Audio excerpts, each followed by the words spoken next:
Bueno, la CIM tiene una agenda enorme en el tema de democracia y de liderazgos. El primer ámbito tiene que ver con la gobernanza electoral, para que esta gobernanza electoral responda a las necesidades con las que fue creada, y es buscar los espacios de redistribución del poder. Después hay un programa interamericano sobre el liderazgo de las mujeres, donde generamos conocimiento y también tenemos cursos de capacitación. Hay un poderoso curso que ha llegado a más de 1000 mujeres con más de 15 ediciones, que es para candidatas electorales, en las cuales conversamos con ellas, pero también nos ponemos en una agenda de solidaridad y articulación y alianzas entre las mujeres, a pesar de las múltiples diferencias ideológicas o de partidos políticos. También hablamos de los temas de violencia política, porque no es lo mismo llegar que quedarse, y la violencia política es una forma de ejercicio de disciplinar a las mujeres para que vuelvan al mundo de lo privado y enfrentar la violencia, hacer buenas investigaciones, buenas leyes que permitan sancionar la violencia política. Es parte de las aspiraciones de la CIM en este programa de liderazgo de las mujeres.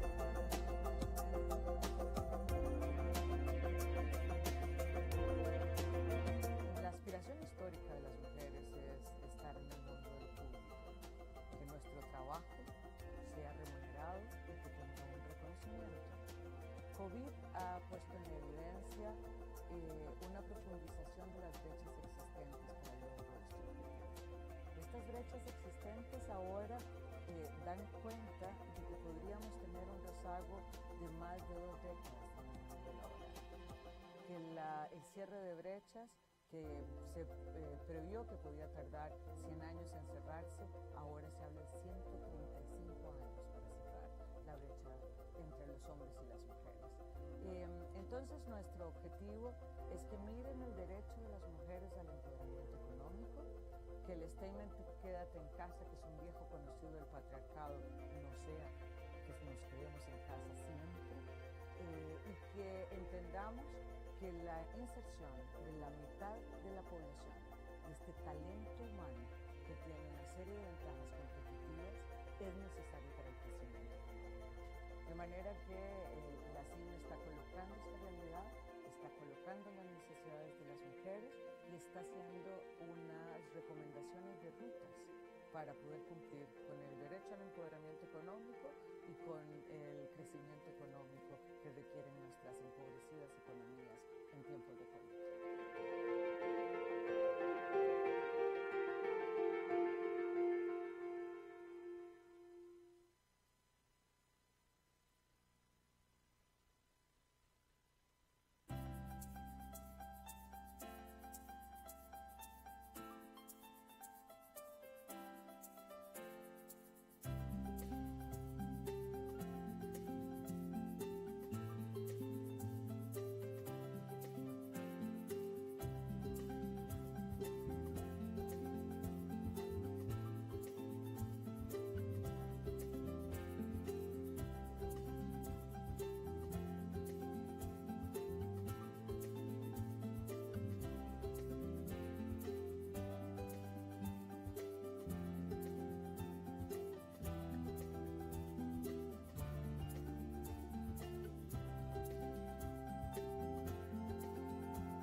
Esta organización es el guardián regional en defensa de la democracia, la libertad y los derechos humanos. Los países se han comprometido con estos valores a través de instrumentos legales como la Carta Democrática Interamericana, la Convención Americana de Derechos Humanos y todas las demás convenciones interamericanas. Nuestro trabajo es mantener los más altos estándares. Debemos ser objetivos, analizar los hechos, denunciar cuando veamos corrupción, inequidad o amenazas a la libertad. En esos casos no podemos ser neutrales.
more than 100 years since the inauguration of this building, the OAS headquarters, our institution still brings together the peoples of the Americas to address our responsibilities as a partnership of nations. As we look to the future, our work must also focus on the construction of a positive agenda that continues to favorably impact millions of lives every day.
The COVID-19 pandemic brought unprecedented challenges to our member states and the people we serve.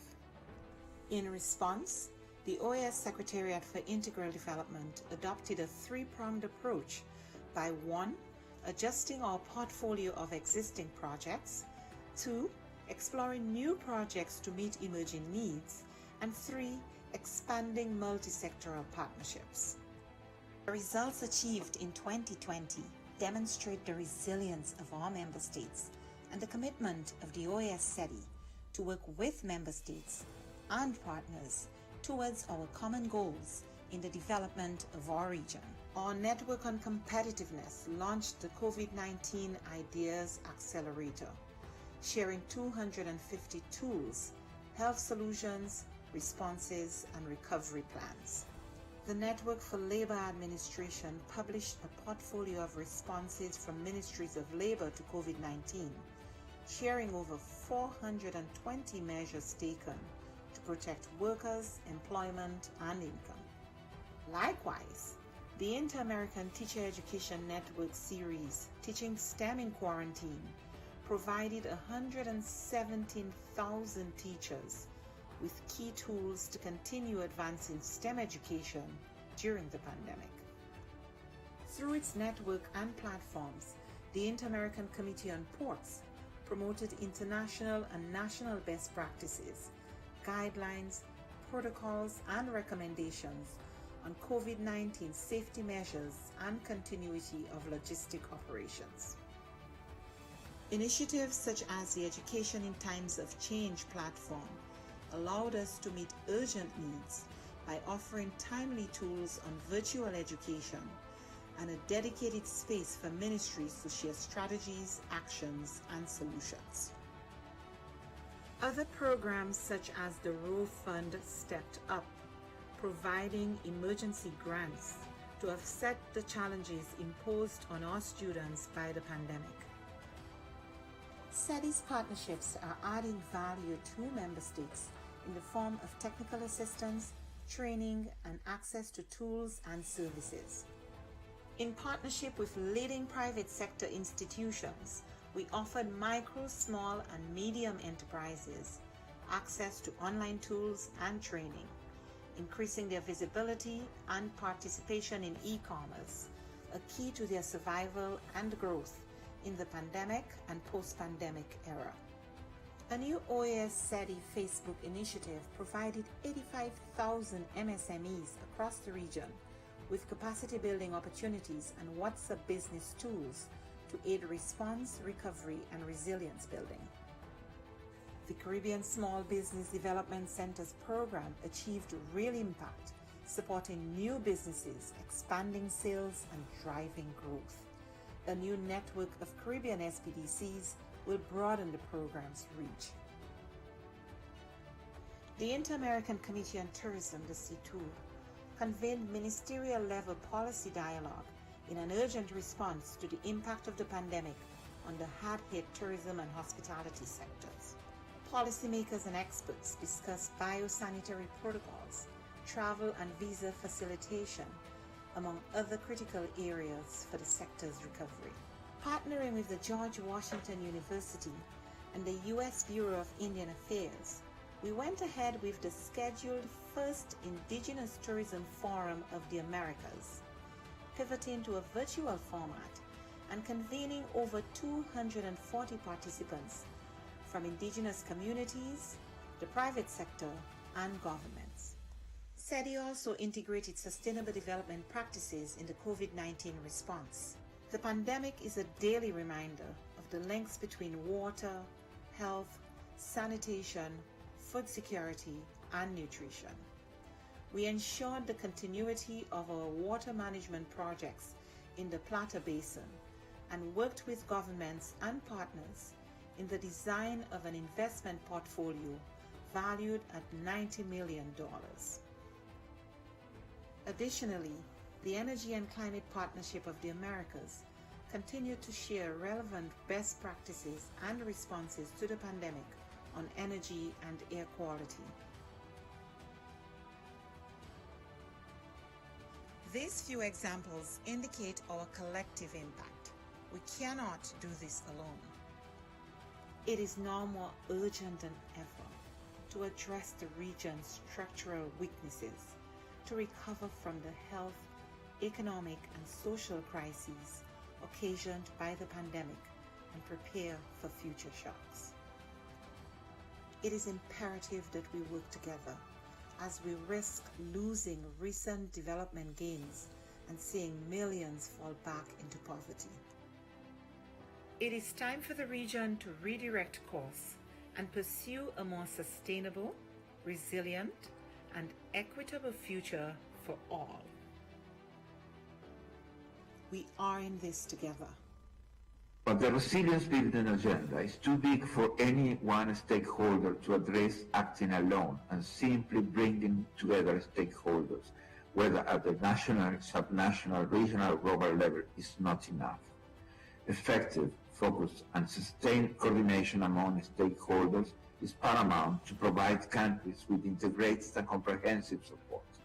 The OAS, as a hemispheric forum and honest broker, must continue to facilitate this process while we work with member states towards the attainment of the 2030 Sustainable Development Agenda. Cooperation, collaboration, and partnerships that include all actors strengthen us, enabling us to be more than the sum of our parts. We can and we must work together. The future of our region depends on it.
Bueno, la CIM tiene una agenda enorme en el tema de democracia y de liderazgos.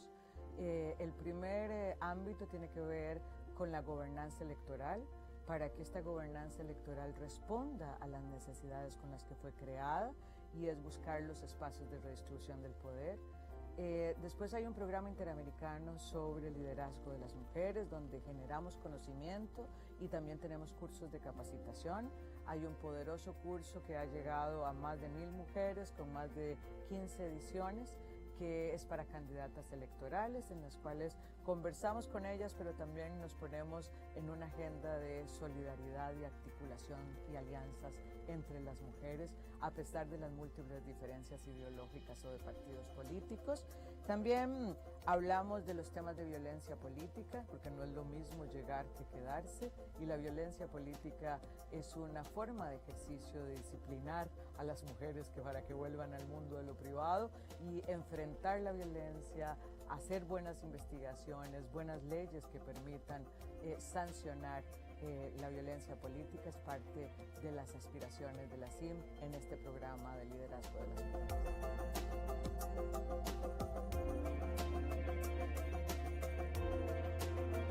La aspiración histórica de las mujeres es estar en el mundo de lo público, que nuestro trabajo sea remunerado y que tenga un reconocimiento. COVID ha puesto en evidencia una profundización de las brechas existentes para el logro de este objetivo. Estas brechas existentes ahora dan cuenta de que podríamos tener un rezago de más de 2 décadas en el mundo laboral, que el cierre de brechas que se previó que podía tardar 100 años en cerrarse, ahora se habla de 135 años para cerrar la brecha entre los hombres y las mujeres. Entonces nuestro objetivo es que miren el derecho de las mujeres al empoderamiento económico, que el statement quédate en casa, que es un viejo conocido del patriarcado, no sea que nos quedemos en casa siempre, y que entendamos que la inserción de la mitad de la población, de este talento humano que tiene una serie de ventajas competitivas, es necesario para el crecimiento económico.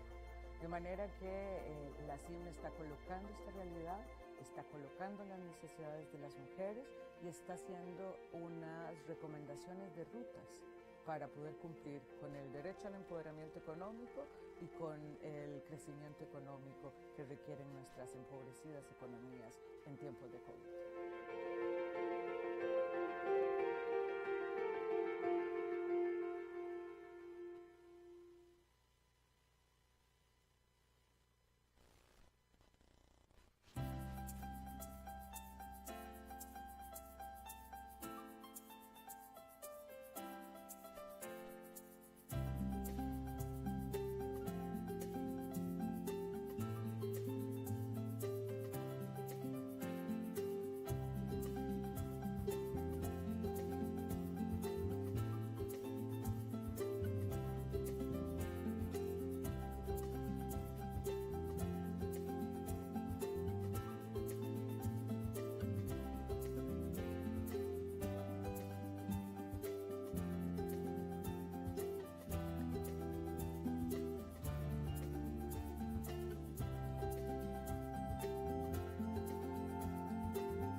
Hoy, esta organización es el guardián regional en defensa de la democracia, la libertad y los derechos humanos.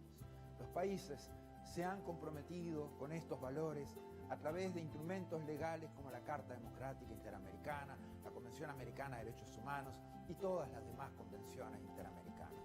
Nuestro trabajo es mantener los más altos estándares. Debemos ser objetivos, analizar los hechos, denunciar cuando veamos corrupción, inequidad o amenazas a la libertad. En esos casos, no podemos ser neutrales.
More than 100 years since the inauguration of this building, the OAS headquarters, our institution still brings together the peoples of the Americas to address our responsibilities as a partnership of nations. As we look to the future, our work must also focus on the construction of a positive agenda that continues to favorably impact millions of lives every day.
The COVID-19 pandemic brought unprecedented challenges to all member states and the people we serve.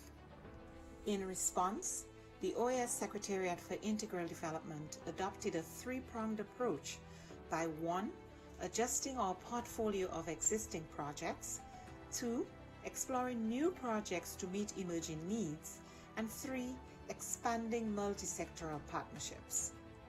The results achieved in 2020 demonstrate the resilience of our member states and the commitment of the OAS SETI to work with member states and partners towards our common goals in the development of our region. Our Network on Competitiveness launched the COVID-19 Ideas Accelerator, sharing 250 tools, health solutions, responses, and recovery plans. The Network for Labor Administration published a portfolio of responses from ministries of labor to COVID-19, sharing over 420 measures taken to protect workers, employment, and income. Likewise, the Inter-American Teacher Education Network series, Teaching STEM in Quarantine, provided 117,000 teachers with key tools to continue advancing STEM education during the pandemic.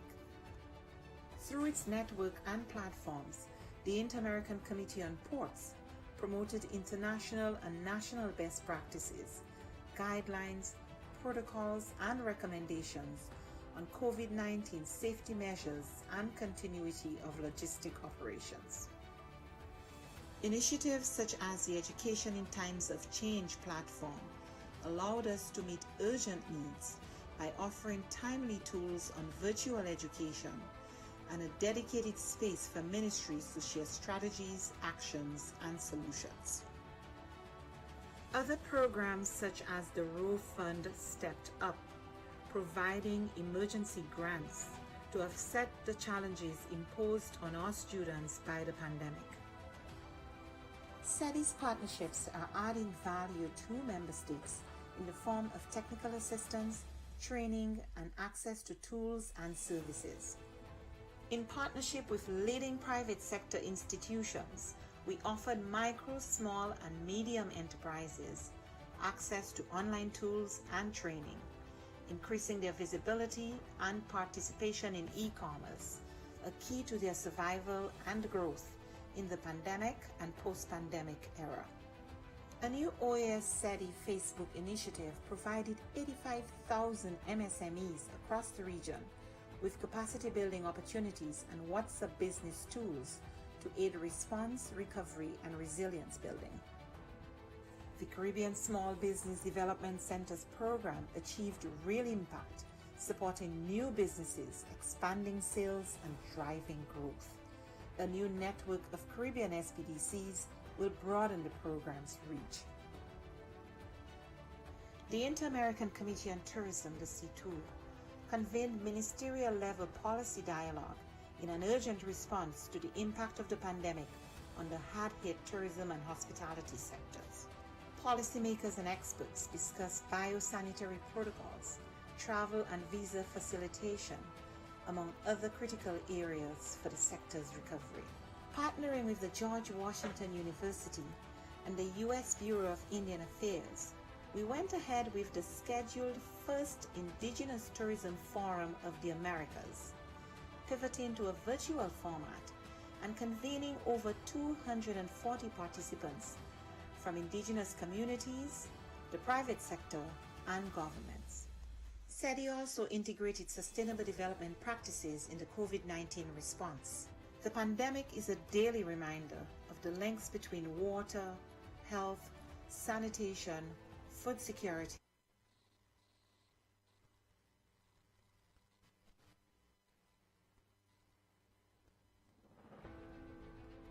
The COVID-19 pandemic brought unprecedented challenges to all member states and the people we serve. In response, the OAS Secretariat for Integral Development adopted a three-pronged approach by 1. Adjusting our portfolio of existing projects, 2. Exploring new projects to meet emerging needs, and 3. Expanding multi-sectoral partnerships. The results achieved in 2020 demonstrate the resilience of our member states and the commitment of the OAS SEDI to work with member states and partners towards our common goals in the development of our region. Our Network on Competitiveness launched the COVID-19 Ideas Accelerator, sharing 250 tools, health solutions, responses, and recovery plans. The Network for Labor Administration published a portfolio of responses from ministries of labor to COVID-19, sharing over 420 measures taken to protect workers, employment, and income. Likewise, the Inter-American Teacher Education Network series, Teaching STEM in Quarantine, provided 117,000 teachers with key tools to continue advancing STEM education during the pandemic. Through its network and platforms, the Inter-American Committee on Ports promoted international and national best practices, guidelines, protocols, and recommendations on COVID-19 safety measures and continuity of logistic operations. Initiatives such as the Education in Times of Change platform allowed us to meet urgent needs by offering timely tools on virtual education and a dedicated space for ministries to share strategies, actions, and solutions. Other programs such as the Rowe Fund stepped up, providing emergency grants to offset the challenges imposed on our students by the pandemic. SEDI's partnerships are adding value to member states in the form of technical assistance, training, and access to tools and services. In partnership with leading private sector institutions, we offered micro, small, and medium enterprises access to online tools and training, increasing their visibility and participation in e-commerce, a key to their survival and growth in the pandemic and post-pandemic era. A new OAS SEDI Facebook initiative provided 85,000 MSMEs across the region with capacity building opportunities and WhatsApp business tools to aid response, recovery, and resilience building. The Caribbean Small Business Development Center's program achieved real impact, supporting new businesses, expanding sales, and driving growth. A new network of Caribbean SBDCs will broaden the program's reach. The Inter-American Committee on Tourism, the C2, convened ministerial-level policy dialogue in an urgent response to the impact of the pandemic on the hard-hit tourism and hospitality sectors. Policymakers and experts discussed biosanitary protocols, travel and visa facilitation, among other critical areas for the sector's recovery. Partnering with the George Washington University and the U.S. Bureau of Indian Affairs, we went ahead with the scheduled first Indigenous Tourism Forum of the Americas, pivoting to a virtual format and convening over 240 participants from indigenous communities, the private sector, and governments. SETI also integrated sustainable development practices in the COVID-19 response. The pandemic is a daily reminder of the links between water, health, sanitation, food security, and nutrition. We ensured the continuity of our water management projects in the Plata Basin and worked with governments and partners in the design of an investment portfolio valued at $90 million. Additionally, the Energy and Climate Partnership of the Americas continued to share relevant best practices and responses to the pandemic on energy and air quality. These few examples indicate our collective impact. We cannot do this alone. It is now more urgent than ever to address the region's structural weaknesses, to recover from the health, economic, and social crises occasioned by the pandemic and prepare for future shocks. It is imperative that we work together as we risk losing recent development gains and seeing millions fall back into poverty. It is time for the region to redirect course and pursue a more sustainable, resilient, and equitable future for all. We are in this together.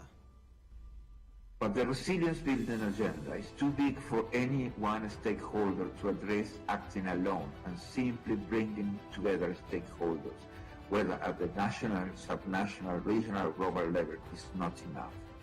Effective, focused, and sustained coordination among stakeholders is paramount to provide countries with integrated and comprehensive support.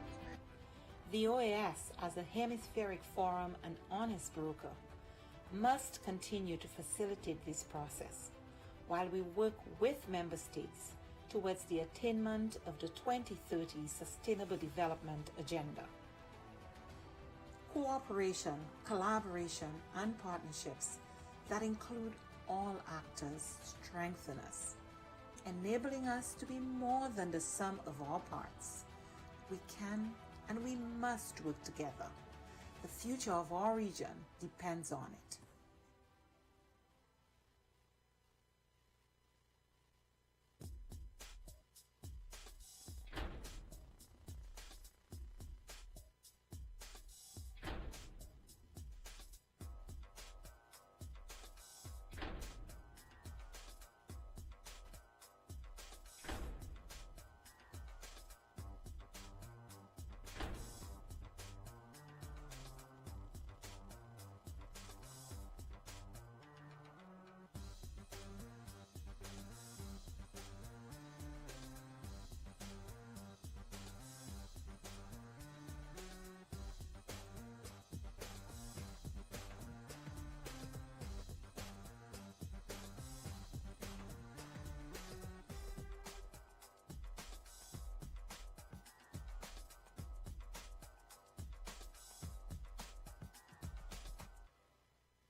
Bueno, la CIM tiene una agenda enorme en el tema de democracia y de liderazgos.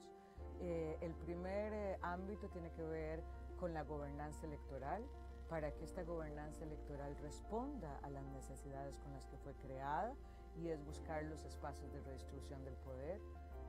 Después hay un programa interamericano sobre el liderazgo de las mujeres, donde generamos conocimiento y también tenemos cursos de capacitación. Hay un poderoso curso que ha llegado a más de 1000 mujeres con más de 15 ediciones, que es para candidatas electorales, en las cuales conversamos con ellas, pero también nos ponemos en una agenda de solidaridad y articulación y alianzas entre las mujeres, a pesar de las múltiples diferencias ideológicas o de partidos políticos. También hablamos de los temas de violencia política, porque no es lo mismo llegar que quedarse, y la violencia política es una forma de ejercicio de disciplinar a las mujeres para que vuelvan al mundo de lo privado y enfrentar la violencia, hacer buenas investigaciones, buenas leyes que permitan sancionar la violencia política. Es parte de las aspiraciones de la CIM en este programa de liderazgo de las mujeres.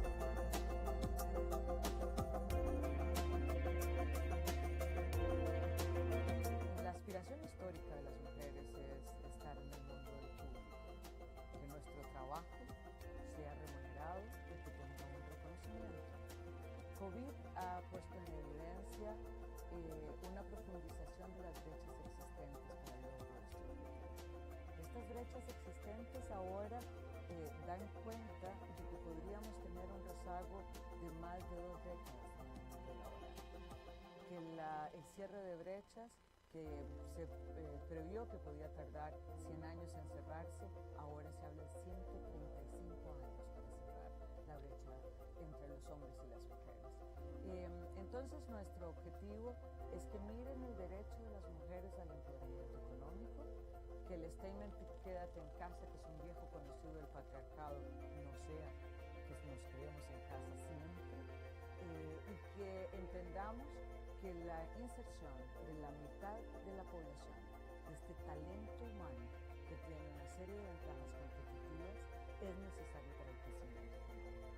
De manera que la CIM está colocando esta realidad, está colocando las necesidades de las mujeres y está haciendo unas recomendaciones de rutas para poder cumplir con el derecho al empoderamiento económico y con el crecimiento económico que requieren nuestras empobrecidas economías en tiempos de COVID.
Hoy, esta organización es el guardián regional en defensa de la democracia, la libertad y los derechos humanos. Los países se han comprometido con estos valores a través de instrumentos legales como la Carta Democrática Interamericana, la Convención Americana de Derechos Humanos y todas las demás convenciones interamericanas. Nuestro trabajo es mantener los más altos estándares. Debemos ser objetivos, analizar los hechos, denunciar cuando veamos corrupción, inequidad o amenazas a la libertad. En esos casos, no podemos ser neutrales.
more than 100 years since the inauguration of this building, the OAS headquarters, our institution still brings together the peoples of the Americas to address our responsibilities as a partnership of nations.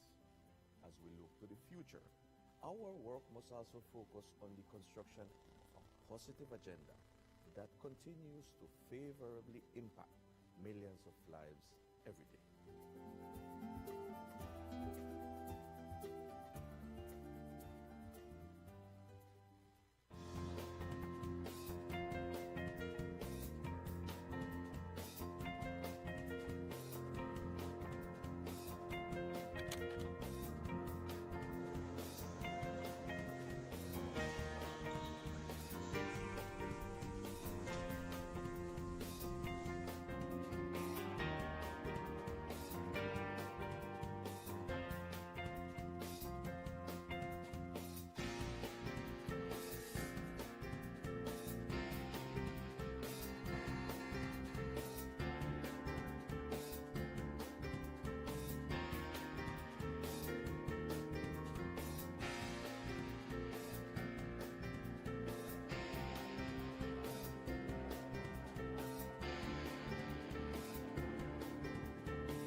The COVID-19 pandemic brought unprecedented challenges to all member states and the people we serve.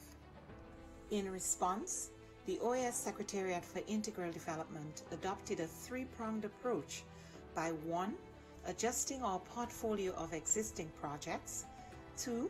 Exploring new projects to meet emerging needs, and 3. Expanding multi-sectoral partnerships. The results achieved in 2020 demonstrate the resilience of our member states and the commitment of the OAS SETI to work. The COVID-19 pandemic brought unprecedented challenges to all member states and the people we serve. In response, the OAS Secretariat for Integral Development adopted a three-pronged approach by 1. Adjusting our portfolio of existing projects, 2. Exploring new projects to meet emerging needs, and 3. Expanding multi-sectoral partnerships. The results achieved in 2020 demonstrate the resilience of our member states and the commitment of the OAS SETI to work with member states and partners towards our common goals in the development of our region. Our Network on Competitiveness launched the COVID-19 Ideas Accelerator, sharing 250 tools, health solutions, responses, and recovery plans. The Network for Labor Administration published a portfolio of responses from ministries of labor to COVID-19, sharing over 420 measures taken to protect workers, employment, and income. Likewise, the Inter-American Teacher Education Network series, Teaching STEM in Quarantine, provided 117,000 teachers with key tools to continue advancing STEM education during the pandemic. Through its network and platforms, the Inter-American Committee on Ports promoted international and national best practices, guidelines, protocols, and recommendations on COVID-19 safety measures and continuity of logistic operations. Initiatives such as the Education in Times of Change platform allowed us to meet urgent needs by offering timely tools on virtual education and a dedicated space for ministries to share strategies, actions, and solutions. Other programs such as the Rowe Fund stepped up, providing emergency grants to offset the challenges imposed on our students by the pandemic. SETI's partnerships are adding value to member states in the form of technical assistance, training, and access to tools and services.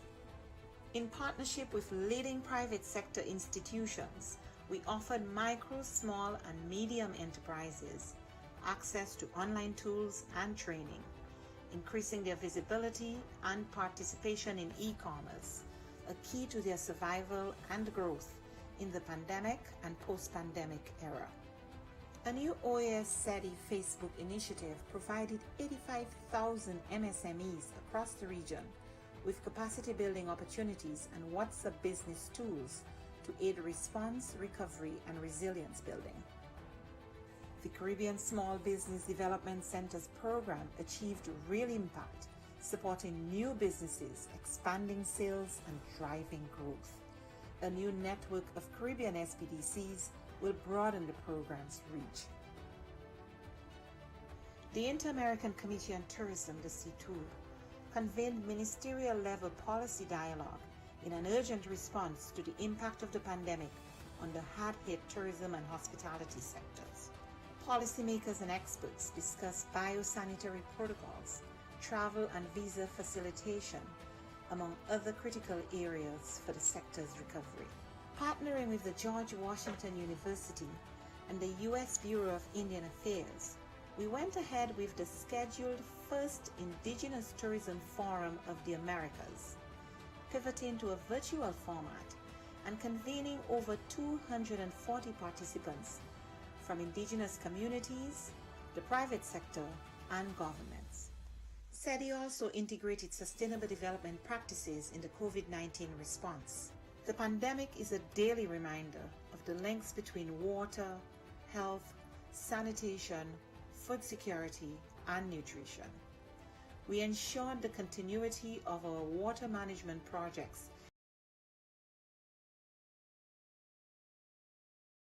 in the design of an investment portfolio valued at $90 million. Additionally, the Energy and Climate Partnership of the Americas continued to share relevant best practices and responses to the pandemic on energy and air quality. These few examples indicate our collective impact. We cannot do this alone. It is now more urgent than ever to address the region's structural weaknesses, to recover from the health, economic, and social crises occasioned by the pandemic and prepare for future shocks. It is imperative that we work together as we risk losing recent development gains and seeing millions fall back into poverty.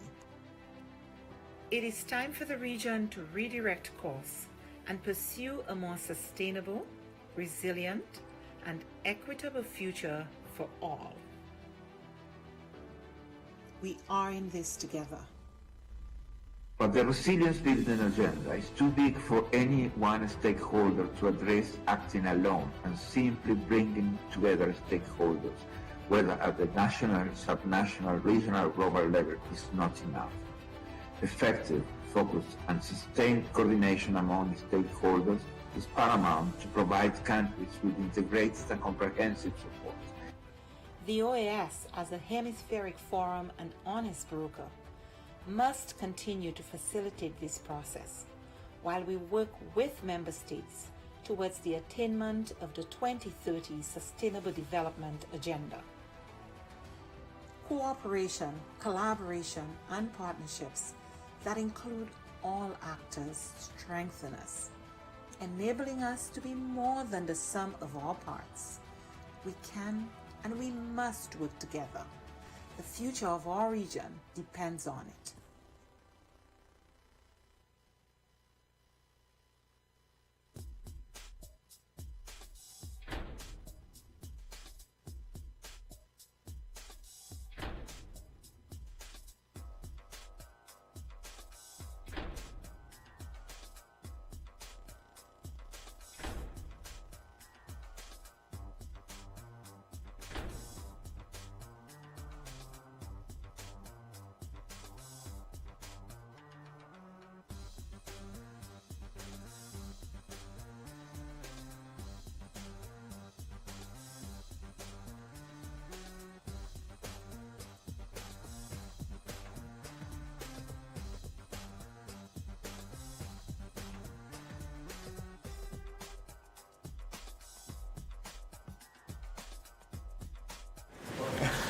Good morning, everyone.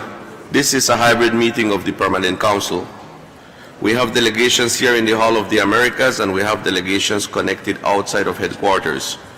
Together, we have the following delegations participating this morning: Antigua and Barbuda, Bahamas, Belize, Bolivia, Brazil, Canada, Chile, Costa Rica, Ecuador, El Salvador, the United States of America, Grenada, Guatemala, Haiti, Jamaica, Mexico, Panama, Paraguay, Peru, the Dominican Republic, St. Kitts and Nevis, St. Vincent and the Grenadines, St. Lucia, Suriname, Trinidad and Tobago, and Uruguay. We have quorum, Mr. Chairman.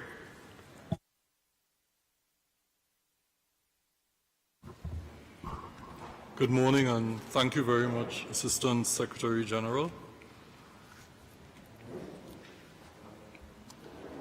I see some of our distinguished colleagues seconds, steps away from their seats, so I'll hold for a few seconds. Buenos dias, Excellencia.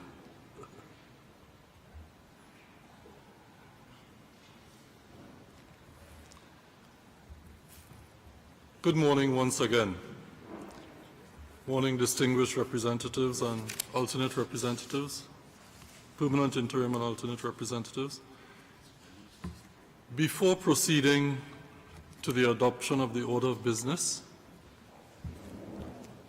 I must take the opportunity at the outset to express our condolences to the delegation of Guatemala and to the government and people of that member state on the passing of His Excellency Álvaro Colom Caballeros, former President of the Republic of Guatemala.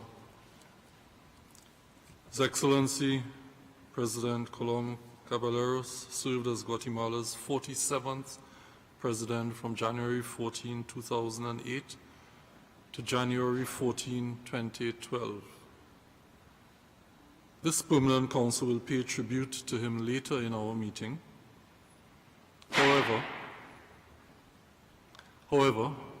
I request that now we observe a moment of silence in memory of former President Colom. At this time, I invite you to join me in doing so.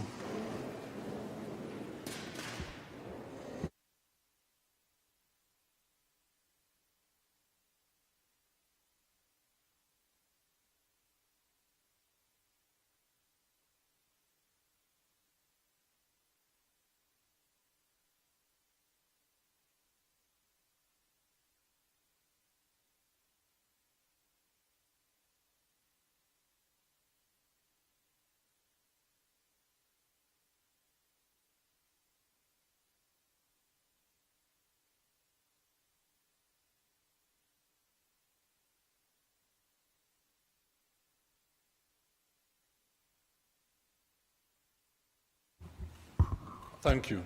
You may be seated.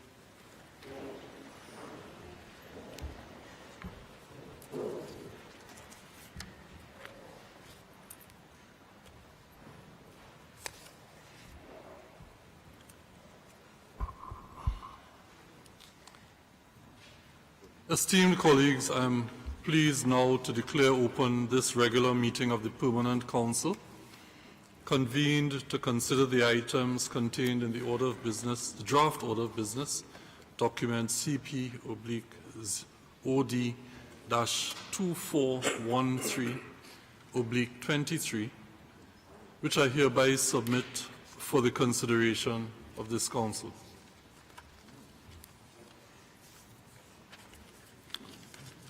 There being no observations or requests for the floor, we will now proceed to adopt it without amendment. Adopted. Esteemed colleagues, before proceeding with our business today, given the organization's financial situation, as the chair, I am obliged to make an earnest appeal to delegations to continue to make efficient use of the time and resources assigned to the Permanent Council for this meeting in particular. I therefore ask that delegations try to deliver their interventions within the maximum time of 5 minutes provided for in Article 46 of the Rules of Procedure. Your kind cooperation is much appreciated. We now move to item 2 on our order of business, tribute to His Excellency Álvaro Colom Caballeros, former President of the Republic of Guatemala. And I offer the floor first to the delegation of Guatemala, which has requested the inclusion of this item on the agenda to pay tribute to the memory of His Excellency Álvaro Colom Caballeros, former President of the Republic of Guatemala.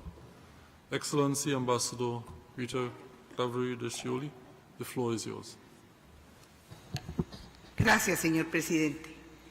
Me honra tomar la palabra para rendir homenaje a la vida y el legado del presidente Álvaro Colom Caballeros, expresidente de la República de Guatemala durante el periodo 2008-2012, quien falleció el recién pasado 23 de enero.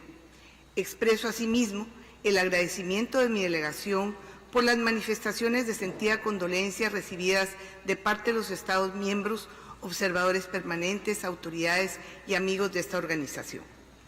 Distinguidas delegaciones, permítanme hacer memoria de la trayectoria profesional y política del expresidente Colom Caballeros. Tras graduarse de ingeniero industrial en 1977, se convirtió en un empresario textil de la maquila. Ese mismo año fue miembro de la Cámara de Industria de Guatemala y asumió la Comisión de Vestuario y Textiles. En 1982 fue miembro de la Junta Directiva de la Asociación Gremial de Exportadores de Productos No Tradicionales AGEXPORT. En 1984 se convirtió en presidente fundador de la Comisión Nacional de la Industria Maquiladora.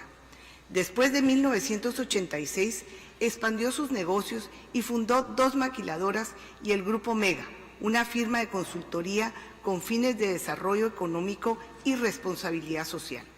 Fue elegido en 1990 como vicepresidente de la AGEXPORT y representó al sector patronal en la Comisión Nacional de Cuotas Textiles y Prendas de Vestir. Todo eso provocó que se convirtiera en alguien conocido en el ámbito político y posteriormente en funcionario público. Así, en 1991, durante el gobierno del presidente Jorge Serrano Elías, fue nombrado viceministro de Economía y en junio de ese año se convirtió en el primer director general del Fondo Nacional para la Paz, FONAPAZ, institución creada en el marco de la negociación de los acuerdos de paz en Guatemala, cargo que mantuvo en los subsiguientes gobiernos entre 1991 y 1997, convirtiéndose en una de las figuras públicas más reconocidas del país, al haber liderado la construcción de viviendas, la distribución de ayuda alimentaria y la repatriación desde México y el asentamiento de miles de refugiados.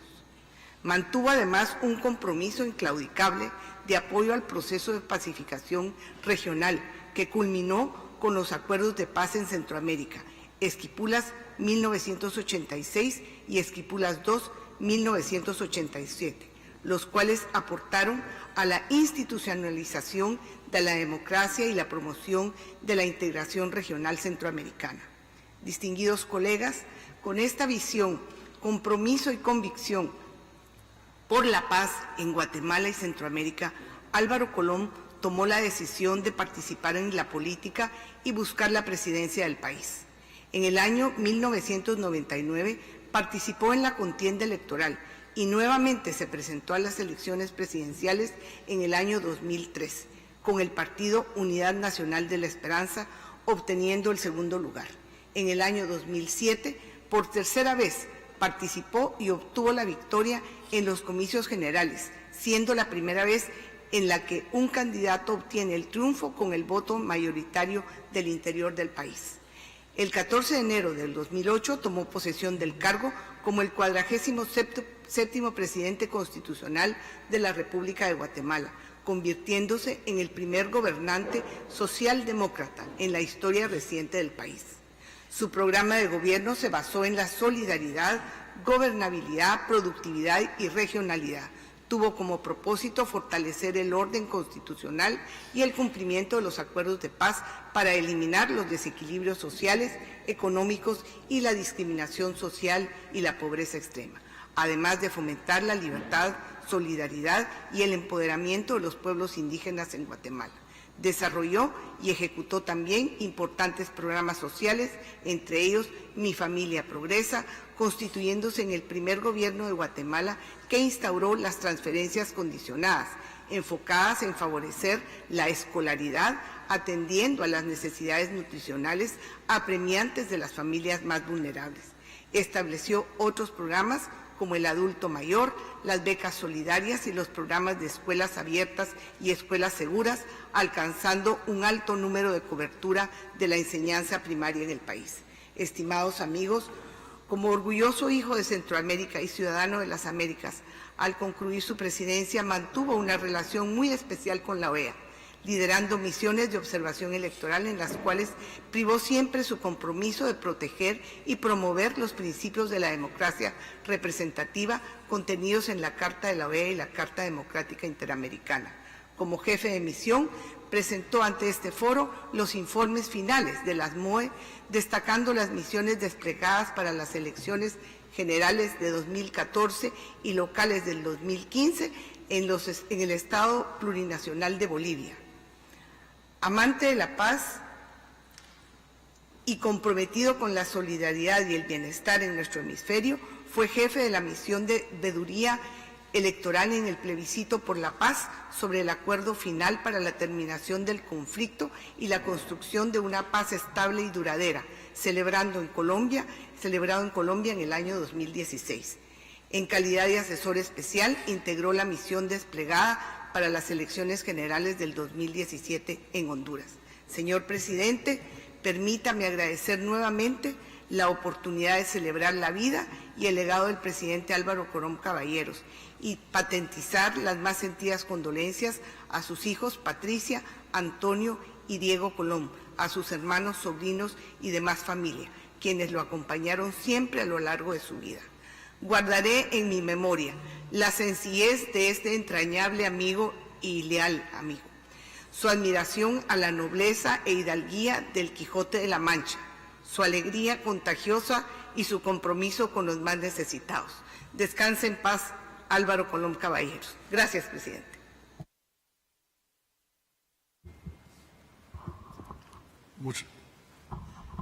Muchas gracias, Excellencia. At this time, I now offer the floor to the delegations, and I recognize first the delegation of Belize. Excellency, you have the floor. Thank you, Chair. Chair, it is an honor for me to take the floor on behalf of Belize, Costa Rica, El Salvador, Guatemala, Honduras, Panama, and the Dominican Republic, SICA member states of the Organization of American States, to pay tribute to His Excellency Álvaro Colom Caballeros, former President of the Republic of Guatemala, who sadly passed away on 23rd of January this year. The OAS Seeker Group joins the government and the people of Guatemala in mourning the loss of the former President Álvaro Colom, who served as president from 2008 to 2012. President Colom was born on June 15, 1951 in Guatemala City, and as you have heard, he earned a degree in industrial engineering at the University of San Carlos of Guatemala and built a successful career in the garment industry.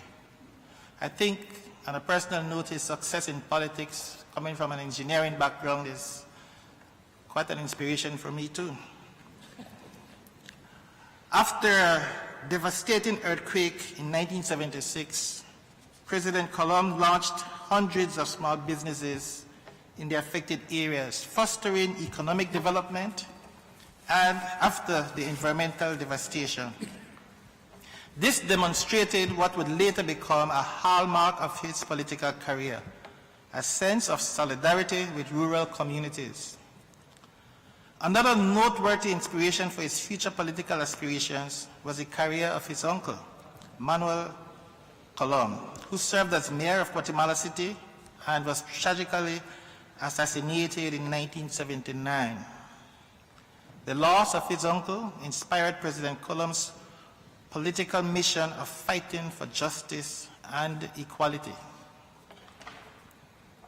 President Colom entered Guatemalan politics in 1991 as Vice Minister of the Economy and served as Executive Director of the National Fund for Peace, FONAPAZ, which was created to facilitate the difficult task of rebuilding Guatemala after the Civil War.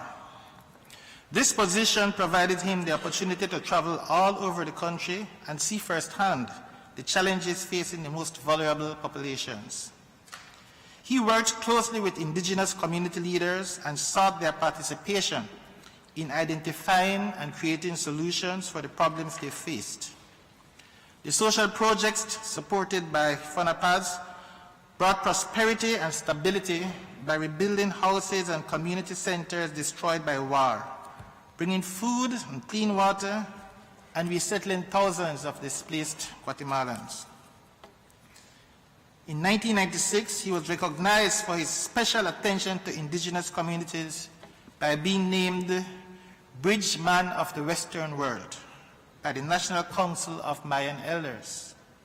In fact, he was an ordained Mayan minister, an honor rarely given to a non-Maya. And that served as a testament to his deep understanding of indigenous culture and Maya spirituality.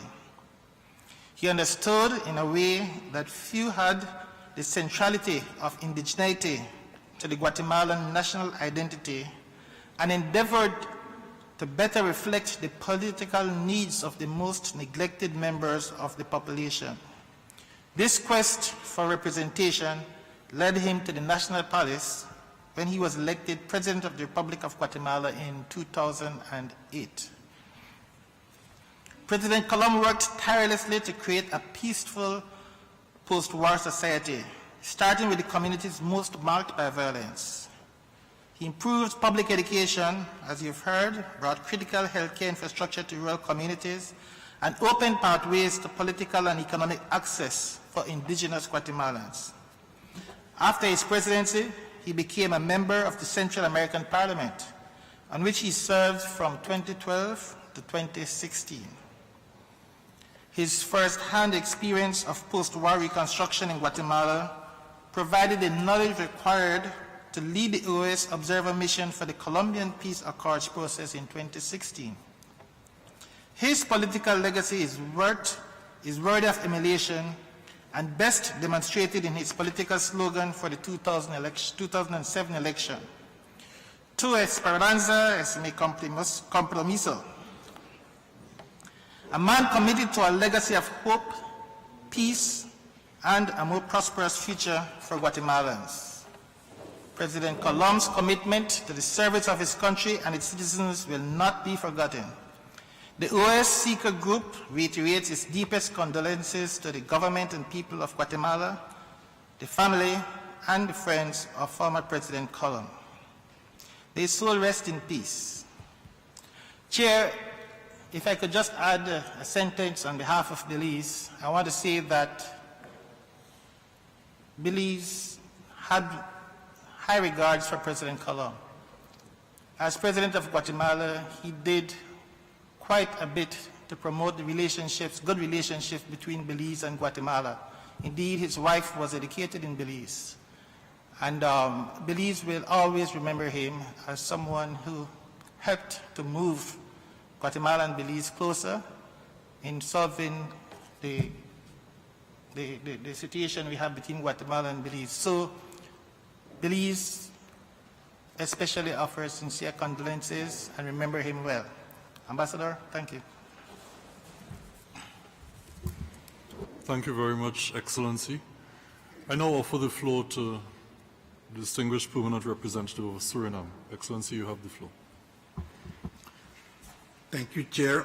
And dear colleagues, on behalf of the member states of CARICOM, I express our deepest condolences to the government and people of the Republic of Guatemala on the passing of former President, His Excellency Álvaro Colom Caballeros, on January 23rd. President Colom's extensive experience as an engineer, astute businessman, and distinguished politician, having served as a government minister and later president, bears testament of his invaluable contributions to his beloved country. As a successful young businessman in the textile industry, he used his expertise to help launch hundreds of small businesses in rural areas which were adversely affected by the 1976 earthquake, the most destructive earthquake in Guatemala's history. From an early age, President Colom's commitment to nation building was admirable.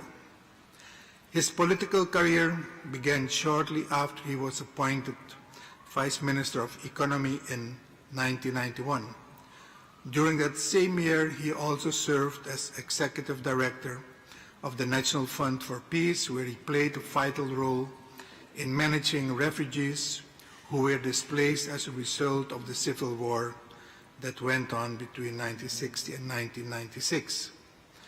In the ensuing years, President Colom served in many other capacities that would undoubtedly prepare him for his role as President.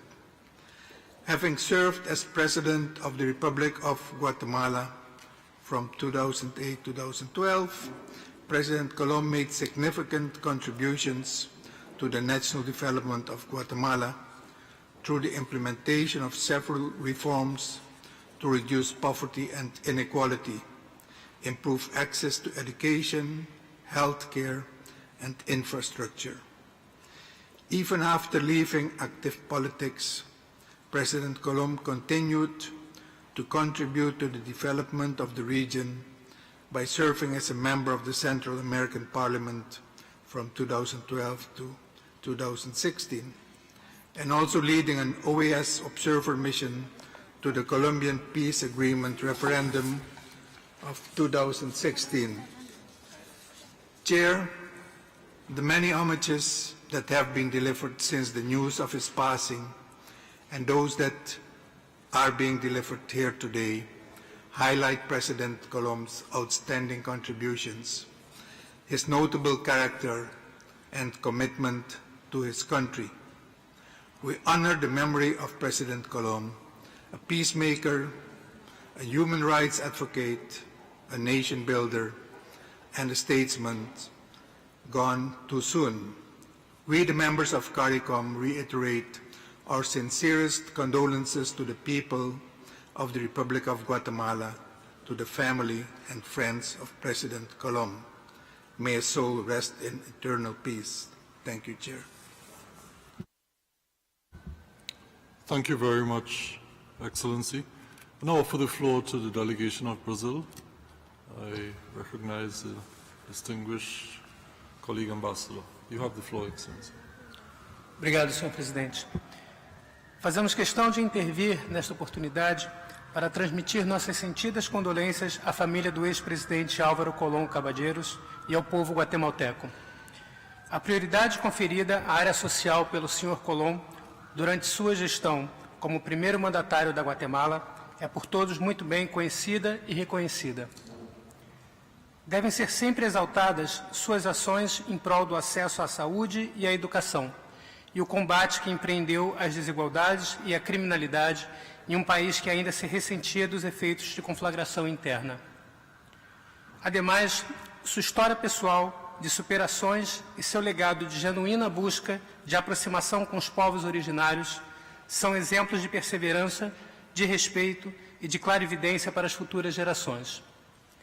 Não por acaso, durante sua presidência, Colom foi um grande aliado e amigo do Brasil. O então presidente brasileiro fez questão de participar da cerimônia de posse do ex-presidente Colom, em janeiro de 2008, e o recebeu em Brasília meses depois. Mesmo em momentos delicados de sua trajetória, Colom recebeu o apoio brasileiro. A lacuna deixada pelo falecimento desse ilustre personagem das Américas não pode ser preenchida com palavras, mas esperamos que nossas expressões de solidariedade contribuam para confortar todos aqueles que lamentam sua partida. Muito obrigado, senhor presidente.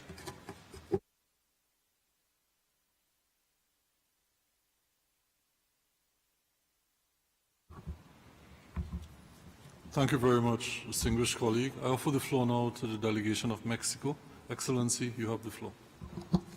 Gracias, señor presidente. México se une a las expresiones de solidaridad por el sensible fallecimiento del expresidente de Guatemala, Álvaro Colom Caballeros, y reitera sus condolencias al gobierno, al pueblo de Guatemala y a sus familiares. Durante la administración del presidente Colom, se profundizaron las relaciones entre México y Guatemala, pueblos unidos por históricos lazos de amistad y cercanía que se extienden mucho más allá de sus fronteras. Señora embajadora Claverí, transmita las condolencias de su vecino, país y amigo. Muchas gracias, señor presidente.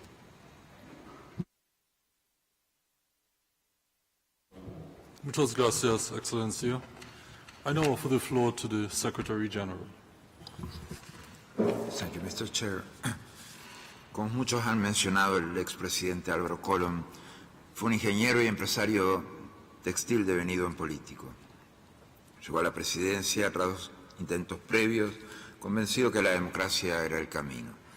Antes de ser presidente fue viceministro de Economía y director general del Fondo para la Paz entre 1991 y 1997. Su título menos conocido, pero del cual él estaba inmensamente orgulloso, era de guía espiritual maya. Desde la Secretaría General de la OEA destacamos con orgullo su título de jefe de misión de observación electoral. Fue jefe de las misiones desplegadas en 2014, en 2015, 2016, 2017.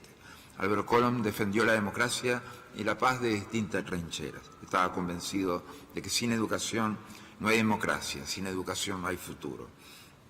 Entendía que los avances educativos son avances para la nación. Hoy queremos destacar aquellas cualidades que lo caracterizaron, más allá de la posición que ocupara. Se expresaba con tono de voz y gestos tranquilos, pero esas maneras no suavizaban sus férreas convicciones socialdemócratas. Se acercaba a las personas de una manera cordial y siempre atento a escuchar. Fue un hombre noble y generoso con las personas que lo conocimos trabajando. Nuestras condolencias a sus familias, a sus seres queridos, al pueblo y al gobierno de Guatemala. Muchas gracias, señor presidente.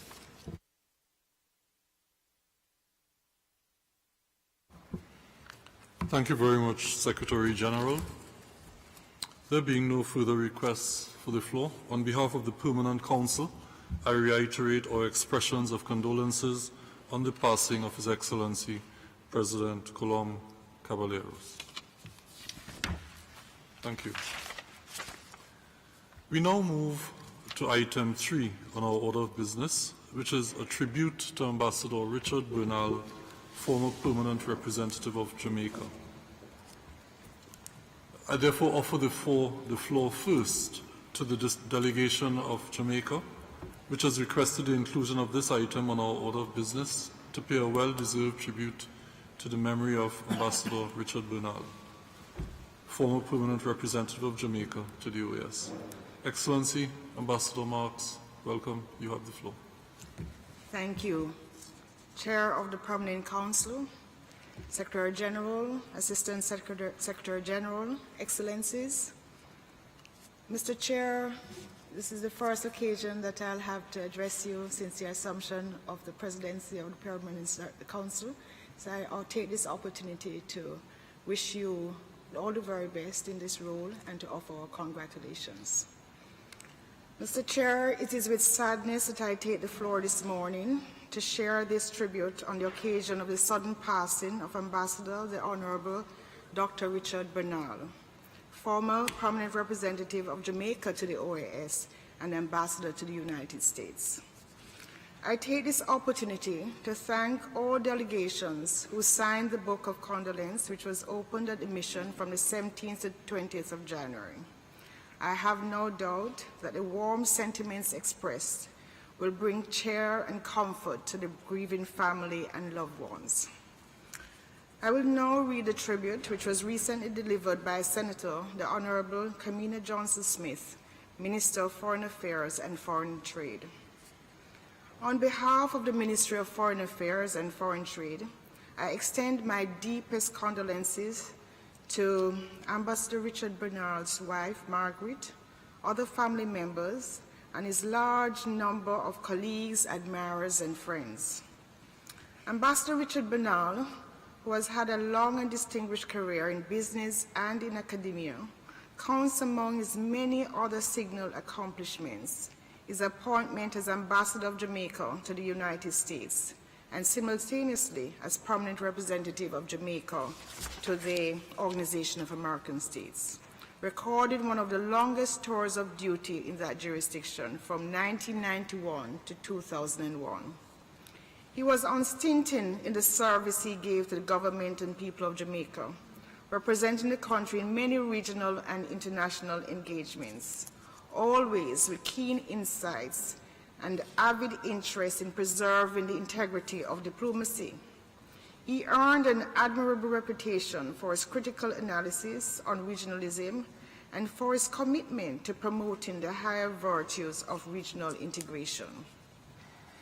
His tenure as ambassador was followed by his appointment as chief technical negotiator of the regional negotiating machinery, which oversaw the renegotiations of the CARIFORUM EU Economic Partnership Agreement, the World Trade Organization, and the Free Trade Area of the Americas. He was the quintessential negotiator, skilled in his advocacy for small economies, identifying the need for different treatment and carve out for island economies, and with specific resource constraints. He has an admirable legacy in service in the government and to the government and people of Jamaica, the Caribbean, and globally, well beyond the body of his prolific publications, for which he will be always remembered with gratitude and fondness. May his soul rest in peace. Thank you, Mr. Chair.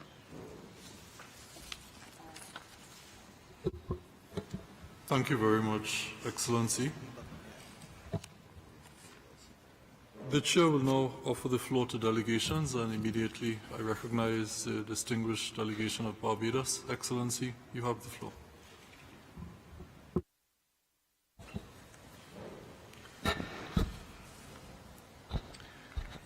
Good morning, Chair of the Permanent Council, Secretary General, Assistant Secretary General, Excellencies, colleagues, all.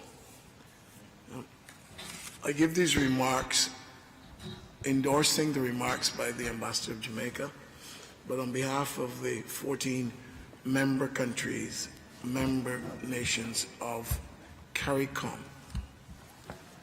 Richard L. Bernal, Order of Jamaica, was a diplomat, a statesman, and academic. But most of all, Richard Bernal was a gentleman. Anyone who ever met the man will agree that apart from his towering intellect, his respect for all around him, his articulation, his erudite manner and fashionable appearance, his pleasant demeanor made this Caribbean man stand out amongst his colleagues. Richard Bernal was a committed and unapologetic regionalist. He believed strongly in CARICOM and in the story of CARICOM. He also believed in the process and the power of regional integration and multilateralism in determining the social and economic improvement of the lives of people the world over. Ambassador Bernal spent a large part of his life in the corridors of academia, mostly at the University of the West Indies, Mona, Jamaica, his alma mater.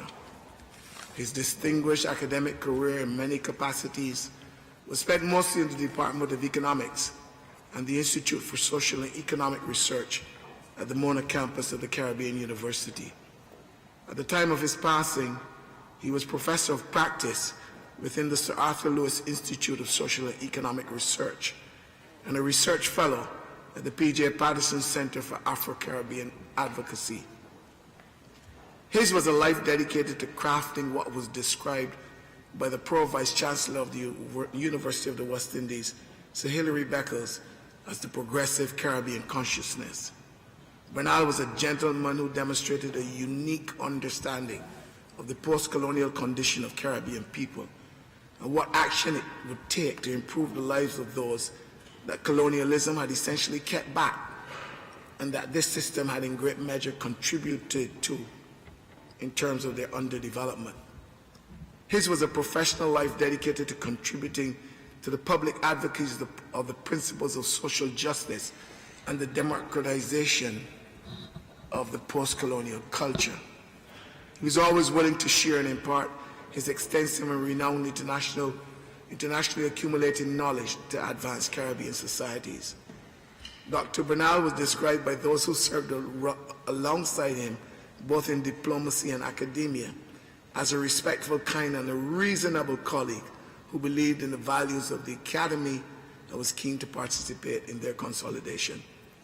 During the years that he served as the ambassador of Jamaica to the United States and his country's representative to this august body, the Organization of American States, from May 1991 to August 2001, he distinguished himself as having both knowledge and administratively sensitive to the geopolitics of the hemisphere. The socio-cultural differences that impact the functioning and the direction of the OAS were not lost on him. Forthrightness, candor, and a huge sense of humor also marked the personality of this diplomat and academic. From 2008 to 2016, Dr. Bernal served as a member of the board of the Inter-American Development Bank, a position in which he again fought tirelessly for development resources for members of CARICOM.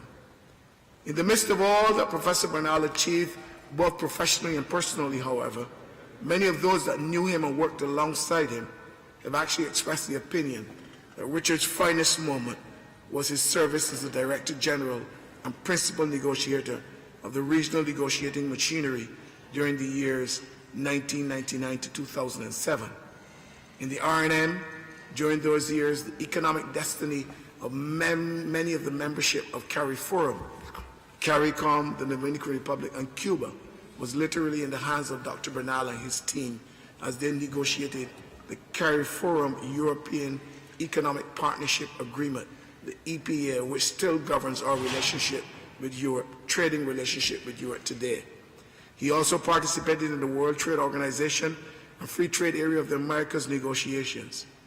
Negotiating the future of the banana trade at this time was probably his most difficult and unpredictable undertaking. During the 1990s, the American multinational corporation Chiquita lobbied the U.S. government to end the Caribbean's preferential trade regime with the European Union. At the time, the battle could have had only one winner, and that was Chiquita. Richard Bernal was at the center of these controversial negotiations. Chiquita's push to dismantle the regime proved beneficial to the company, but disastrous for some countries in the Caribbean that were hugely dependent on the banana trade. Dominica, St. Kitts and Nevis, St. Lucia, St. Vincent and the Grenadines, and to a lesser extent Jamaica, all felt the effect of the dismantling of the regime which functioned as the economic lifeline for these countries. These nations had already been battling the difficulties of having to compete in the banana trade with the more cost-efficient Central American and Ecuadorian banana producers. Many economic and social commentators have argued that Bernal's position at the time has ultimately proven to have been the correct position, as ending the banana regime has ultimately not worked in the best interests of the USA. This is essentially because of the harmful repercussions for the Caribbean exporting countries, which experienced a significant decline in production and exports. This decline set the stage for a challenging, decades-long period for much of the Caribbean, as island states underwent economic structural adjustment, causing popular resentment towards the U.S. to build, and became more susceptible to the deleterious external forces like drug trafficking.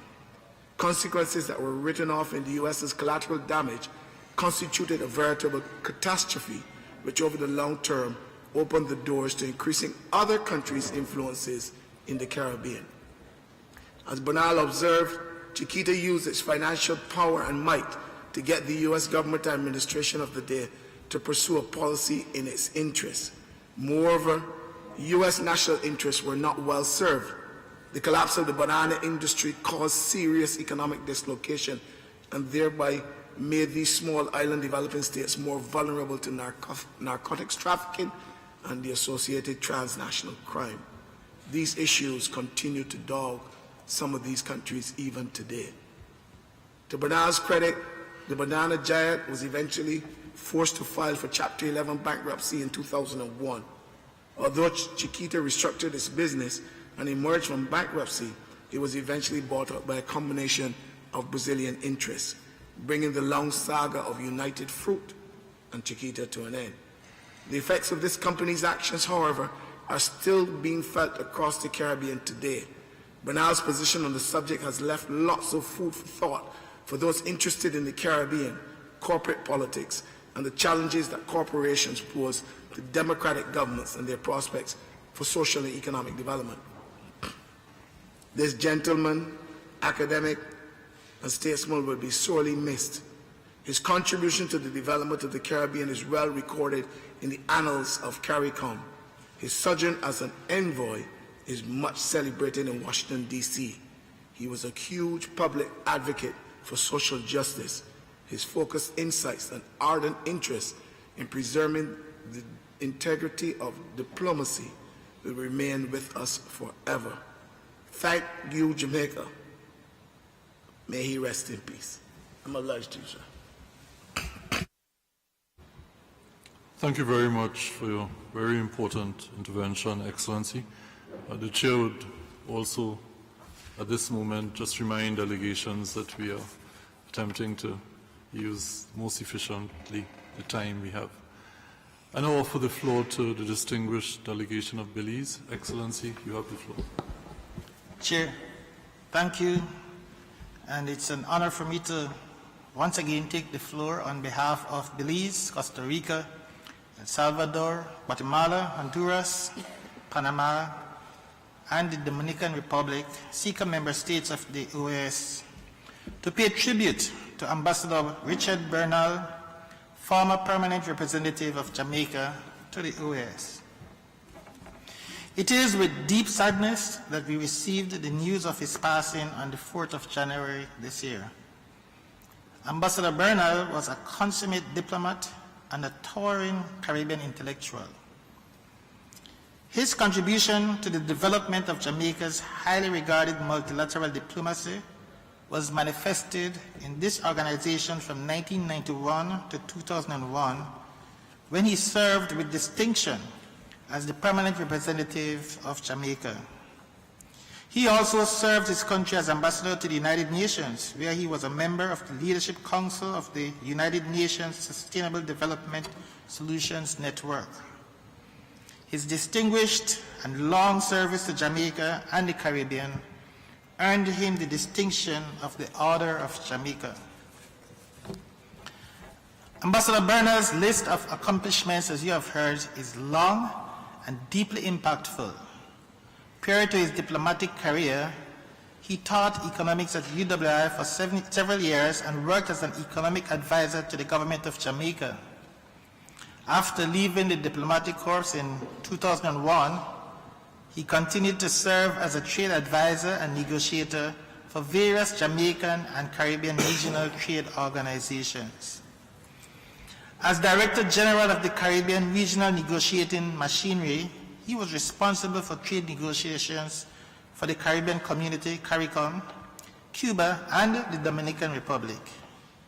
He also participated in the negotiation of the CARIFORUM European Union Economic Partnership Agreement and served as CARICOM's lead negotiator and spokesperson in the World Trade Organization and the Free Trade Area of the Americas negotiations.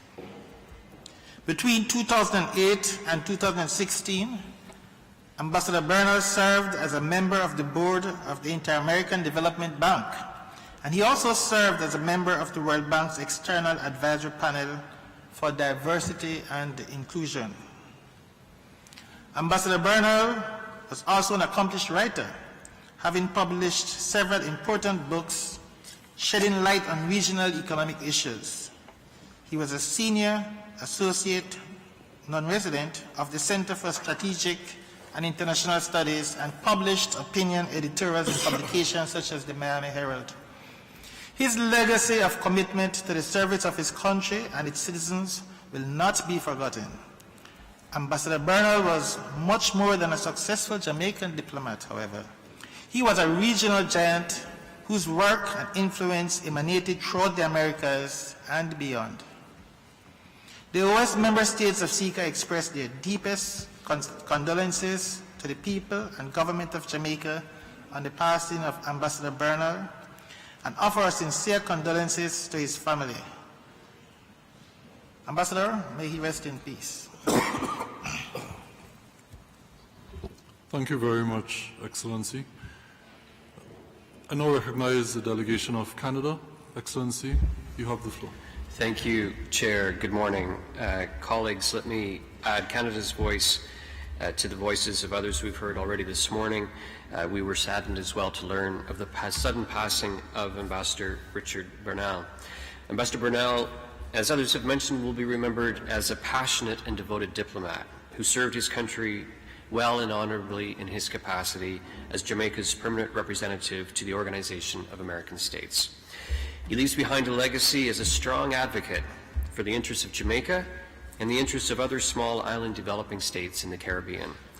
On behalf of the Government of Canada, I offer our most sincere condolences to the people of Jamaica and also to the loved ones of Ambassador Bernal. Thank you. Thank you, Excellency.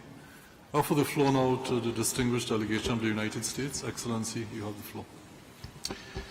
Thank you, Chair. I also want to join my colleagues in behalf of the United States to express how deeply saddened we are to learn of the sudden passing of Ambassador Bernal, Jamaica's former ambassador to the United States. Ambassador Bernal will be remembered as a dedicated diplomat, educator, public servant, and friend of the people of the United States. On a personal note, I should say that I didn't know Richard Bernal as an ambassador or as an executive director at the bank. I knew him as Professor Bernal. He and I worked on several projects, and I can honestly say that I learned more about the political economy of the Caribbean from Professor Bernal than I did from any book I may have read on the subject. I'm embarrassed to say he was a colleague. He was more a teacher to me and to many of my colleagues. So I will personally miss him very, very much. The U.S. diplomatic community, including myself, offers our deepest condolences to his wife, Margaret, and the rest of Ambassador Bernal's family and loved ones. May his soul rest in peace. Ambassador Bernal will serve as a legacy and example for many generations of Jamaicans, and for me, he's a modeled academic. Thank you. Thank you very much, Excellency. I offer the floor now to the distinguished delegation of Brazil. Distinguished colleague, you have the floor. Obrigado, Sr. Presidente. Gostaríamos de expressar nossos sentimentos à família do embaixador Richard Bernal por seu recente falecimento. Despedir um colega nunca é um ato agradável, mas homenagear a trajetória daqueles que tiveram destacada atuação na OEA é o mínimo que podemos fazer para honrar suas trajetórias e para deixar registro para aqueles que nos sucederão do quanto prezamos e valorizamos o corpo de diplomatas e técnicos que aqui labutam diariamente.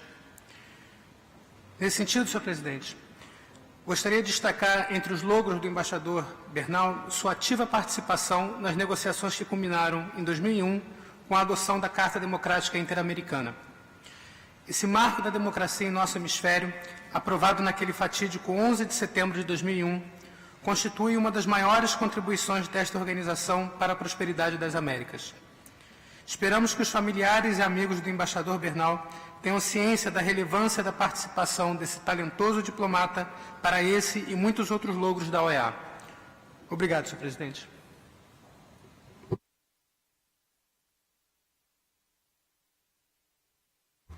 Thank you very much, distinguished colleague. The chair now recognizes the delegation of Mexico. Excellency, you have the floor. Gracias, señor presidente. México se une a este homenaje y reconocimiento de la trayectoria del embajador Richard Bernal y desea expresar al gobierno de Jamaica, por medio de la embajadora Clarks, y a su familia sus más sentidas condolencias por su fallecimiento. Y desea destacar sus aportes a la vida pública de su país desde el ejercicio de la diplomacia y la academia, dos sectores básicos para la construcción de una cultura de paz, de valores democráticos y de desarrollo integral. En su larga trayectoria, el embajador Bernal fue ejemplo de compromiso social y profesionalismo en el servicio público, legado que sirve de inspiración a nuestra labor. Muchas gracias, señor presidente. Muchas gracias, Excellencia. At this time, and before offering the floor to the Secretary General, I would like to acknowledge a friend of Ambassador Bernal's of more than 30 years, Judge Michael P., President of the OAS Administrative Tribunal, who requested an opportunity to join us in remembering his dear friend and cherished colleague, Ambassador Bernal. Judge P., welcome to the Permanent Council. The floor is yours.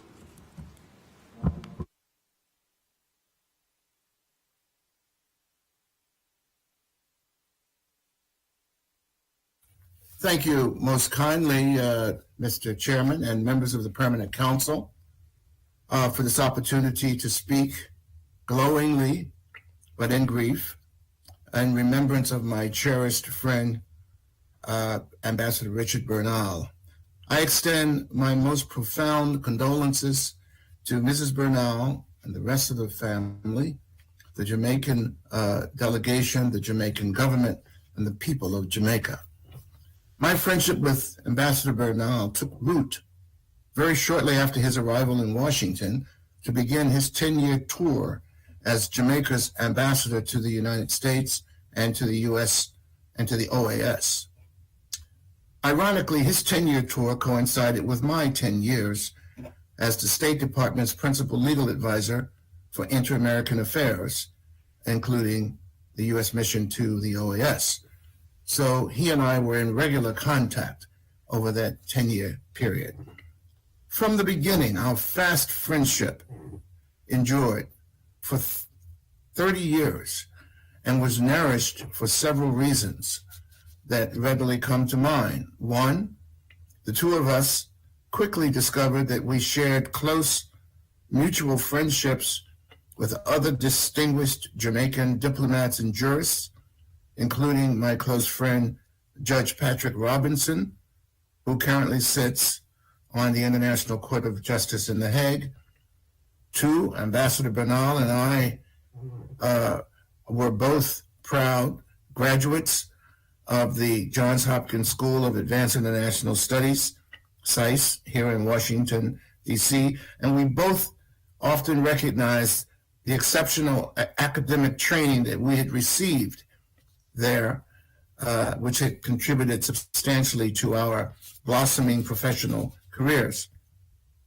But what really tightened the bond between us was that we both shared a profound love and passion for American jazz music, which we regularly discussed at every opportunity, and which we supported by attending several jazz concerts together. To say the least, Ambassador Bernal was, in addition to all the other accolades we could give to him and are giving to him, he was definitely a jazz man in his private life. Ambassador Bernal was widely recognized, as has been repeatedly acknowledged today, as a man of towering intellect and diplomatic skills. At Permanent Council meetings and other meetings at the OAS, when he took the floor, he spoke with a cadence in his unique Jamaican accent in a way that was bound to catch your attention and make you want to listen to what he had to say. This clearly contributed to his effectiveness as a successful diplomat and statesman. I personally found it interesting that the combination of his words, the cadence of his speech, and his Jamaican accent actually made it sometimes seem as if he was singing a soft lullaby, when in fact all he was doing was speaking softly to convey his well-articulated thoughts. For that reason, as I listened to Ambassador Bernal speak, I was often reminded of that famous quote from a well-known French author who said, and I quote, "Je t'écoute, étonnez-moi." Translation, I'm listening. Astonish me with what you are about to say. Like me, his fellow ambassadors there at the OAS and the rest of us could always count on never being disappointed by the quality of Ambassador Bernal's commentary and his analysis of the issues. I would say his trenchant analysis of the issues. He would invariably bring into the discussion or the debate a brilliant insight or a humorous Jamaican proverb or just simply a commonsensical perspective that would affect the direction of the discussion. In other words, his interventions were always reliably, shall we say, Bernalian. Though he was blessed with a manifestly high IQ, Ambassador Bernal's humility and grace always preceded him. All three of these, intellect, humility, and grace, were his constant hallmarks that reflected his innate character traits. As I reflect upon the life of this esteemed colleague and recall how he comported himself, one verse from the Bible readily comes to mind. It is the verse found in the book of Micah, chapter 6, verse 8, where the question is asked, "And what does the Lord require of us?" And the three-part answer is to act justly, to love and show mercy, and to walk humbly with your God. Any honest observer who knew Ambassador Bernal would readily agree that he epitomized those immortal values in his daily comportment, not just as an ambassador, but as a fellow human being.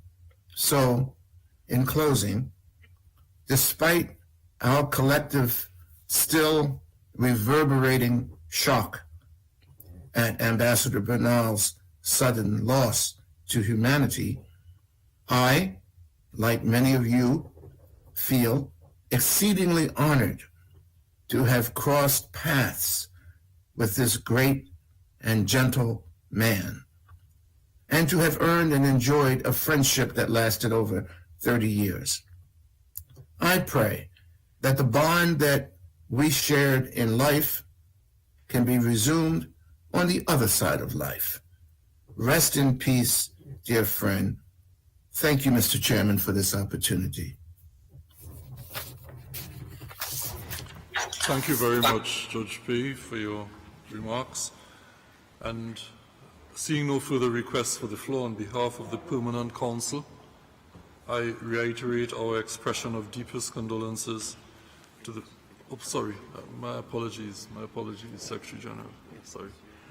You have the floor, Secretary General. Thank you, Mr. Chair, and thank you, Audrey, and Marx, Ambassador, dear Ambassador, all previous speakers, for your most descriptive recollection of Dr. Richard Bernal's esteemed career.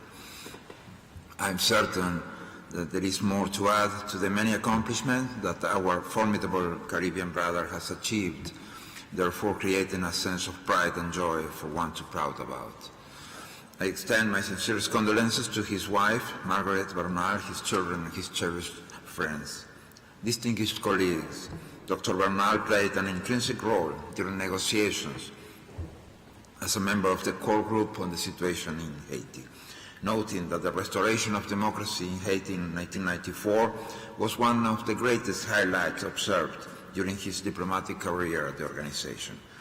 Ambassador Bernal embraced the OAS as an institution for the promotion and consolidation of democracy, the protection of human rights, and the fostering of economic and social development throughout the Americas. He further praised the unwavering commitment of the member states to what he called sustainable democracy, explained that the OAS has gone beyond the restoration of democracy to the prevention of the breakdown of democracy. Dr. Bernal's words from his farewell address to the Permanent Council in August 2001 are worthy of being highlighted as they continue to resonate in these chambers today. It is important that we maintain an openness to allow a structural and democratic environment for dialogue to ventilate the issues that affect the people of our dear hemisphere. There must be a listening factor in all of this, of course. Listen with the objective of not to finger point, but rather to find a solution that will allow our people to enjoy the very fruits that democracy affords to us all. Dr. Bernal was a great example of this while he supported the work of the organization. He ensured that the colleagues affecting the region were dissected in order to develop informal recommendations for facilitation by the OAS and implementation by its member states ahead of the 23rd special meeting of the Inter-American Economic and Social Council, as what we know as the Inter-American Council for Integral Development. To that end, he chaired 6 technical seminars on various topics regarding developmental financing, foreign trade, regional integration, social development and poverty, tourism and the environment. Dr. Richard Bernal was a visionary in many aspects, whose indelible economic and trade development policies continue to serve as a reference point for his fellow countrymen and the people of the Americas. Thank you, Mr. Chair. Thank you very much, Secretary General. Excellencies, distinguished colleagues, only because we are obliged to manage the time, I will not add lengthy remarks. I went to sign the Book of Condolence at the Embassy of Jamaica. I too was his student. I too was Ambassador Dr. Bernal's student. I too had the privilege of presenting alongside my teacher. I too understand the depth, breadth of his immense intellect. And so it is only left for me now, on behalf of this Permanent Council, to reiterate our expression of condolences, deepest condolences to his dear wife Margaret and his family, and to the people and government of Jamaica on the passing of Ambassador Dr. Bernal. May he rest in peace. Excellencies, distinguished colleagues, we now move to item 4 on our order of business. And here we shall proceed with the election of a judge of the OAS Administrative Tribunal, which has arisen given the retirement of Judge Michel Bastarache, effective November 15, 2022. In accordance with Article 111(3) of the statute of this body, it is incumbent upon the Permanent Council to elect a new judge to serve for the remainder of Judge Bastarash's term, which expires on December 31st, 2026. The person elected shall not assume the seniority of Judge Bastarash in the internal order of precedence to serve as President or Vice President of this body. That said, we shall now proceed with the election of the new member of the OAS Administrative Tribunal.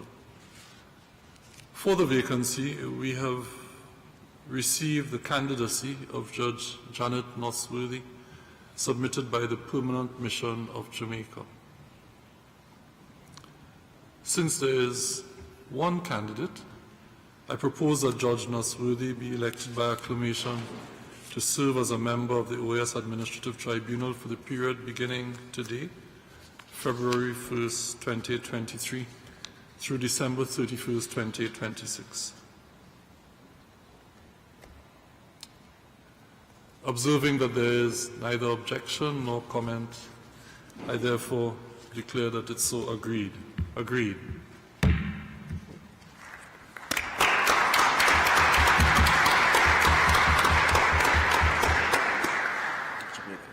Yes.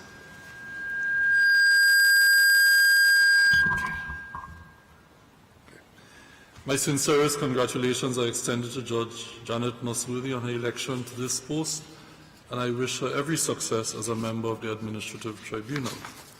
That said, I recognize immediately that the distinguished delegation of Jamaica has requested the floor. Excellency, you have the floor. Mr. Chair, I thank the member states of the OAS for their unanimous support for Jamaica's candidate to the Administrative Tribunal, Judge Janet Nosworthy. We look forward to working with the other members of the tribunal in discharging the mandate of this important body. Thank you.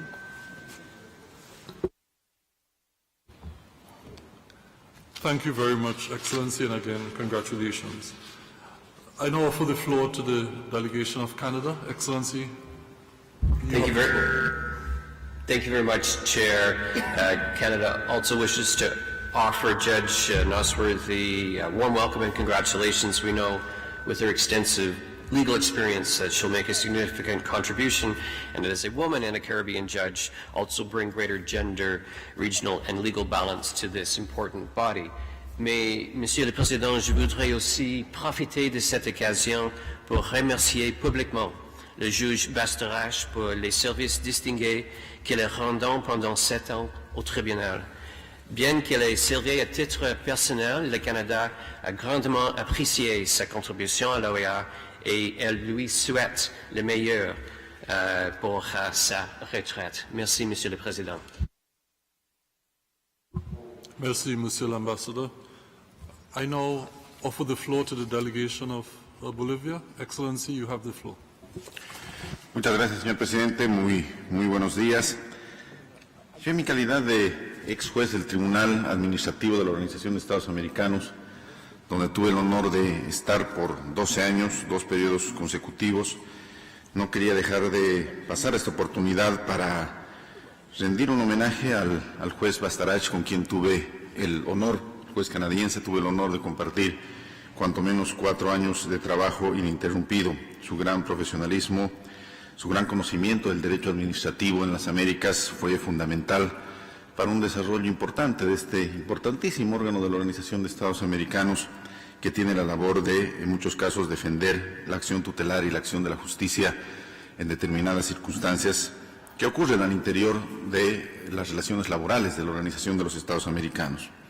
Lo hemos escuchado al juez Pei, que también es una gran persona, en el homenaje que hizo hace unos minutos, y por supuesto nuestro homenaje también para él y nuestra bienvenida a la juez Janet Nosworthy, representante de Jamaica, un país al que valoramos y respetamos muchísimo, con quien somos concurrentes, y nuestros mejores parabienes, que este tribunal siga construyendo sendas de justicia y sendas de protección de los derechos humanos, que en última instancia es lo que hace dentro del ámbito de su jurisdicción. Muchísimas gracias, señor presidente.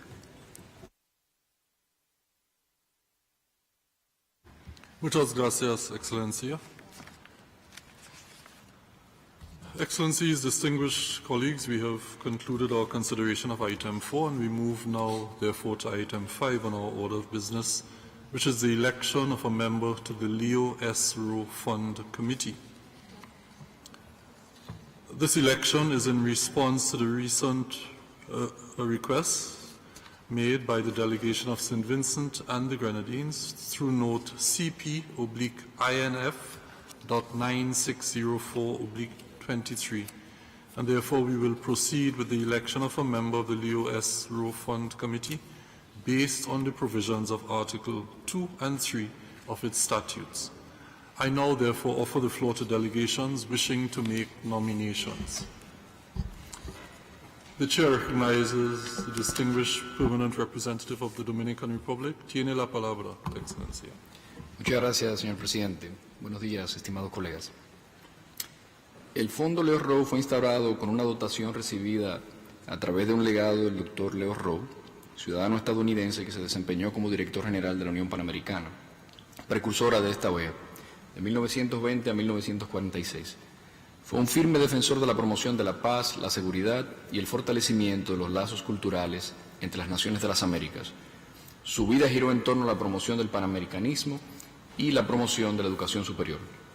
Durante 75 años de operaciones continuas y mediante inversiones prudentes de esa cartera, el fondo ha logrado crecer desde la dotación inicial de $623,000 hasta su valor el día de hoy de alrededor de 18.5 millones. Este dinero ayuda a jóvenes estudiantes de educación superior de nuestra región, estudiando en Estados Unidos, a cubrir gastos de estudios con préstamos sin intereses y al personal de la OEA a una tasa muy baja de interés. Esta organización reconoce que Estados Unidos ha apoyado históricamente al Fondo Leo Rowe y ha sido miembro de su comité desde su creación. Como tal, mi delegación quisiera nominar a los Estados Unidos de América para un mandato de 4 años como miembro de este comité. Muchas gracias, señor presidente.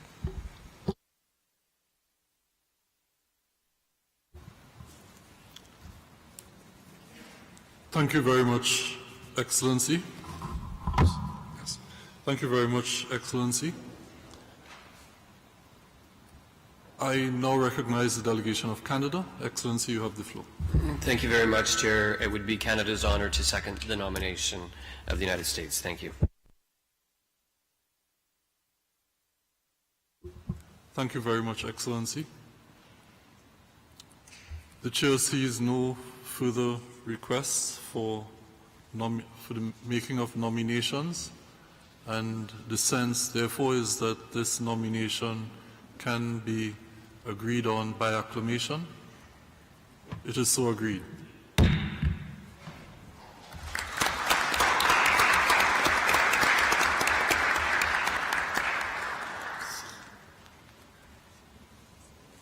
I offer the floor now to our distinguished colleague, Ambassador Mora of the United States. You have the floor, Excellency. Thank you very much, Mr. Chairman. The United States is proud of Mr. Rowe's legacy and vision, and appreciates the positive impact the Rowe Fund has had in Latin America and the Caribbean.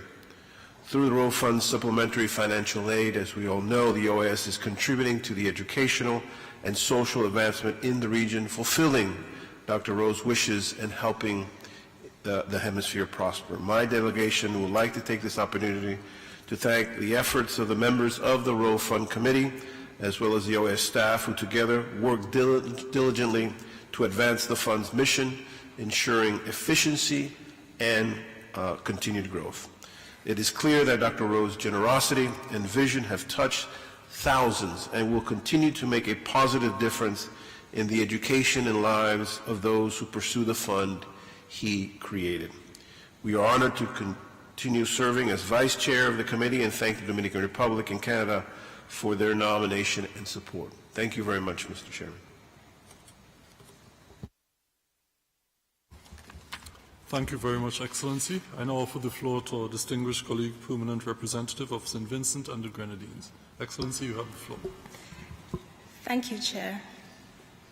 On behalf of the Rowe Fund, I express sincere appreciation to the Chair and members of the Permanent Council for the re-election of the United States of America to the Leo Rowe Fund. I thank the delegations of the Dominican Republic and of Canada for proposing and seconding this re-election. We welcome the delegation of the United States once again for another tenure to the Rowe Fund Committee and look forward to working with the designated representative. Chair, in the interest of time, I will simply abbreviate my remarks and inform this august body that this year the Rowe Fund will be celebrating its 75th anniversary of proudly fulfilling Dr. Rowe's vision to contribute to the development of Latin American and Caribbean citizens of OAS member states by granting financial aid in the form of interest-free student loans for studies at universities in the United States. And Chair, the committee will be pleased to inform this Permanent Council in due course of the specific activities to mark the 75th anniversary of the Leo Rowe Fund's existence. I thank you, Chair. Thank you very much, Excellency. There being no further requests for the floor, it's my pleasure on behalf of the Permanent Council to congratulate the Permanent Mission of the United States and its Permanent Representative, Ambassador Francisco Mora, on his election as a member of the Leo Rowe Fund Committee. Congratulations, Excellency.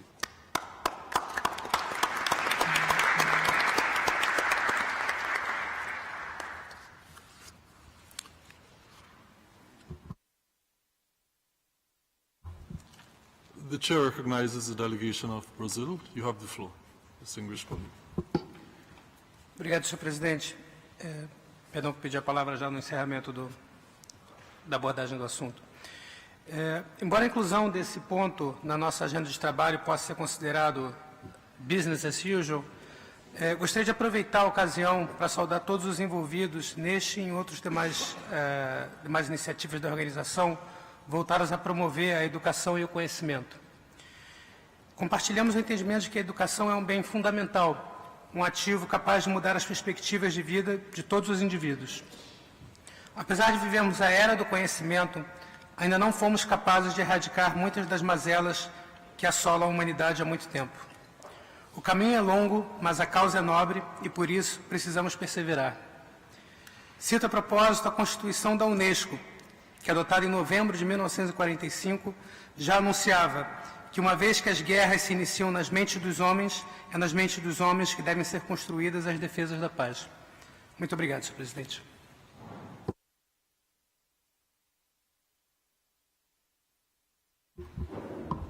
Muito obrigado, distinguished colleague.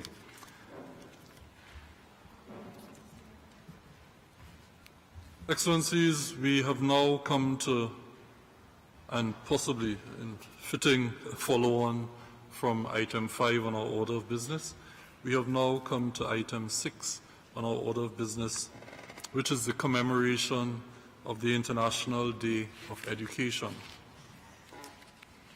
Esteemed colleagues, as you would be aware, on December 3, 2018, the United Nations General Assembly adopted a consensus resolution proclaiming the 24th January annually as the International Day of Education in celebration of the role of education for peace and development.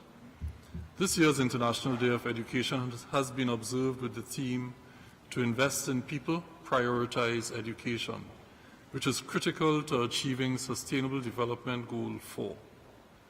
On 24th January 2023, the Chair of the Permanent Council posted on the Twitter account assigned to the Chair the following message. On this 5th International Day of Education, with the theme "To invest in people, prioritize education," the Chair of the Permanent Council reaffirms the commitment of the OAS to accelerating equitable access to quality education for all peoples in the Americas. #EducationDay. The Permanent Council deeply appreciates the presence and participation in today's meeting of our distinguished keynote presenters to begin our commemoration of the International Day of Education 2023. To begin this commemoration, I would like to extend a warm welcome to His Excellency Jaime Perczyk, Minister of Education of the Republic of Argentina and Chair of the Inter-American Education Ministerial process. Oh, sure. The Chair recognizes the distinguished permanent representative of Argentina. Lo que sucede es que me habían informado que el ministro debía conectarse un poquito más tarde, así que al haberse adelantado la hora que me dijeron, estoy pidiéndole que se conecte de inmediato para iniciar. Si me da un minuto o alteramos el orden y le digo que mientras se conecta, ¿alguna otra intervención? ¿Está conectado? Ah, bueno, perfecto, muchas gracias.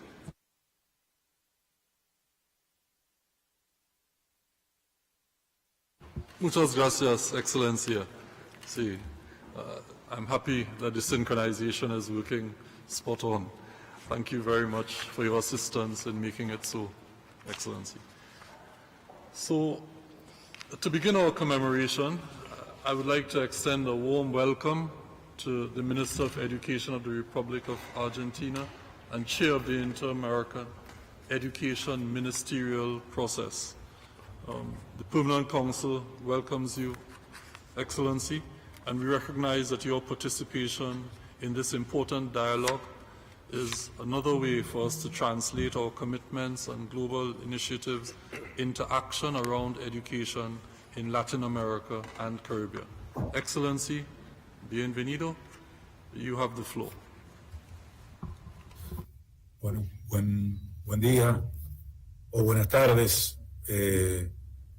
Queríamos saludar a todos los distinguidos embajadores de nuestros países hermanos, saludar especialmente a nuestro amigo, al embajador de nuestra patria, a Carlos Raimundi, saludarlos a todos y fortalecer en este encuentro, pero en mi carácter de presidente de la Comisión Interamericana de Educación, poner en valor, reafirmar la idea de Naciones Unidas, pero que es la idea de todos nuestros países, de todos nuestros pueblos, de nuestro gobierno, de nuestros gobiernos, en esta conmemoración del Día Internacional de la Educación y en este marco que le da a Naciones Unidas de invertir en las personas, dar prioridad a la educación, poder ponerle la palabra, pero también la decisión política y la organización de toda nuestra región en este temperamento, ¿no? Esto coincide con un trabajo muy profundo que ha hecho nuestra región en el marco de la UNESCO, convocados por Naciones Unidas para iniciar un proceso mundial de transformación de la educación, entendiendo primero que la educación es un derecho humano fundamental y que como derecho debe ser garantizado por los estados. Hemos llevado esta idea, esta posición, esta postura, este temperamento como región a la Asamblea Nacional de Naciones Unidas en Nueva York, pero también la hemos hecho en los foros en nuestra región, entendiendo los logros que han tenido nuestros países y nuestra región, pero también las deudas y los déficits que tiene.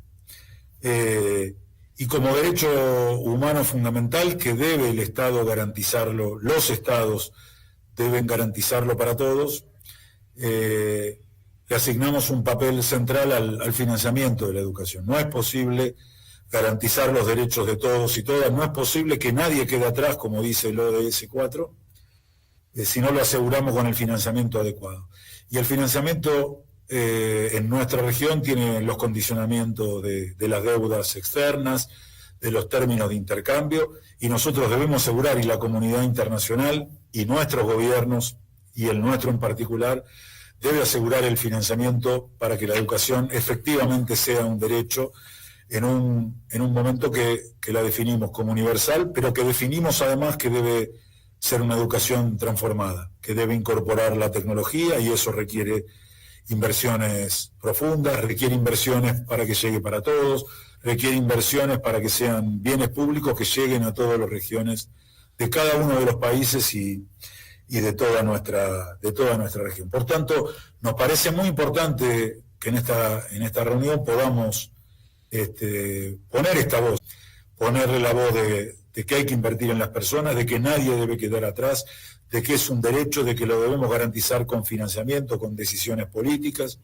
que debemos garantizar la inversión en tecnología, que a nuestros jóvenes le debemos poder realizar su educación secundaria vinculada con el mundo del trabajo y de la producción. Por tanto, esta es la voz que tenemos en la comisión, que tenemos en otras comisiones que integramos como región, y agradecemos muchísimo el esfuerzo que hacen los embajadores para poner esto en valor, para poder reafirmar, para poder decirlo en voz alta, para poder organizarnos para garantizar este derecho en toda nuestra región, desde el norte hasta el sur, para todos y para todas, que nadie quede atrás, y entendiendo que es un derecho de todos y es una obligación de los que estamos aquí poder realizarlo. Así que muchísimas gracias, agradezco la invitación, la posibilidad de decir estas palabras, y la invitación a todos a seguir trabajando por una educación para todos, en igualdad de condiciones,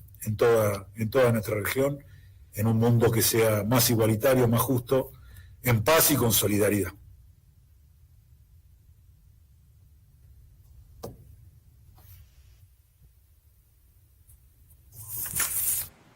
Muchas gracias, Excellencia, for your remarks. Thank you very much. Excellencies, distinguished colleagues, I now have the honor to greet and extend a warm welcome to Dr. Wayne A.I. Frederick, President of Howard University. Dr. Frederick, welcome to the House of the Americas. As the President of what is regarded as the flagship of historically Black colleges and universities, HBCUs, in the United States of America, our Permanent Council recognizes the significance of your participation in this important commemoration, and in fact, on the first day of the observance of Black History Month here in the United States. Dr. Frederick, Howard University's leadership in many initiatives for educational research investments during your tenure reiterates our shared commitment to accelerating equitable and affordable access to quality education for all peoples of the Americas. I recognize also that you are the holder of the highest national award of the Republic of Trinidad and Tobago, and therefore it's a pleasure for me to welcome you to the Permanent Council. Dr. Frederick, the floor is yours. Thank you, Mr. Ambassador, and certainly want to extend my thanks for the Organization of American States allowing me to address you this morning.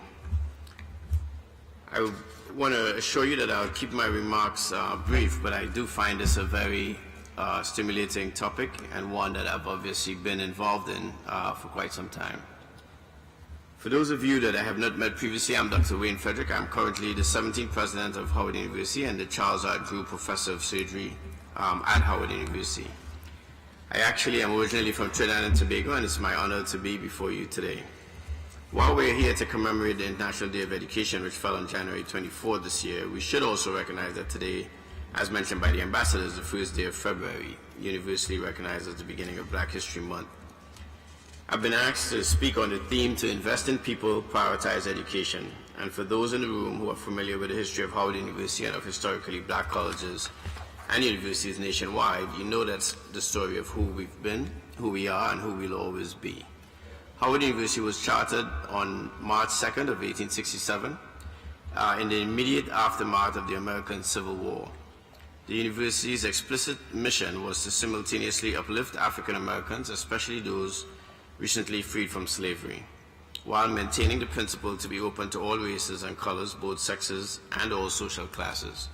That charter was signed by the 17th President of the United States, President Johnson, who was a known racist and a known misogynist. As a matter of fact, on the same day that he signed the charter for Howard University, he also vetoed the first Reconstruction Act. I mention this because I think it demonstrates that our democracy is messy, and sometimes those among us who may not have the best interests of all can certainly do things that are helpful to some. For the past 156 years, Howard has been burnishing its reputation as a leading institution for both its academia and its service. When African Americans and others within the African diaspora could not access equitable, affordable, quality education in this country, Howard University was there. As a matter of fact, while Jewish Americans could not attend major universities in the United States in the 40s and 50s, Howard University took them in. And the same thing with Japanese Americans after the internment as well. This legacy is what drew me to Howard and why serving as its president holds such gravity to me. I'll use myself as a bit of an example. In 1971, the year of my birth, Trinidad and Tobago adopted universal testing for sickle cell, and it was discovered that I was homozygous for the gene. I came to Howard University at the age of 16 and was afforded the opportunity to do my BS and my MD in a combined program of 6 years, 2 years undergrad and 4 years medical school. I fell in love with surgery while matriculating as a medical student and went on to become a surgical oncologist. I am now a triple alum, as I've also received my MBA. I mention this because I came from a middle-class home. The education in the United States was expensive, but it also demonstrates that that opportunity is one that we must afford a wider variety of people. As a matter of fact, I'll soon be heading back to campus for the groundbreaking on renovations to the Murtilla Minor Building, the former home of the historic Minor Normal School, and the future home for Howard's Middle School and our Graduate School of Education. This is an important day because that minor building was the first place where African Americans in Washington, D.C. could actually be educated in the field of education. And the middle school on Howard's campus is a middle school that's focused on math and science. We take students from all the wards here in D.C. Many of those students are underperforming when they come to us, but some 98% of them will go on to college. And some 60% will actually choose STEM disciplines. Again, demonstrating that if you put these students in the right environment early enough, they will certainly adapt and also flourish. Education has long been a gateway to liberation for the oppressed, and I can personally attest to how instrumental HBCUs have been to this cause. As long as Howard and other HBCUs exist, there will be accelerants to equitable and quality education for all people. So one of the things that I have witnessed as the president of Howard, as I have visited places like Brazil and Colombia and many Caribbean islands, is a high literacy rate and also the lack of opportunity after high school and higher education opportunities. This is something that we must change, and we must recognize that as we educate our citizens, we must provide them with the opportunity after they obtain that education to be able to flourish. And as I reflect over the innovations that we have seen in our lifetime, we can acknowledge that the adoption of new technologies decreases drastically over time. For example, a society may have adopted the internet faster than it adopted the automobile due to cost, accessibility, and familiarity with technological change. It took 5 years or less for cell phones to accomplish the same penetration in 1990, as an example. But it took decades for the telephone to reach 50% of households beginning before 1900.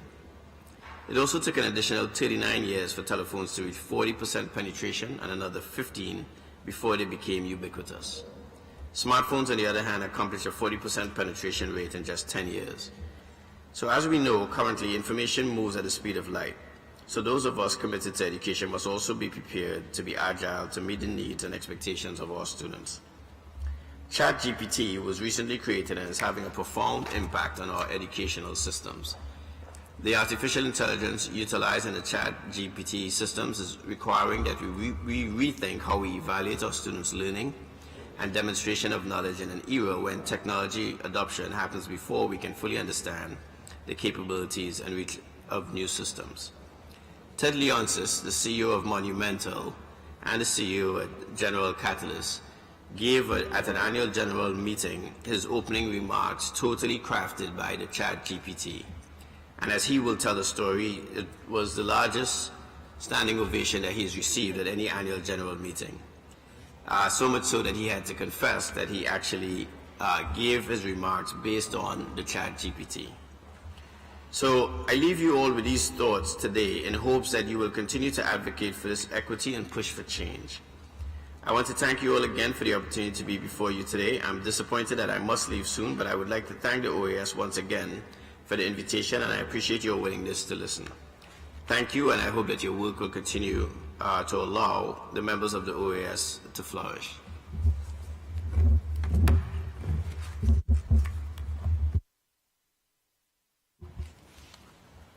Thank you very much, Dr. Frederick, for your presentation.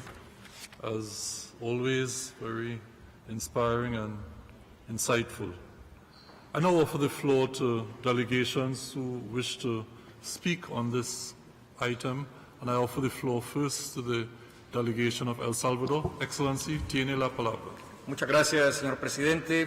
Mi delegación le agradece la inclusión en esta sesión de la conmemoración del Día Internacional de la Educación, ocasión propicia para reflexionar sobre el rol de la educación en la consolidación de la paz y el desarrollo de nuestros pueblos. La educación es el fundamento esencial sobre el cual debe construirse cualquier sociedad.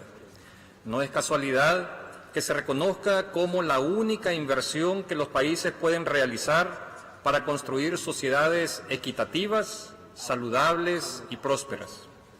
La educación es además un derecho ciudadano que mi país concibe como un derecho fundamental inherente a la persona humana, sobre el cual el Estado tiene la obligación y la finalidad de conservar, fomentar y difundir. Uno de los objetivos prioritarios del gobierno del presidente Nayib Bukele ha sido impulsar de manera prioritaria la educación de calidad como un pilar esencial para el desarrollo integral de la sociedad salvadoreña. El Salvador está trabajando incansablemente para garantizar el derecho a la educación y para elevar la calidad del sistema público. Estamos realizando la mayor inversión en educación en nuestra historia. El lema de la conmemoración de este año, invertir en las personas, priorizar la educación, refleja con fidelidad los esfuerzos de mi país en materia educativa. En dicho contexto, el Ministerio de Educación, Ciencia y Tecnología de mi país está impulsando la reforma educativa Mi Nueva Escuela como una reforma total e integral que, además del acceso a la tecnología y a la adaptación curricular, incluye la renovación total de la infraestructura de 5.150 escuelas en un periodo de 5 años. Mi Nueva Escuela también incluye la capacitación de todos los maestros, la atención a la primera infancia y el enfoque de salud y alimentación que garantice que niños y jóvenes tengan los nutrientes necesarios para su desarrollo y para sus procesos de aprendizaje. Señor presidente, desde el multilateralismo realizables, con valor agregado, en aras de fortalecer las capacidades de los Estados miembros y con ello contribuir a garantizar la educación de calidad, especialmente de grupos en condiciones de vulnerabilidad en nuestra región. Muchas gracias. Muchas gracias al embajador de El Salvador. Ofrezco la palabra ahora a la delegación de Bahamas. Thank you, Chair. At the outset, my delegation wishes to commend you for including commemoration of the International Day of Education on today's agenda, and to thank our distinguished presenters, the Honorable Minister of Education of Argentina, and the President of Howard University, who was another one of our distinguished academic luminaries from the Caribbean region. The focus of the International Day of Education on the importance of prioritizing education, particularly as a tool for addressing social and economic inequality, is both urgent and timeless. Given the importance of this integral aspect of development, it is hoped that we can dedicate time for future discussions on such matters in concert with CD. As we continue to navigate the post-pandemic context, all of our countries are contending with the gaps in learning loss and socialization amongst our youngest, created by the isolation and dislocation which was an unfortunate consequence of pandemic health and safety protocols. World Bank reporting establishes that these challenges were most acute in Latin America and the Caribbean, which struggles with prolonged school closures, poor mitigation effectiveness, and stark household income shocks. Only a few weeks ago, Chair, the Bahamas' Ministry of Education launched its Learning Loss Assessment Initiative to gather the data required to shape the national policy response and craft targeted interventions needed to diagnose and reduce learning loss and accelerate learning recovery. The Bahamas would welcome the opportunity to learn more about the experiences and best practices from colleagues on addressing this issue. For the Bahamas, another near-term priority is the expansion of local technical and vocational educational opportunities through investing in our local TVETs. TVETs are key institutions that facilitate workforce readiness and upskilling of our citizens. As we wrestle with the need to mitigate and adapt to climate change, TVETs will also serve important roles in preparing our citizens for the future of work. The Bahamas also remains open to partnerships and collaboration on research, exchanges, and a capacity building between our institutions and those of our colleague countries across the hemisphere. As I close, Chair, the Bahamas takes this opportunity to laud the ongoing and impactful work that the OAS does to support the work done in education in our member states through the work of SETI, particularly the coordinating work of the Inter-American Committee on Education, the enhanced access and affordability provided by the OAS Scholarships and Training Program, and the capacity building done through the I-10 and Pro Futuro projects. Chair, colleagues, the best investments that any of our countries can make are those made in our people. The Bahamas looks forward to the collective work our countries will continue to do here at the OAS and across the hemisphere, using human development and education to make the Americas more equal, more prosperous, and more sustainable. Thank you. Muchas gracias por su valiosa intervención, Bahamas. Ofrecemos la palabra a la delegación de Chile. Muchas gracias, Presidenta. Algunas cifras indican que actualmente en el mundo 262 millones de niños y jóvenes siguen sin estar escolarizados, mientras más de 617 millones de niñas, niños y adolescentes no pueden leer ni manejan nociones elementales de matemáticas. En este contexto crítico, Presidente, agradecemos las presentaciones del ministro Perczyk y del doctor Frederick, y queremos vincularlas de sus temáticas de financiamiento del derecho a la educación en primer lugar y la inclusión de la innovación en el segundo, respectivamente con la presentación por parte del presidente de Chile, Gabriel Boric, del Plan de Reactivación Educativa 2023, que reconoce que Chile fue uno de los territorios donde más impacto tuvo la pandemia de la escolaridad, pues fuimos uno de los países del mundo cuyas escuelas tuvieron mayor tiempo cerradas en el marco de la pandemia. Y se trata de algo relevante, creo, de traer, porque la escolaridad es un desafío incesante para los estados, nunca está completo. Cada desastre natural, cada pandemia, crisis social, quiebres políticos, recesiones, atenta contra los pasos que vamos dando en la materia. Eso pasó en nuestro país durante la pandemia, con crecimiento de la deserción y el ausentismo escolar, problemas de aprendizaje y de convivencia. Y se relacionan también con una base estructural, producto que el sistema escolar chileno no logra superar un carácter que expresa y a la vez reproduce diferencias de desigualdad económica muy importantes y que va amplificando día a día. Así, además de las horas de clases perdidas y las brechas de aprendizaje, durante la pandemia se produjo también una división importante entre estudiantes y escuelas. Y eso es clave porque la escuela, además de ser el espacio donde se aprende, en la historia republicana de Chile se aprende también a ser sociedad, se aprende la sociabilidad, a vivir en comunidad, a donde podemos ser capaces de entendernos como iguales, y es vital para una democracia entender que ese lugar está dañado y trabajar para sanarlo. A ese efecto de recuperar los aprendizajes y revincular a quienes hoy están lejos de sus escuelas, Chile desplegará 1.300 profesionales y gestores para que cada estudiante pueda volver a su sala de clase. Esto significa ir a tocar las puertas de las casas, involucrarse con las familias y hacer funcionar a todo el Estado, porque muchas veces los problemas van mucho más allá de la escuela. Estos 1.300 profesionales serán claves en un sistema de monitoreo que permitirá alertar e identificar casos de ausentismo y exclusión, y se dedicará a que estos niños, niñas y adolescentes puedan volver de modo permanente a la escuela. Desde la mirada a las brechas de aprendizaje, pondremos especial cuidado en abordar el rezago en habilidades de lectura, que sabemos bien son base para los demás aprendizajes.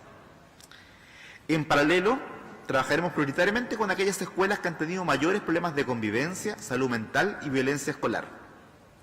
Otra de las expresiones de la pospandemia, como ustedes bien saben. Presidenta, hace un siglo, en el año 1922, el secretario de Educación de México, José Vasconcelos, invitó a la profesora y poeta chilena Gabriela Mistral para colaborar en las reformas educativas de su país. Gabriela Mistral ya había tenido una profunda experiencia pedagógica a lo largo de Chile, la maestra. Así en México, Mistral puso en marcha las escuelas al aire libre. Iba a lugares apartados de la ciudad y educaba abiertamente, como lo hizo en Chiapas y en otras zonas del querido país. El objetivo de la política educacional del ministro Vasconcelos en México era integrar a la nación a los grupos excluidos, en especial campesinos e indígenas, por medio de la educación. A esa tarea colaboró nuestra Gabriela Mistral, elaborando libros de texto y contribuyendo con las misiones culturales, que eran grupos de profesionales e intelectuales que capacitaban a profesores de comunidades rurales y aisladas en campañas de alfabetización y en congresos de maestros normalistas y profesores. El rico bagaje cultural mistraliano también se funda en la experiencia del creador de escuelas normales, el argentino Domingo Faustino Sarmiento. Con osadía, hace un siglo atrás, Mistral alimentó una redefinición de la escuela pública, en que prima la diversidad cultural, de ideas y pensamientos, con el protagonismo de los y las sujetos que las constituyen, superando las profundas desigualdades sociales que arrecian y arreciaban en nuestra educación y sociedades. Con este recuerdo, Presidenta, de la profundidad humanista de Gabriela Mistral, la lucidez del mexicano José Vasconcelos y la visión del argentino Domingo Faustino Sarmiento, Chile quiere saludar hoy en esta organización el Día Internacional de la Educación. Muchas gracias.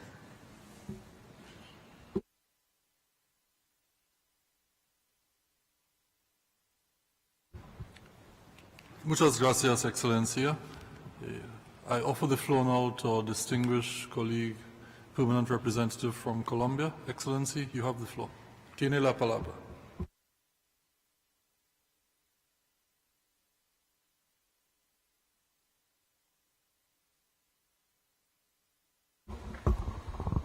Embajador, ¿está en mute? Muchas gracias, señor presidente. Me uno y nos unimos a nombre del pueblo colombiano a los actos de conmemoración que se han expresado el día de hoy por la partida del presidente de Guatemala, expresidente de Guatemala, y del embajador Bernal. Yo creo que la designación de la juez Janet Nosworthy, a quien le deseamos muchos éxitos, de Jamaica, es una demostración de que también hicimos memoria de él. En este instante deseo hacer referencia a la importante celebración que estamos haciendo, su inclusión en el orden del día, y realzar los aportes que acaba de hacer el ministro Perczyk de la Argentina y el doctor Frederick de la Universidad Howard aquí en Washington.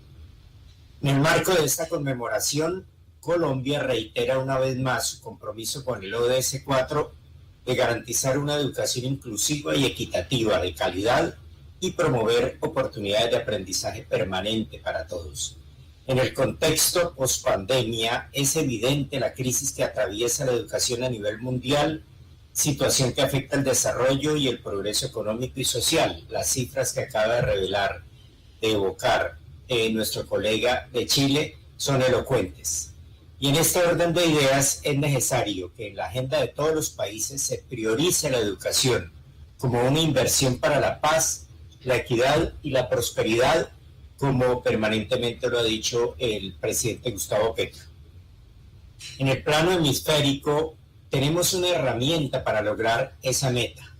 Es la Agenda Educativa Interamericana 2002-2027, adoptada en la 11ª Reunión Interamericana de Ministros de Educación el pasado mes de noviembre. Tal como lo mencioné en mi intervención en esa reunión ministerial, esta Agenda Educativa Interamericana es una oportunidad sin precedentes para fortalecer la innovación educativa en contextos de cambio. Nos permitirá alcanzar una construcción dialógica, colectiva y consensuada de sistemas educativos que reconocen a las personas como sujetos de derecho y agentes del cambio. Colombia no es ajena a las posibilidades de avance que este contexto nos brinda. Por esta razón, las apuestas las ha formalizado el gobierno del presidente Gustavo Petro en el Plan Nacional de Desarrollo 2022-2026, centrando su interés en el derecho a una educación de calidad que responda a las premisas de paz total, justicia ambiental, justicia social y cohesión territorial. Así, buscamos reconocer el potencial único de la educación para permitir la movilidad social, la reducción de las desigualdades, la valoración de la diversidad y la construcción de bases sólidas para sociedades democráticas, equitativas, inclusivas y sostenibles, bajo el entendimiento que la educación es un derecho humano, un bien público y una responsabilidad colectiva. Muchas gracias, señor presidente.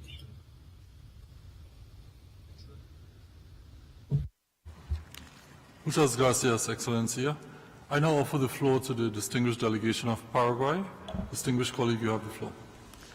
Gracias, señor presidente.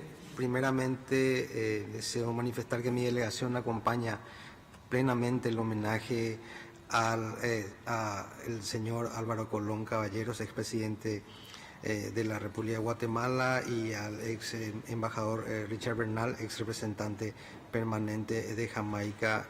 Muy contento de poder participar en este homenaje. Asimismo, también deseamos felicitar a Jamaica en su elección como un representante de Jamaica como miembro del Tribunal Administrativo, y también a Estados Unidos en su nominación para la comisión del Fondo Rowe. La delegación de Paraguay se une a la conmemoración de este Consejo Permanente en el marco del Día Internacional de la Educación, agradeciendo la inclusión de este tema en el orden del día. Agradecemos, por supuesto, al ministro Jaime Perczyk y al doctor Wayne Frederick por sus ilustrativas presentaciones, de las que tomamos debida nota.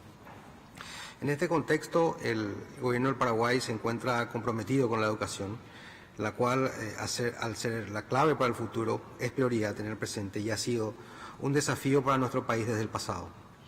Ya en 1844, el entonces primer presidente constitucional del Paraguay, el señor Carlos Antonio López, manifestaba al Congreso paraguayo que las escuelas son los mejores monumentos que podemos ofrecer a la libertad. Con plena conciencia de este compromiso con la historia de nuestra nación, la administración del presidente Mario Abdo Benítez ha invertido constantemente en infraestructura, equipamientos, formación docente y tecnología, para que todos los niños, niñas y adolescentes de mi país reciban una educación sostenida en la excelencia y sean agentes transformadores del cambio. En efecto, se han beneficiado a más de 1.300.000 estudiantes con la provisión de kits de útiles escolares. Igualmente, a través del Fondo para la Excelencia de la Educación y la Investigación se han asignado considerables recursos a programas y proyectos públicos orientados a mejorar la calidad educativa y fortalecer la investigación científica, entre otras acciones. Señor presidente, reconocemos que persiste una deuda histórica que como sociedad paraguaya tenemos con la educación de nuestro país. No obstante, los avances impulsados en los últimos tiempos nos hacen sentir optimistas, puesto que nos encontramos sentando bases sólidas. A pesar del impacto de la pandemia a nivel regional y global, consideramos unas bases sólidas para un desarrollo educativo integral de nuestras generaciones más jóvenes. Finalmente, reiteramos nuestra complacencia por la presente conmemoración, convencidos de que la OEA, sobre todo por medio de la Comisión Interamericana de Educación, constituye un espacio idóneo para profundizar los debates en el campo de la educación de nuestros pueblos, sin dejar a nadie atrás, especialmente dando un efectivo cumplimiento a la agenda educativa interamericana. Muchas gracias, señor presidente.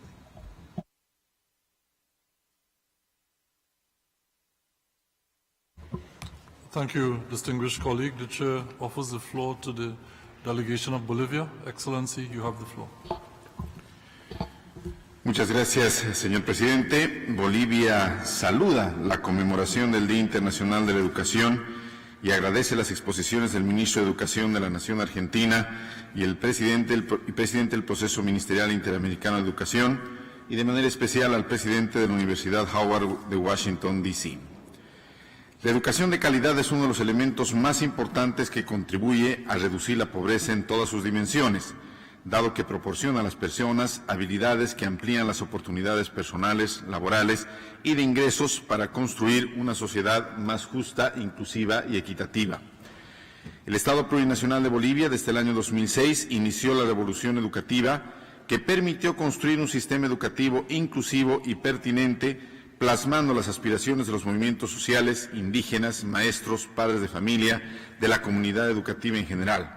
Los fundamentos de la revolución educativa se encuentran plasmados en la Constitución Política del Estado y particularmente en la Ley de Educación Avelino Siñana y Lizardo Pérez del año 2010, que me tocó aprobar en condición de presidente de la Cámara de Diputados. Esta ley define que toda persona tiene derecho a recibir educación en todos los niveles, de manera universal, productiva, gratuita, integral e intercultural, sin discriminación. Como eje central de la revolución educativa se ha venido implementando el modelo educativo sociocomunitario productivo, el cual permitirá cumplir los mandatos y objetivos establecidos como Estado Plurinacional de Bolivia. Entre el 2015 y el 2019 se avanzó en el acceso a la educación y el fortalecimiento del sistema educativo plurinacional, promoviendo la calidad educativa, lo que permitió que el año 2019 la tasa de asistencia de la población en edad escolar entre 14 y 17 años sea del 90.08% a nivel nacional, restando solamente 4.5 puntos porcentuales para alcanzar la meta de desarrollo sostenible de Naciones Unidas establecida en el 95%. El mayor progreso se evidencia en el nivel inicial, cuyo resultado es producto de lo establecido en la ley antes mencionada, que dispone la obligatoriedad de la educación para todas y todos desde el nivel inicial hasta el bachillerato, y además por las acciones, proyectos y programas que apoyan la oferta educativa y promueven la demanda por la educación. Entre las acciones vinculadas a la oferta educativa que contribuyen a la calidad de la educación se encuentra la formación posgradual de los docentes del sistema de educación regular en Bolivia. Por el lado de la demanda educativa, destacan los programas como el Bono Juancito Pinto, que consiste en un incentivo monetario a la permanencia con la entrega anual de un monto pecuniario a los estudiantes del nivel primario y secundario de las unidades educativas públicas. Otros beneficios son aquellos destinados a los bachilleres, como el caso del bono del bachillerato destacado, que el año 2019 llegó a 10.064 estudiantes, además de la entrega del diploma de bachiller totalmente gratuita para todos los graduados. Bolivia promueve que los estudiantes continúen la formación superior después del bachillerato a nivel técnico o a nivel licenciatura, de acuerdo a las habilidades y potencialidades de cada estudiante, pero que además contribuye al desarrollo social, productivo y económico de la nación boliviana. La tasa de matriculación en la educación superior de la población de 19 a 23 años de edad se ha incrementado del 35.4% en el año 2015 al 43.6% el año 2020, siendo las mujeres las que más han incrementado su matriculación.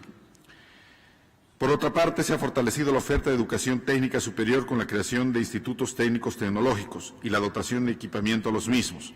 Asimismo, se han promovido eventos como ser el Premio Plurinacional de Ciencia y Tecnología en Encuentro de Investigación e Innovaciones que fomentan el carácter innovador y competitivo de la investigación, tanto en docentes como en estudiantes. De este modo se puede evidenciar importantes avances en el ámbito educativo. Más bolivianas y bolivianos acceden a servicios de educación como resultado de la implementación de políticas públicas dirigidas a la oferta educativa en todo el territorio nacional y la implementación de incentivos a la demanda.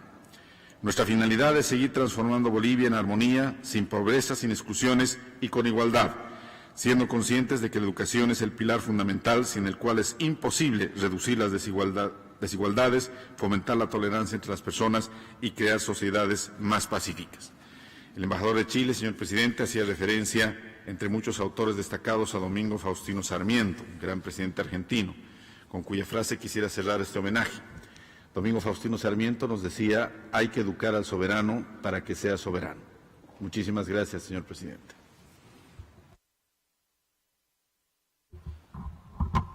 Muchas gracias, Excellencia, por sus palabras. I offer the floor now to our distinguished colleague, Ambassador of Costa Rica. Excellency, tiene la palabra. Muchas gracias, señor presidente. Buenos días a todos. Agradecemos la inclusión de este punto en la agenda del día de hoy y especialmente las intervenciones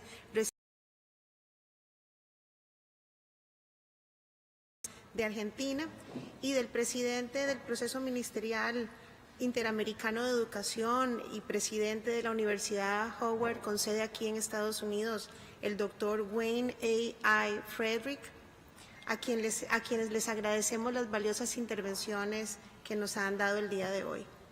El 24 de enero celebramos el Día Internacional de la Educación, el cual fue adoptado en la Asamblea General de las Naciones Unidas en el año 2018, con el fin de celebrar el papel que la educación desempeña en la paz y el desarrollo de los países.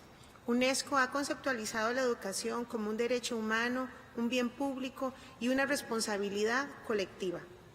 Por esa razón, Costa Rica se suma al lema de este año que dice invertir en las personas, priorizar la educación. Para mi delegación, este tema es de suma relevancia tomando en cuenta que llevamos más de 70 años en priorizar la inversión en educación, salud y medio ambiente. Al abolir el ejército, priorizamos la inversión en una educación inclusiva, equitativa y de calidad para todos y todas. En Costa Rica la educación es pública, gratuita y obligatoria y consideramos todo un hito histórico el hecho de que llevamos 154 años desde que se incluyó en la Constitución de 1869 que la educación era pública, obligatoria, costada por el Estado para ambos sexos, tanto para los niños como para las niñas. En tal sentido, nuestro Ministerio de Educación Pública ha reconocido el énfasis que se debe brindar a la educación de las mujeres y las niñas, la formación y el desarrollo de habilidades de las mujeres de cara al cambio tecnológico y los nuevos empleos asociados a las áreas de la ciencia, la innovación y la tecnología es fundamental para la igualdad efectiva y el adecuado empoderamiento económico de las mujeres. Por ello, promovemos el acceso a la educación de las niñas, adolescentes y mujeres en áreas de la ciencia y la tecnología para desarrollar ese interés y las habilidades necesarias para una adecuada inserción sin discriminación en estos campos. Desde el multilateralismo, nuestro país insta a priorizar la educación de todos y todas para acelerar el progreso hacia el logro de los objetivos de la Agenda 2030 y los objetivos de desarrollo sostenible, sobre todo el objetivo 5 en un contexto de recesión mundial, de desigualdades crecientes y de la crisis climática que nos afecta.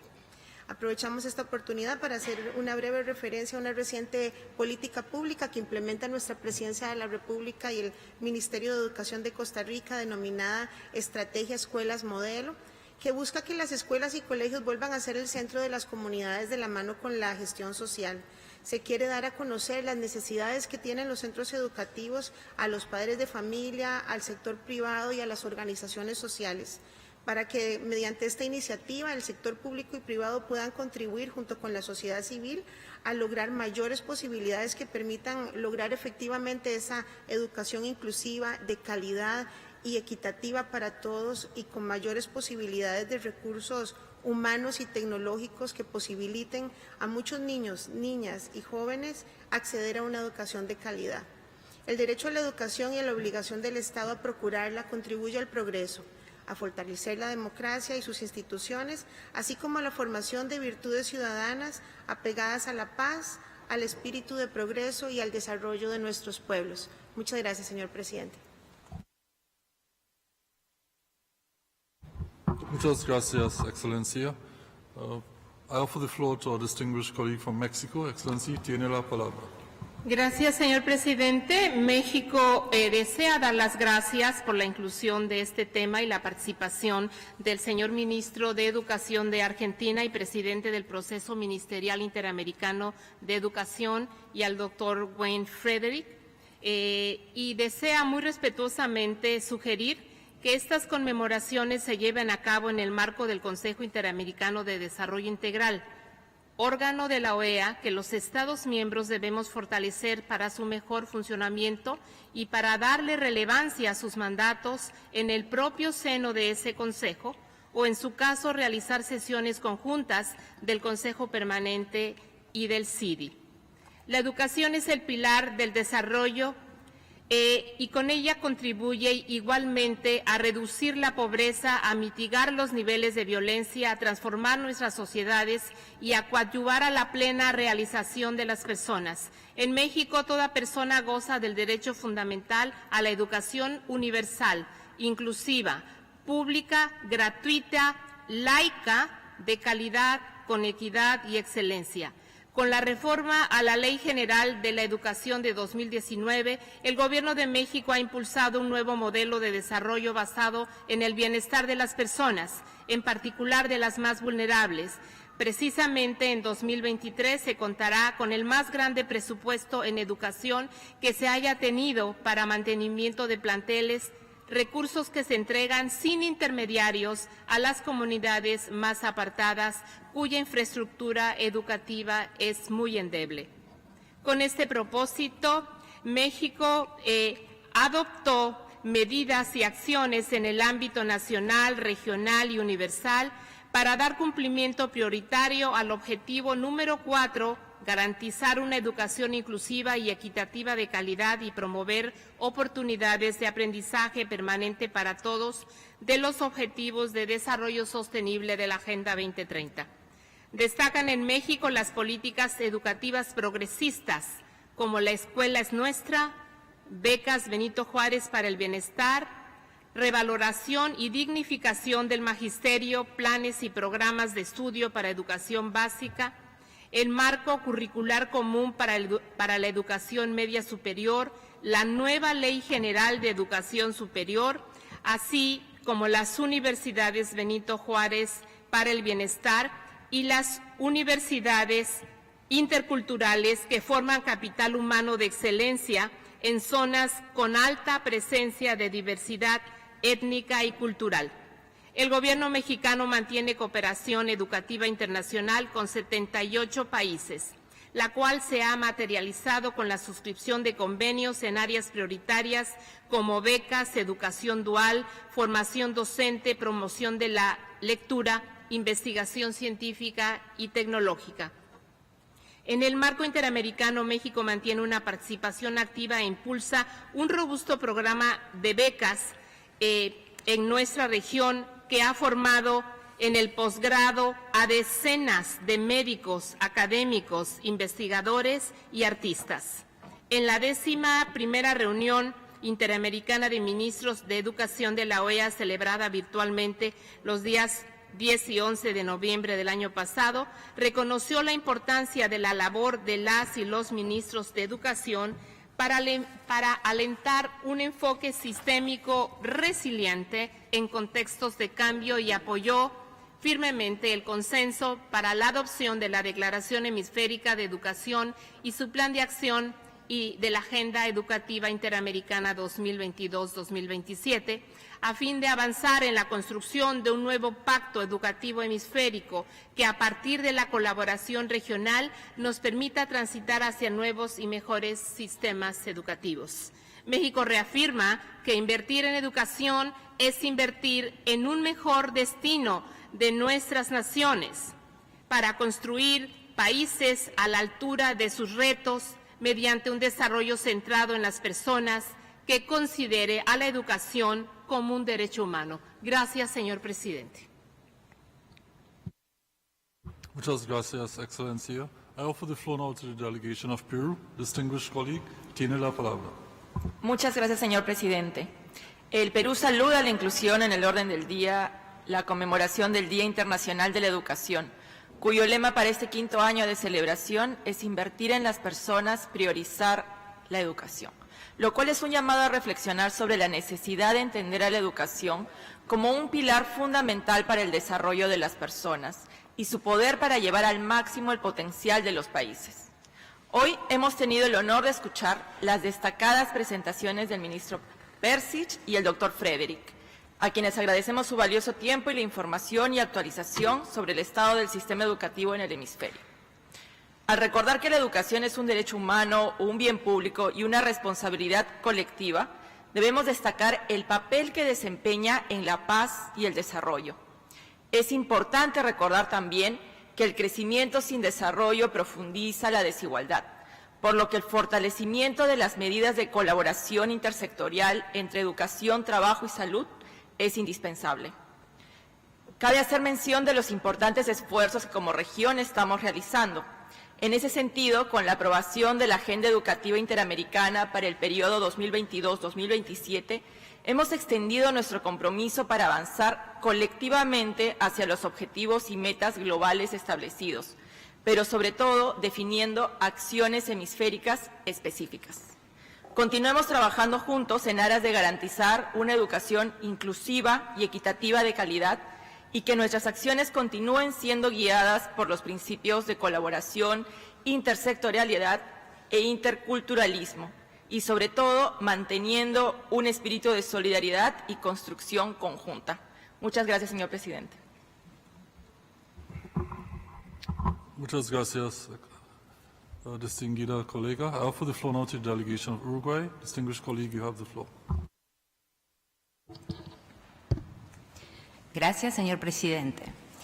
Uruguay toma la palabra para unirse a la conmemoración del Día Internacional de la Educación en un año muy especial en el que destaca a nivel nacional la implementación de un plan de desarrollo educativo, reforma impostergable, donde se ha identificado la necesidad de trabajar en el fortalecimiento de los aprendizajes de todos las y los estudiantes, con especial énfasis en los que presentan mayores índices de vulnerabilidad social y educativa, con el objetivo de abatir inequidades en acceso, trayecto, egreso y en la calidad de aprendizajes.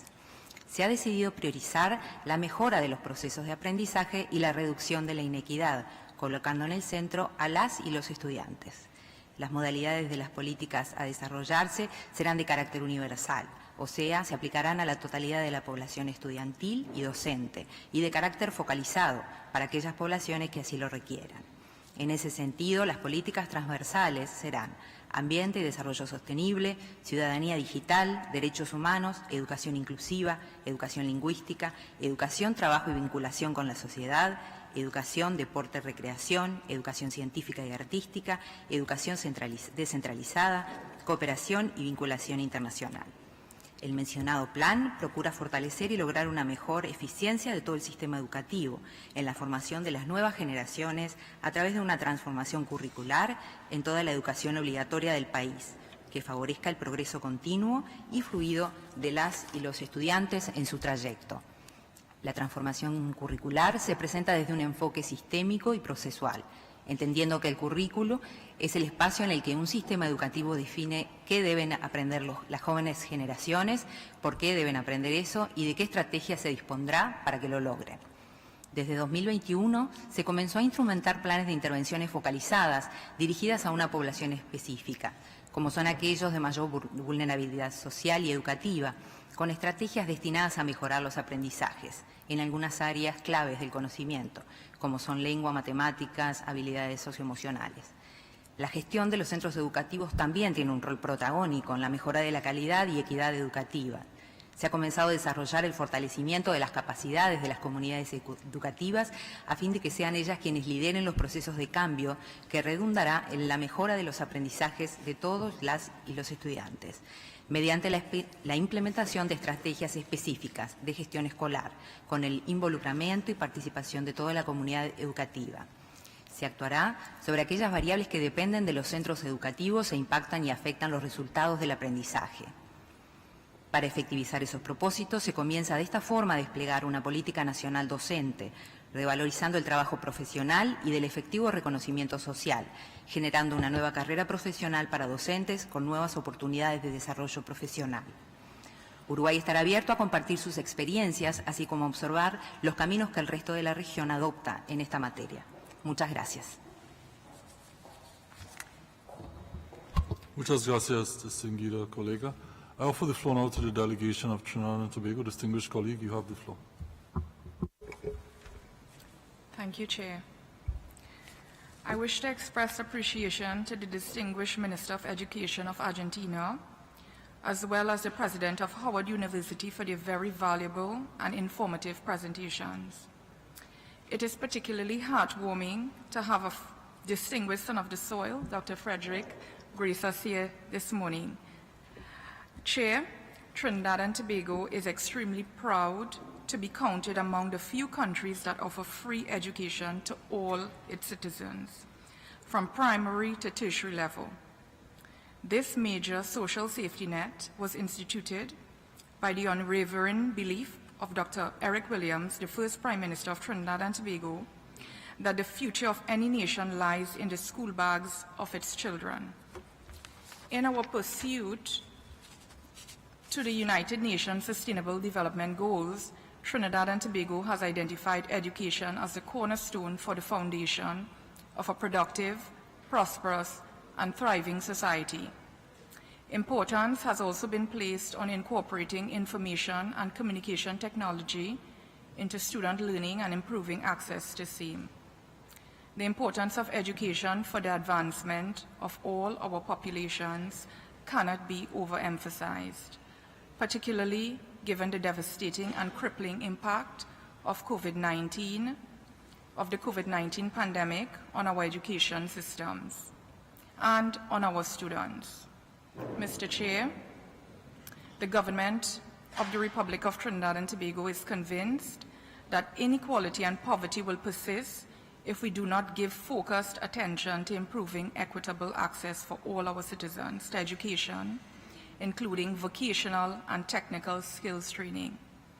This delegation looks forward to working with all delegations and the Executive Secretariat for integral development in achieving this goal. Thank you, Chair. Thank you very much, distinguished colleague. I offer the floor now to the delegation of Brazil. Distinguished colleague, you have the floor. Muito obrigado, senhor presidente. A delegação brasileira celebra a inclusão desse ponto na agenda desta sessão do Conselho Permanente. Agradecemos as exposições do ministro Perczyk e do Dr. Frederick. Senhoras e senhores, há exatamente um mês, o presidente Luiz Inácio Lula da Silva tomou posse para o seu terceiro mandato. Nos seus discursos perante o Congresso Nacional e no Palácio do Planalto, a palavra educação foi uma das mais mencionadas. Naquelas oportunidades, o presidente brasileiro recordou que jamais houve país que conseguiu se desenvolver sem antes ter encaminhado os problemas da formação do seu povo. Saúde e educação são o alicerce de uma grande nação. Um povo com acesso ao conhecimento, com assistência adequada e bem-estar, é a premissa para a construção de um presente de oportunidades e de um futuro melhor. O presidente Lula designou o ministro Camilo Santana, ex-governador do estado do Ceará e senador eleito, para reformar a educação brasileira.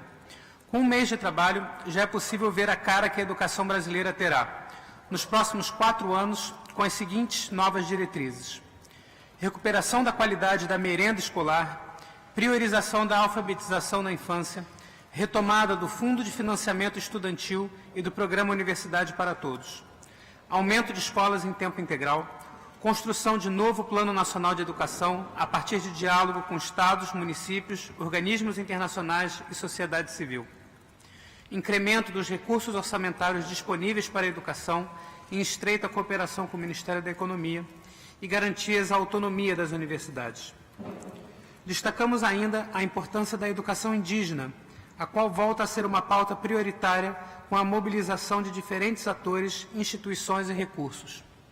Essa deve observar atributos específicos, como o uso de línguas indígenas, sistematização de conhecimentos e saberes tradicionais, uso de materiais adequados, preparados pelos próprios professores indígenas, elaboração de currículos diferenciados e calendário adaptado ao ritmo de vida e rituais indígenas. Algumas iniciativas já foram implementadas, como portaria que estabelece reajuste de quase 15% no piso nacional dos profissionais do Magistério Público da Educação Básica. A medida insere-se no âmbito da política de valorização profissional prevista no Plano Nacional de Educação, o PNE. No âmbito internacional, foram iniciados diálogos exploratórios com representantes da ONU sobre a criação de centenas de novas escolas estaduais em tempo integral e da FAO para a retirada do Brasil do mapa da fome por meio da educação.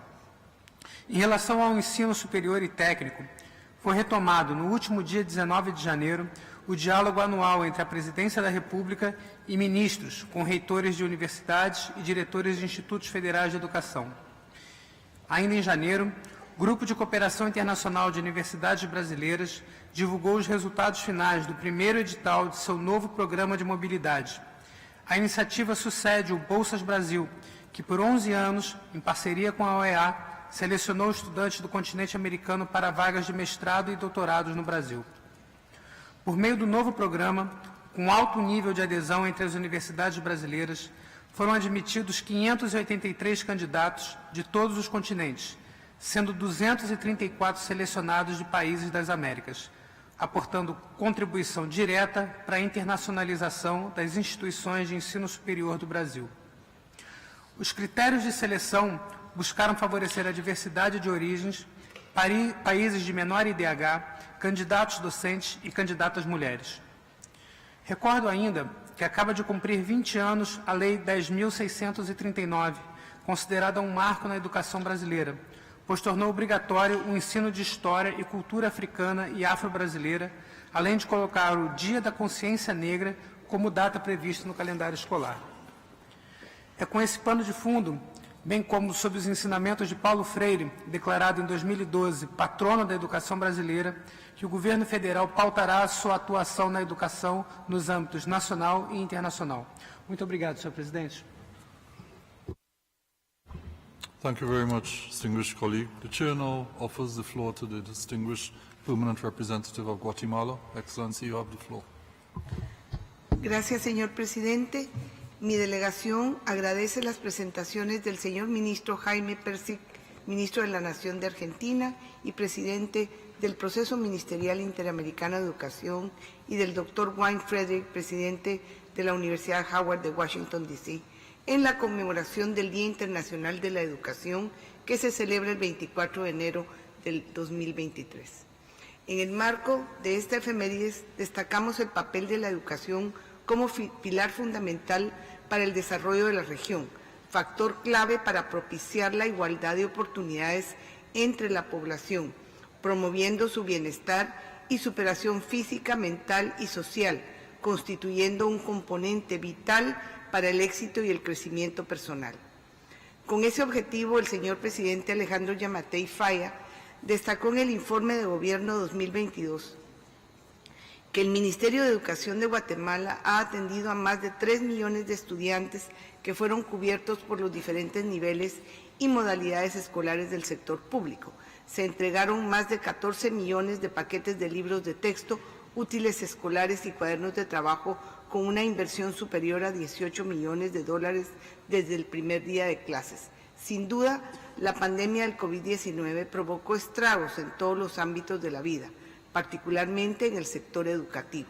Por ello, en atención a esa crisis, como parte de los esfuerzos de recuperación post-pandemia, se brindó el seguro médico escolar a 2,5 millones de estudiantes de los niveles preprimaria y primaria con una inversión de 34 millones de dólares, ofreciendo más de 194,000 asistencias médicas presenciales y 770,000 a distancia.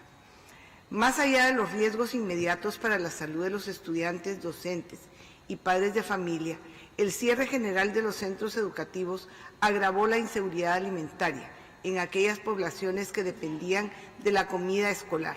En atención a este flagelo, durante el 2022 se amplió la cobertura de alimentación escolar a más de 2 millones de estudiantes, significando una inversión de alrededor de 372 millones de dólares. Mi país está convencido que estos esfuerzos nacionales deberán incorporar las diferentes perspectivas regionales a fin de servir mejor a los estudiantes, docentes y a la comunidad, asegurando la continuidad de la educación en todos los niveles del sistema educativo.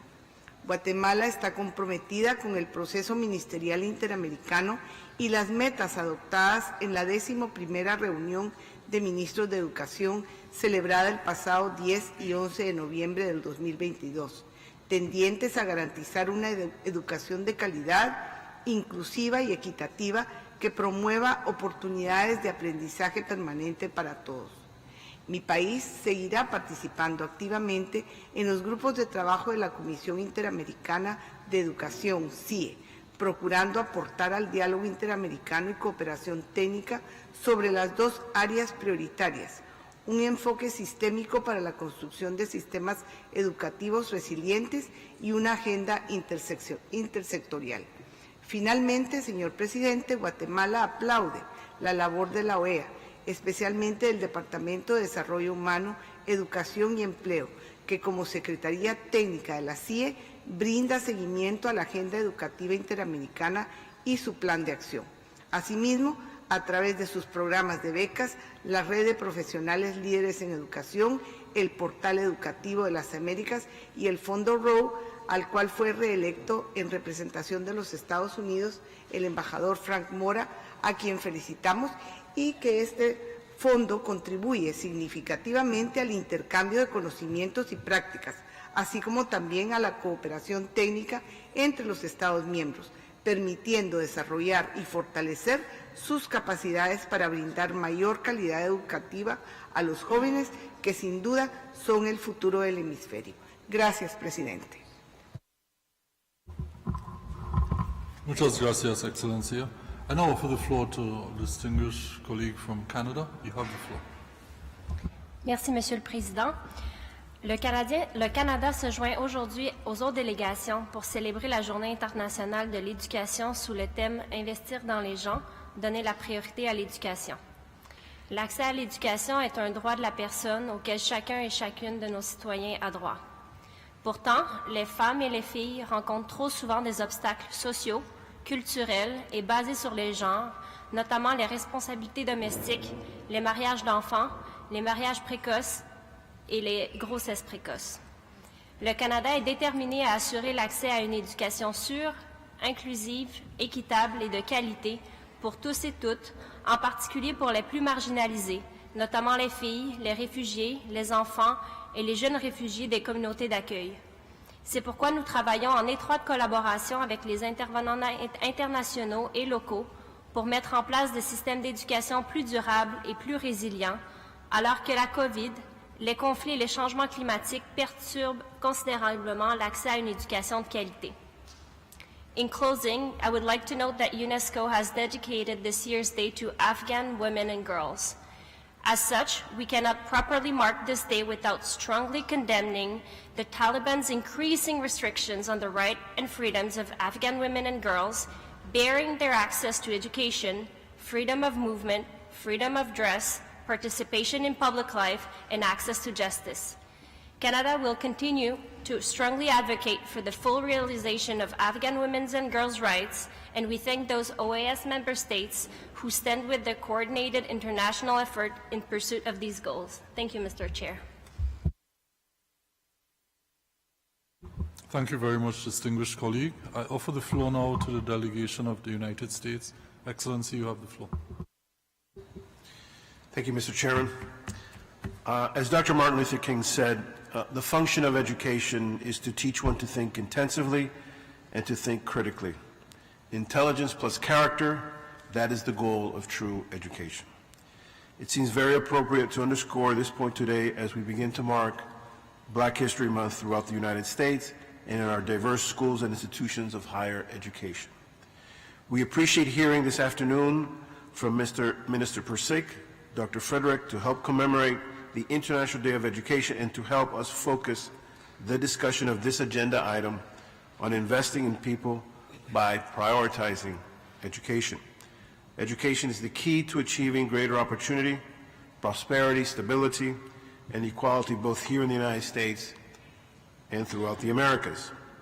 A high-quality education develops the mind, opens the heart, nurtures our talents, and fortifies our character. Through education, we learn to recognize ourselves in our neighbors and cherish the dignity of our shared human experience. Mr. Chairman, to ensure that our children are provided every opportunity to learn and grow, the Biden administration is providing resources through the America's Rescue Plan for schools in the United States to safely reopen in-person instruction. Today, thanks to our COVID-19 strategy and the resilience of local communities, more than 99% of America's schools are open again. Beyond important efforts related to pandemic recovery, the United States is also focused on seizing the chance for a reset in education. Among other things, this means setting higher standards for academic success, as well as addressing long-standing inequities for students from disadvantaged communities. But if we are truly to build a better America, we all must continue to make transformational investments in education, including making high-quality preschool available and coming together to address the invisible toll on children's mental health that was exacerbated by the pandemic.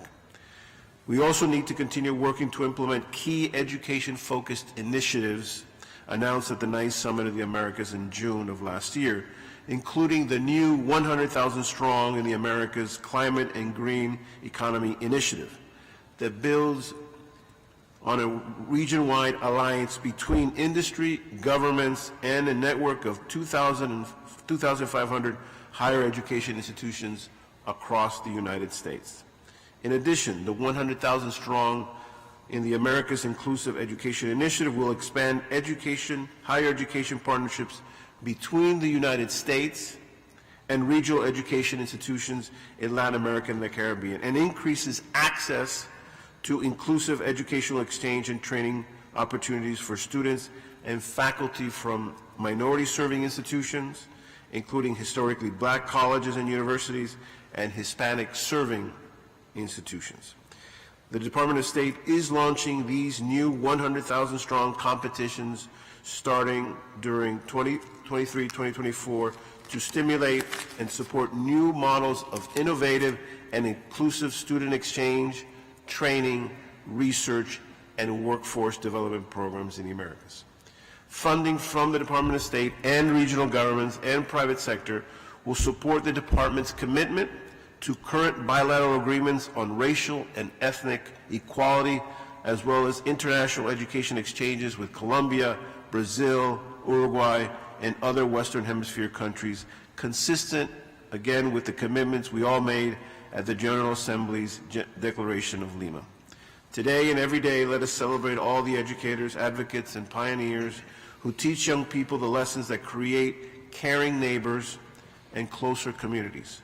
Let us commit to learning together, sharing the best we have to offer, and working in unity for the common good. Thank you, Mr. Chairman. Thank you very much, Excellency. I now offer the floor to the delegation of Argentina. Excellency, you have the floor.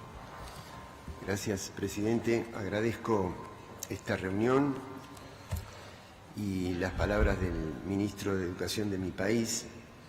Quiero resaltar dos de las cuestiones planteadas por el Ministro Perczyk. La cuestión de la inclusión y la de la inversión educativa. Porque hablo desde un país que puede exhibir logros en materia de industria satelital, de medicina nuclear. Acabamos de instalar en la provincia de Salta un telescopio de alto alcance, de alta complejidad, en un proceso de integración educativa con otros países.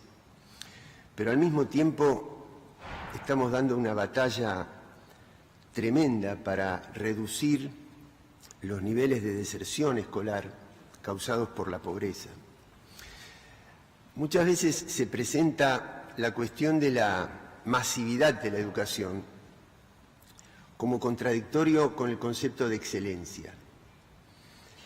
Y para nosotros la inclusión y la masividad es un prerequisito de la excelencia, porque cumplir altos estándares internacionales en las pruebas internacionales es un modo importante de medir la calidad educativa, pero quizás se adecua más a las sociedades más desarrolladas que han logrado superar el problema de la inclusión. Pero para nosotros que tenemos tantos índices de pobreza, claro, cuando uno incorpora niños al sistema, quizás eso haga disminuir el porcentaje o el desempeño en las altas pruebas internacionales, pero mejora la educación desde el punto de vista de los valores de la equidad, de la igualdad, de la fraternidad.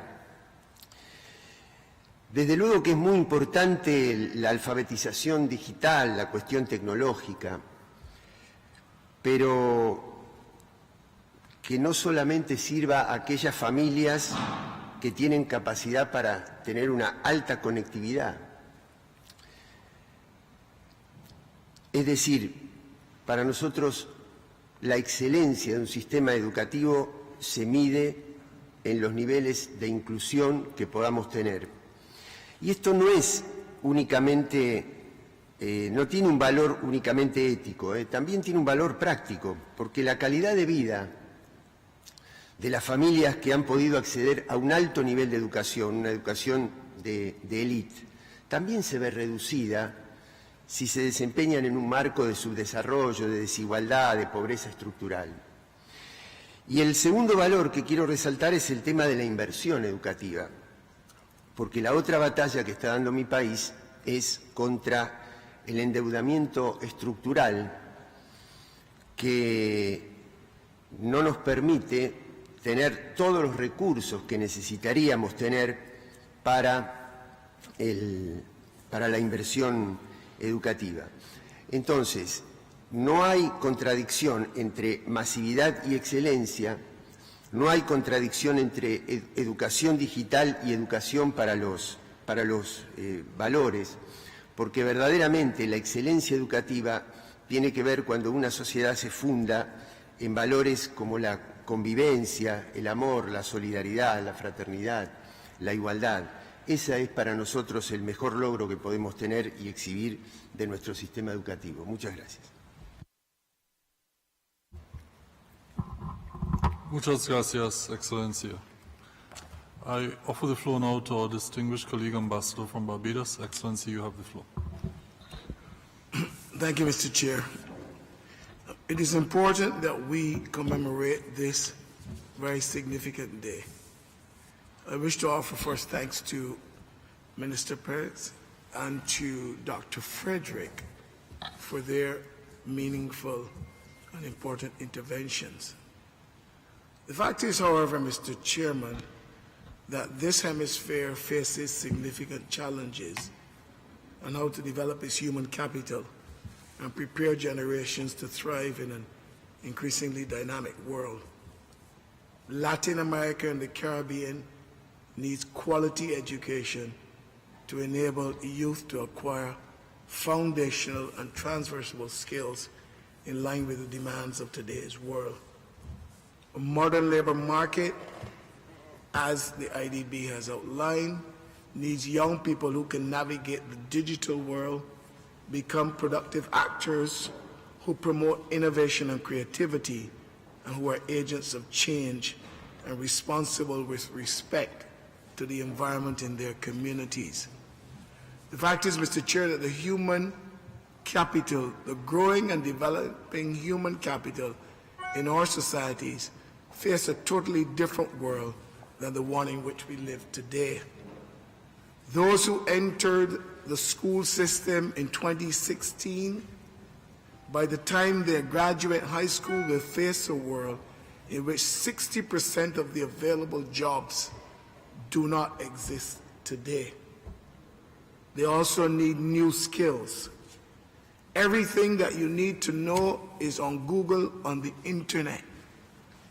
What is important is how you apply what you learn and how you know how to find what you need to utilize. After, Mr. Chairman, the foundational skills are acquired, all of these people need new skills. And those skills are mindfulness, empathy and compassion, problem solving, critical thinking, goal orientation and goal completion, resilience and stress resistance, self-awareness, purposefulness, self-regulation, self-control, and emotional regulation. The Ministry of Education in Barbados has embarked upon building a new Barbadian, a Barbadian with roots in Barbados, but who is a global citizen. I hope that everyone else can follow a similar model. I'm obliged to you, sir. Thank you. Thank you very much, Excellency, for your remarks. I now offer the floor to the distinguished permanent observer of the Holy See. Excellency, you have the floor. Muchas gracias, señor presidente.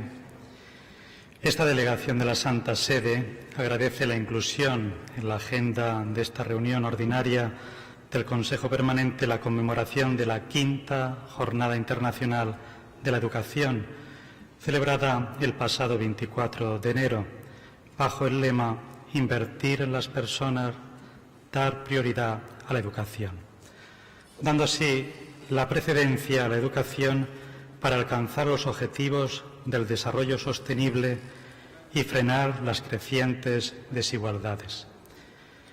Se agradecen las intervenciones y la presencia del ministro de Educación de la Nación de Argentina, como también del presidente de la Universidad de Howard.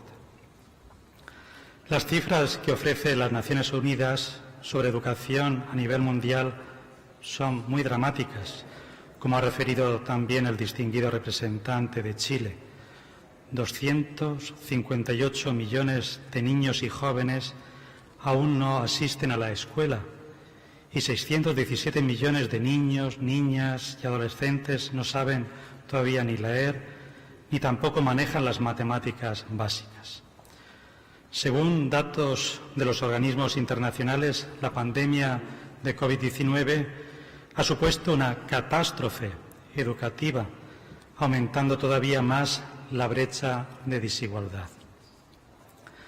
Para la Santa Sede es prioritario invertir en educación y que ésta sea de calidad y para todos.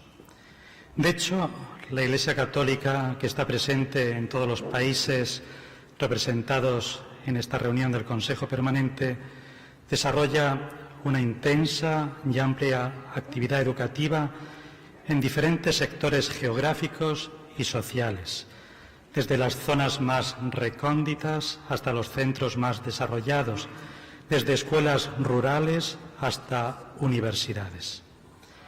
Desempeña esta misión porque considera que las exigencias del bien común derivan de las condiciones sociales de cada época y están estrechamente vinculadas al respeto y a la promoción integral de la persona y de sus derechos fundamentales, siendo la educación un derecho fundamental, pues eleva y sostiene la dignidad de la persona en todas sus dimensiones.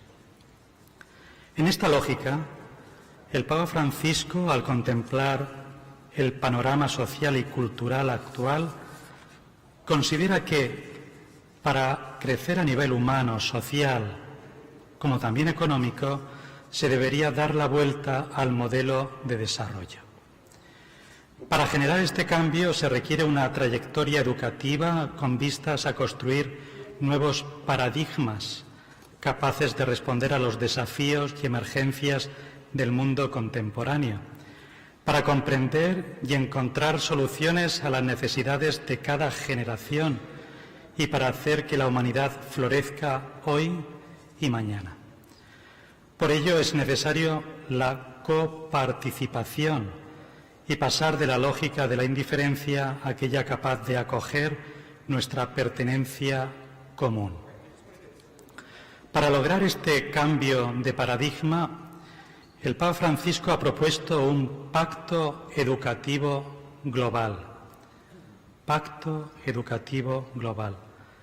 Para reavivar el compromiso por y con las jóvenes generaciones, renovando la pasión por una educación más abierta e incluyente, capaz de la escucha paciente, del diálogo constructivo y de la mutua comprensión.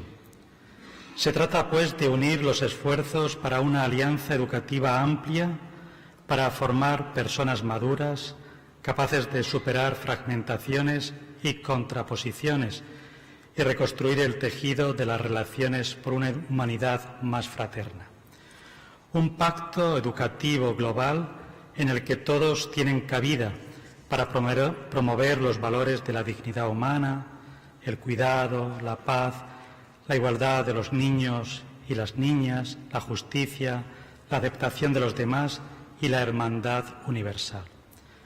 Señor Presidente, esta delegación de la Santa Sede hace presente en este Consejo Permanente la iniciativa del Papa Francisco de un pacto educativo global para que se puedan aunar esfuerzos con el objetivo de favorecer una educación más incluyente e igualitaria en la que todos puedan colaborar a formar las generaciones del hoy y del mañana. Muchas gracias, señor Presidente.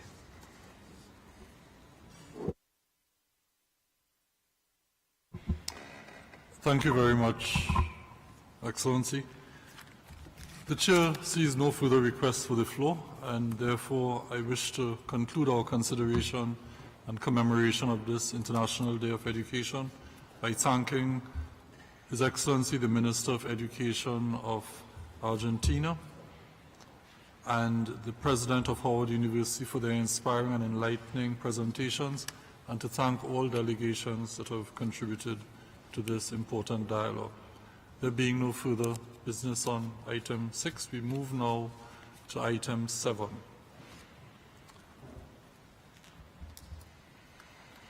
On January 10th, 2023, and since then, in open consultations with all delegations,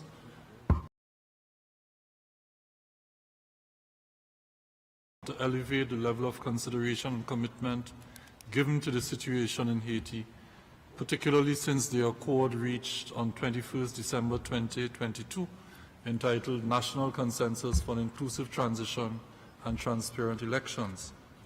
Further, the Chair of the Permanent Council has highlighted both the importance and urgency of the need for implementation of the assigned mandates from AG Res 2982, adopted by the General Assembly at its 52nd regular session in October 2022.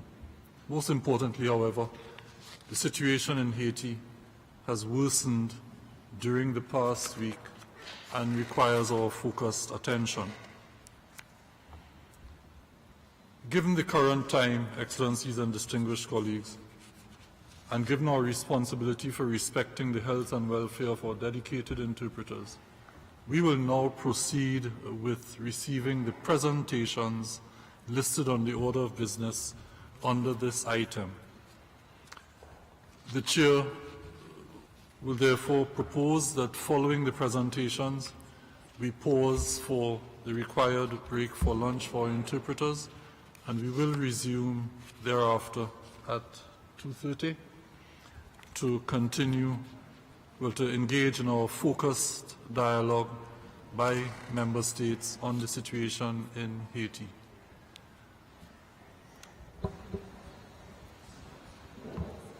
I therefore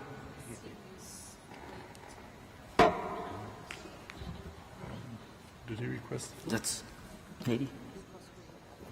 Oui, Monsieur l'Ambassadeur, vous avez la parole. Merci beaucoup, Monsieur le Président. J'aimerais suggérer si les ambassadeurs sont d'accord, de continuer avec les interventions des pays membres tout de suite après la présentation les différentes présentations, parce que là, on risque de perdre beaucoup de de ne pas avoir l'absence de beaucoup de représentants après le lunch, puisqu'on a déjà eu une rencontre, une séance assez longue. Donc je propose de faire le paquet avant de ne pas couper, de continuer, de recevoir les interventions des pays membres après les présentations des présentateurs.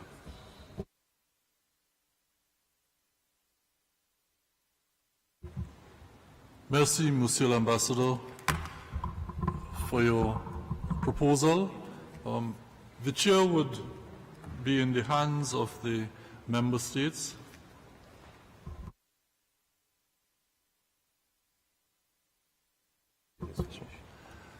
I have been advised that if we proceed as you have proposed, we would have to terminate all our consideration at 2 p.m. Interpretation is finished. The interpretation for the day is finished. We can proceed after 2 without interpretation. That would be the consideration for the Permanent Council. If there is no objection to proceeding until 2 p.m. with interpretation and thereafter without, the chair would so agree. I see no requests for the floor and no objection, therefore that's how we will proceed. Thank you very much, Ambassador Charles, for your proposal. We know, therefore, I'm therefore pleased to invite our distinguished panelists and to remind them, as I introduce them, to keep your presentations, please, within the time limit of 8 minutes. And having said that, I am pleased, Excellency, to begin our listed presentations by offering the floor to Ambassador Leon Charles, the Permanent Representative of Haiti. You have the floor, Excellency. Merci beaucoup, Monsieur le Président. Je voudrais tout d'abord transmettre mes sympathies à la délégation du Guatemala à l'occasion du décès de l'ex-président Álvaro Colom Caballeros et à la délégation de la Jamaïque à l'occasion du décès de l'ambassadeur Richard Bernal. Mes sympathies, chers collègues. Monsieur le Président, je vous remercie d'avoir inscrit la présentation de l'accord du 21 décembre 2022 à l'ordre du jour de cette session régulière du Conseil permanent. Monsieur le Président, Haïti compte parmi les premières nations dans le monde à avoir fait la promotion pour la liberté à un moment où le concept de liberté et celui des droits de l'homme n'étaient tout simplement pas à l'ordre du jour. Par ailleurs, la longue présence d'Haïti sur la scène internationale lui a permis de participer dans la décolonisation de nombreuses nations. Haïti est membre fondateur des plus grandes et plus vieilles organisations internationales, y compris les Nations Unies et l'OEA. Pourtant, Haïti, en dépit de la gravité de la crise qu'elle vit actuellement, n'a pas encore reçu l'accompagnement adéquat pour l'aider à créer l'espoir au sein de la population. Nous avons l'impression que la communauté internationale n'a pas encore pris la mesure de l'urgence à laquelle le peuple haïtien est confronté. Monsieur le Président, mon pays traverse un moment des plus difficiles de son histoire, où des gangs armés tuent, volent, violent, pillent la population et commettent des violations atroces des droits humains. Pas plus tard que la semaine dernière, une douzaine de policiers ont été assassinés en service. La résidence officielle du Premier ministre a été l'objet d'attaques de bandits armés. L'aéroport international a été pratiquement pris d'assaut à l'heure où le Premier ministre revenait de la rencontre de la CELAC. Le commissariat de police de Pernier a été détruit à l'aide d'engins lourds par des chefs de gang contrôlant cette localité de la commune de Pétionville. Il importe de signaler qu'il y a 2 semaines, ce même groupe de bandits notoires a conduit une offensive contre des policiers appelés à secourir des familles en danger. 5 valeureux policiers ont été assassinés lors de cette attaque. Si ces actes crapuleux ne constitue pas une menace à l'existence même de l'État. Aidez-moi, chers collègues ambassadeurs, à les qualifier. Monsieur le Président, selon le dernier rapport du Bureau intégré des Nations Unies concernant la situation politique, économique et sécuritaire en Haïti, présenté au Conseil de l'ONU, de sécurité de l'ONU, le mardi 24 janvier dernier, plus de 2000 homicides volontaires ont été recensés en Haïti. Des chiffres qui font froid au dos. Pour faire face à cette grave situation, le gouvernement de la République d'Haïti a sollicité en date du 9 octobre 2022 l'appui de la communauté internationale à travers des principales organisations dont Haïti est membre fondateur, l'OEA, certes, en vue d'accompagner les forces haïtiennes dans la lutte contre cette insécurité grandissante. Cette demande a été renouvelée par le Premier ministre au cours de son intervention au 7e sommet de la communauté des États de l'Amérique latine et des Caraïbes. 3 mois après, le pays continue de faire face aux mêmes difficultés, sinon pire. Monsieur le Président, convaincu du fait que la solution aux problèmes du pays doit passer par un dialogue constructif entre les fils et filles de la nation, le gouvernement et les différents secteurs de la vie nationale ont paraphé un accord en date du 21 décembre 2022 dénommé Consensus national pour une transition inclusive et des élections transparentes. Le texte de cet accord a été distribué aux États membres via le bureau de la présidence. Mais permettez-moi de vous présenter les principaux éléments sur lesquels les acteurs se sont mis d'accord. Du pouvoir exécutif. Le gouvernement et à sa tête le Premier ministre continuera d'exercer le pouvoir exécutif. Il fera appliquer les décisions du gouvernement qu'il dirige et de concert avec le Haut Conseil de transition, il évaluera la composition des instances gouvernementales et procédera aux changements nécessaires au niveau du gouvernement et des hautes directions de l'administration publique. De la sécurité, les parties prenantes s'entendent pour accorder la priorité à la sécurité des vies et des biens, qui est un devoir régalien de l'État. Conscient aussi des lacunes et faiblesses des forces de l'ordre haïtiennes, les signataires se déclarent favorables à l'assistance internationale immédiate en matière de sécurité. Les signataires de l'accord s'engagent aussi à organiser un forum national regroupant les acteurs politiques, économiques et sociaux dans le but de bâtir un plan national de sécurité adapté à la réalité et à la culture haïtienne. En ce qui a trait aux organes de transition, l'accord du 21 décembre prévoit la mise sur pied de 2 organes durant la période intérimaire. Le Haut Conseil de la transition, avec la mission de contribuer à la définition des orientations stratégiques des pouvoirs publics, et l'organe dénommé organe de contrôle de l'action gouvernementale aura pour mission d'assurer le respect des règles de bonne gestion et de transparence dans la gouvernance publique. En ce qui a trait au renouvellement des institutions démocratiques, les signataires de l'accord conviennent que les élections générales se dérouleront au cours de l'année 2023 et que l'entrée en fonction du gouvernement nouvellement élu se fera le 7 février 2024. Telles sont les grandes lignes de l'accord conclu entre les acteurs de la société haïtienne. Monsieur le Président, pour arriver aux élections prévues dans l'accord, les acteurs reconnaissent à l'unanimité que la sécurité est une condition essentielle. La délégation haïtienne remercie les États membres de cette organisation qui ont contribué à aider le gouvernement à entrer en possession des matériels commandés au profit de la police nationale. Elle remercie également ceux qui ont imposé des sanctions contre ceux et celles qui sont associés au financement des gangs. Cependant, sans l'appui d'une force internationale sur le terrain pour aider la police dans ses opérations et pour aider les autorités du pays à poser les bases pour sécuriser le pays à long terme, Haïti ne retrouvera pas la sécurité désirée. En ce sens, la délégation haïtienne réitère auprès de cette organisation la demande du Premier ministre adressée au secrétaire général en octobre dernier. Il y a plusieurs façons de contribuer, en troupes, matériel, financement, formation et par d'autres moyens jugés utiles. L'assistance internationale devrait aider les forces de sécurité à contenir définitivement le phénomène des gangs armés. à rétablir la paix et la sécurité pour l'organisation de l'élection générale et à construire un système de sécurité capable de garantir la stabilité du pays à long terme. Monsieur le Président, notre délégation a soumis en début de semaine un projet de résolution à l'attention de la présidence de ce Conseil. Ce projet reprend les mandats émanant de la résolution AG 2982 votée par nos chanceliers le 8 octobre dernier, particulièrement les paragraphes résolutifs 1 et 8.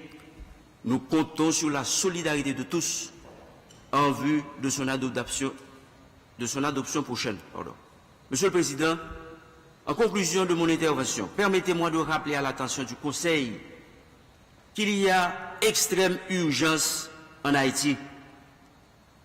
Le gouvernement compte sur l'appui des États membres pour l'aider à résoudre les défis auxquels le pays est confronté. Et comme j'ai volontairement pris l'habitude de faire référence à cette analogie, je vous répète, chers collègues et ambassadeurs, la maison haïtienne est en flammes. La famille haïtienne est en danger. Le peuple haïtien vous dit un grand merci pour les seaux d'eau que vous avez bien voulu apporter pour essayer d'éteindre ces flammes ravageuses. Mais il nous faut des camions incendies équipés de tuyaux à forte pression et alimentés par des bombes d'incendie à profusion pour finalement venir à bout de ces flammes. Je vous remercie.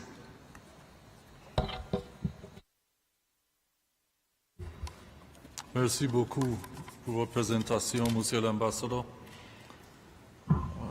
I think you've set exactly the right tone for consideration of this matter. And now I move to our second presenter, and I'm pleased to offer the floor to Commissioner Margaret May Macaulay, second Vice President of the Inter-American Commission on Human Rights. Commissioner, welcome back to the OAS Permanent Council, and you have the floor. Thank you very much, Mr. Chairman. May I please be permitted to keep my mask on as there are people around who have come from the street.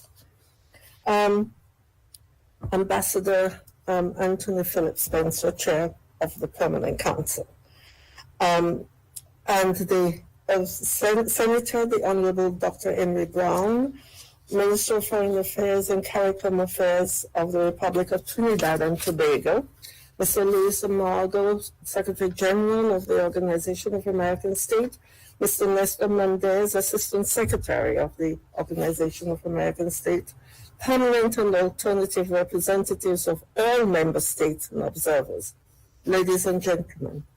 On behalf of the Commission on Inter-American Human Rights, I thank you for convening this space to address the situation in Haiti as an urgent matter. On behalf of the Commission, I emphasize that comprehensive protection of the human rights of all persons in Haiti requires priority and urgency, both from the perspective of the Organization of American States and the international community as a whole, and the people of Haiti. The peoples of Haiti. This effort must include the leadership of the state of Haiti and Haitian society, with contributions from the international community under the principles of solidarity and cooperation. As part of its mandate, the Commission published on 5th of January 2023 its reports on human rights in Haiti, analyzing the factors which weaken the protection of human rights in the country with the worsening of citizen security and democratic instability. In addition, this is the first Commission's report on the country since 2008, and it was compiled and processed on information received through the various monitoring mechanisms and those received before, during, and after our on-site visit to Haiti on 17th to 20th December 2019, and also from public hearings between 2019 and 2022, and information published and provided by civil society organizations, international organizations, and the Haitian state, among others. The main lines of analysis are: A, the historical context of the human rights situation in Haiti; B, the trajectory of the weakening of democratic institutionality between 2018 and 2022, with the main challenges to democratic governance from the deepening political tension and institutional vacuum, and the impact of extreme political violence highlighted by the assassination of President Jovenel.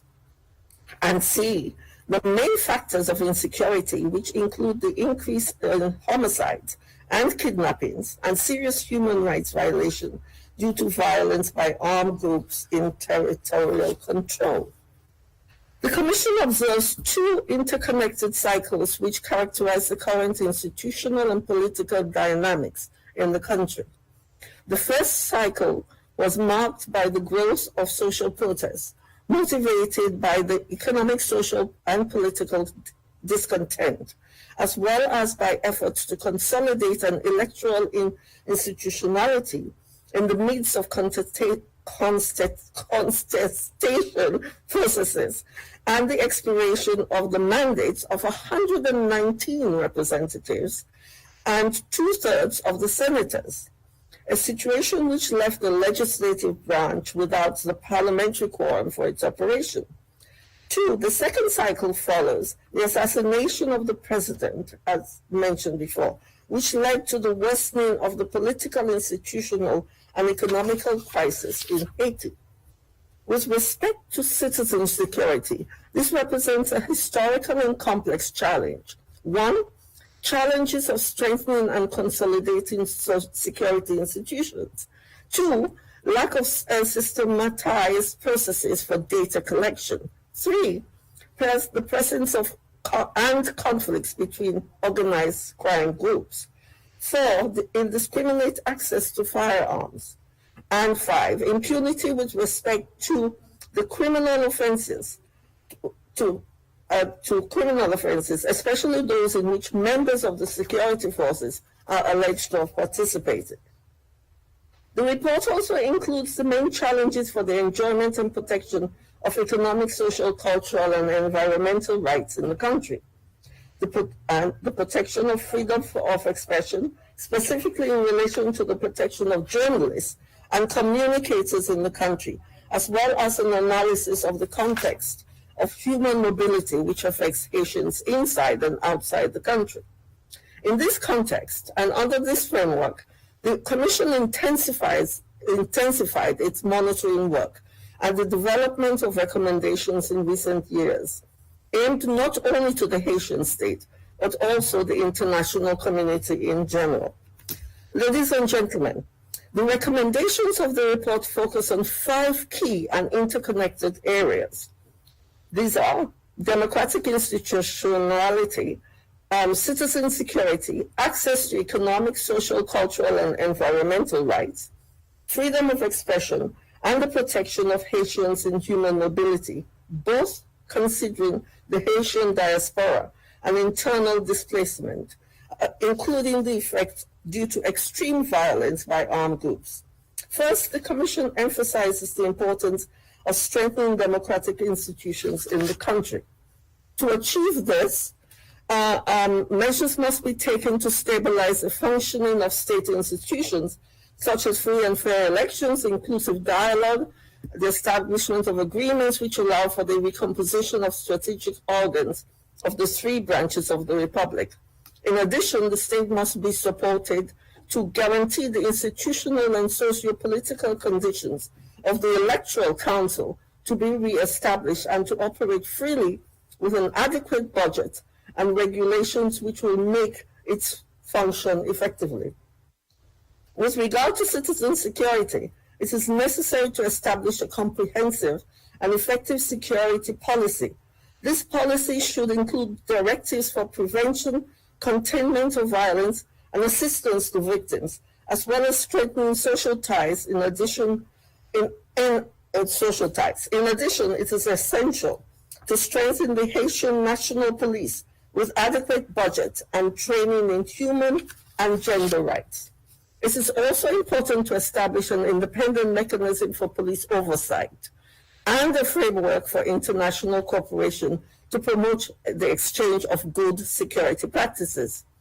In the intersection between citizen security and democratic institution itself, it is crucial that the assassination of the president must be diligently investigated to establish the motives, identify those responsible, and impose appropriate legal sanctions, guaranteeing the non-repetition of such acts of violence.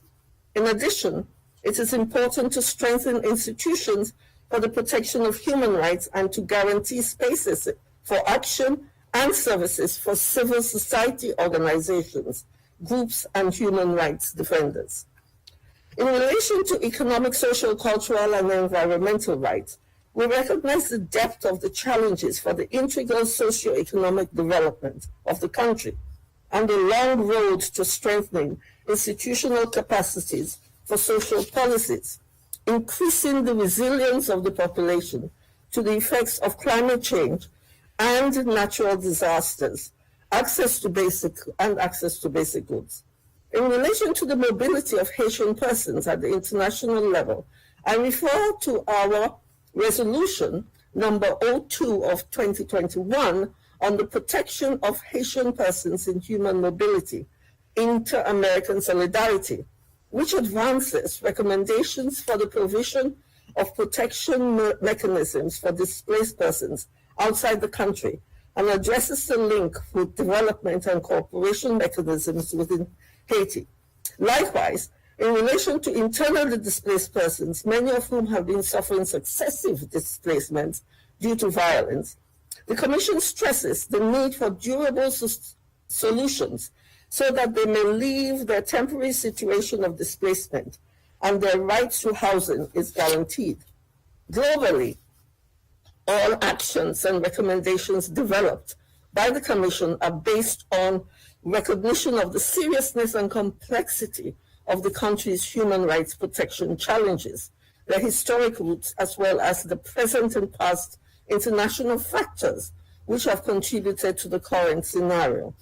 Mr. Chairman, all representatives, ladies and gentlemen, as I come to close, more importantly, for the comprehensive confrontation of the current context, which challenges the nation of Haiti, the Commission emphasizes and reiterates in all its appeals and the importance of full respect for the path and independence of the Haitian population in making decisions about its own future, whether in the imperative of reconstituting its internal institutions or in the design of cooperation mechanisms and support which the state requires to fully regain its institutional capacities. In particular, it is essential that all stakeholders work together with transparency and social participation from all sectors to build a more just and free future for the Haitian people. In addition, a call is made to the international community and to the states of the region to adopt measures which can concretize the principles of solidarity and cooperation with a focus on building, supporting, and strengthening institutional capacities, civil society networks, and public policies to achieve protection standards. Finally, I take this opportunity to reiterate the Commission's willingness to collaborate technically with the Haitian state and to continue the dialogue based on our institutional role and mandate. And I greet President Charles and thank him for his presentation. Thank you, all of you, and for the time extended to me. Thank you, Mr. Chairman. Thank you very much, Commissioner Macaulay, for your informative and insightful presentation. I now offer the floor to Mr. Cristobal Dupuy, Special Representative of the Secretary General in Haiti. Mr. Dupuy, welcome. You have the floor.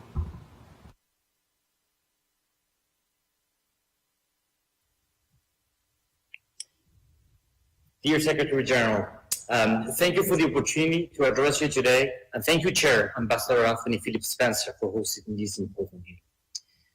The situation in Haiti is indeed bleak. The state of pervasive violence in the country is extremely concerning. The dramatic increase in kidnappings and gang-related activity over the past year is the most visible expression of that violence. Last year, 45 police officers lost their lives in just the first month of 2023. 16 police officers have already fallen victim to gang violence. Entire neighborhoods and cities, especially in the metropolitan area, are now controlled by criminal gangs. Organized crime has found a fertile ground, and gang leaders regularly engage in extortion and violence to terrorize the population beyond their territories. The situation has had a devastating effect on the daily lives of the Haitian people and seriously disrupted the economy. We saw this with the blocking of the Rowe port at the end of last year, resulting in a critical fuel shortage for a prolonged period, forcing hospitals and schools to close, cholera to re-emerge, and the overall humanitarian and security crisis to worsen.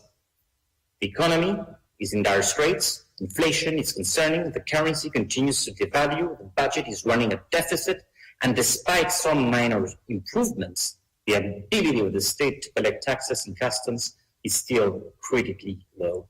Unemployment and extreme poverty are running high, with 5 million Haitians facing conditions of acute hunger. As a fragile security situation prevails in Haiti, the nexus between criminal groups and politics is still strong.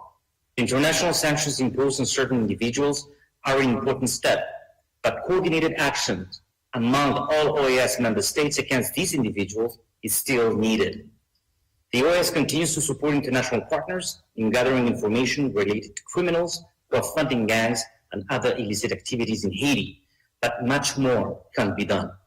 We can continue to talk about all these crises, the humanitarian crisis, economic crisis, security crisis, but the underlying fact is that Haiti is currently undergoing a deep political crisis. One can even argue that all the other crises that Haiti is currently facing stem from the political crisis. This constant state of political turmoil has been the one constant since the country's transition to democracy. We find ourselves at a crossroads yet again.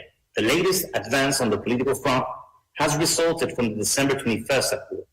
It is a welcome development as it shows the commitment of many sectors of society to reach that ever-elusive consensus, albeit an imperfect and incomplete one, but still a common denominator, a minimum threshold that may just be the initial compromise for greater progress moving forward.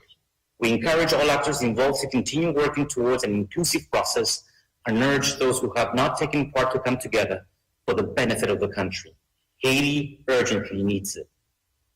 Though a wide range of groups have taken part in this initial phase, accords are not the finality per se, as we all know, but rather the first step on the difficult path towards the realization of a common vision. The underlying motives for this accord, as varied as they may be, all point to the democratic renewal of Haiti as a means of overcoming the current impasse. Elections are not only a political statement, the strongest in my point of view, in the renewal of the core values of the nation, but also a sacred act of its independence.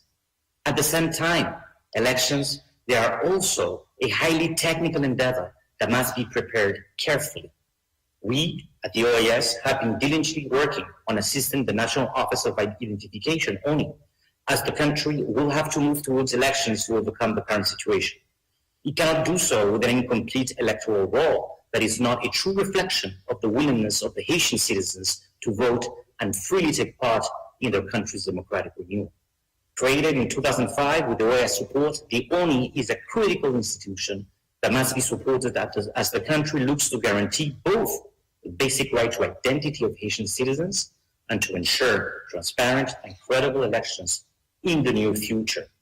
The electoral management body of Haiti, the CEP, will also face many challenges when it becomes operational, as a constitutional referendum and general elections will need to take place in a rather limited time frame. The adoption of a new electoral law and a new political party law is also crucial for the democratic process to move forward swiftly and smoothly. For constitutional reform, we at the OAS are ready to assist in facilitating the information related to the process itself, as we have done in the past, and to support an awareness campaign to encourage participation. The political system has failed the Haitian people and needs to be revamped if Haiti is going to address the daunting challenges that lie ahead. Nearly all stakeholders in Haiti agree on the need for a new constitution which would be an opportunity to tackle the underlying problems we have mentioned. However, none of this progress towards democratic renewal, institutional strengthening, and elections can advance without addressing Haiti's dire security needs. Let us be clear, the situation is so serious that Haiti alone, the Haitian National Police, will not be able to overcome such an acute affront to its security. The challenges have become too large and complex to be managed without some form of increased assistance from member states. In the hemisphere today, we benefit from a high degree of security expertise with forces that have extensive experience in Haiti, as many have supported the country in the past. A special force has been under discussion for some time. Regardless of what shape or form it may take, this is not only a necessity for Haiti, but also a moral obligation for the upholding of the values that are dear to this organization. We need to be creative in order to move forward in providing Haiti with the strong backing and support they urgently need. At the same time, we must continue to support the Haitian National Police, as we're currently doing through our INL-funded project to strengthen social cohesion in gang-controlled neighborhoods, while training and supporting the community police. Haiti's long-term security depends on continued investments in the HNP, our valued partner, and the communities where both the police and the state lack a permanent presence. Transnational organized crime is another visible symptom of Haiti's failed political system. OAS member states have the responsibility to investigate and prosecute criminals that engage in illegal activities that extend beyond Haiti's border. Impunity, corruption, a weak justice system, corporate governance are rarely conducive to the advancement of a more just social order and to the development of an open society where the hopes and dreams of future generations can be fulfilled. Lastly, Chair, we are aware that the road is neither short nor easy. However, with the support and united action of all the countries in our hemisphere and beyond, we are confident that the daunting challenges that Haiti is currently facing can be overcome. The OAS stands firmly with the Haitian people in their resolve to build a brighter and more prosperous future and strongly supports a democratic renewal for Haiti. Thank you so much. Thank you very much for your comprehensive presentation, Mr. Dupree. Esteemed colleagues, to conclude our presentations today, we have, in addition to the representation from the entities and organs that we usually hear from on Haiti, we have representation from a civil society organization duly registered as a civil society organization with the OAS, the Inter-American Dialogue. And we are pleased to have present the President and CEO of the Inter-American Dialogue, Dr. Rebecca Chavez, the first woman to hold that position at the Inter-American Dialogue, who will first take the floor and then introduce the presenter, Dr. George Forial, Steering Committee member of the Inter-American Dialogue. Dr. Chavez, welcome. You have the floor. Thank you.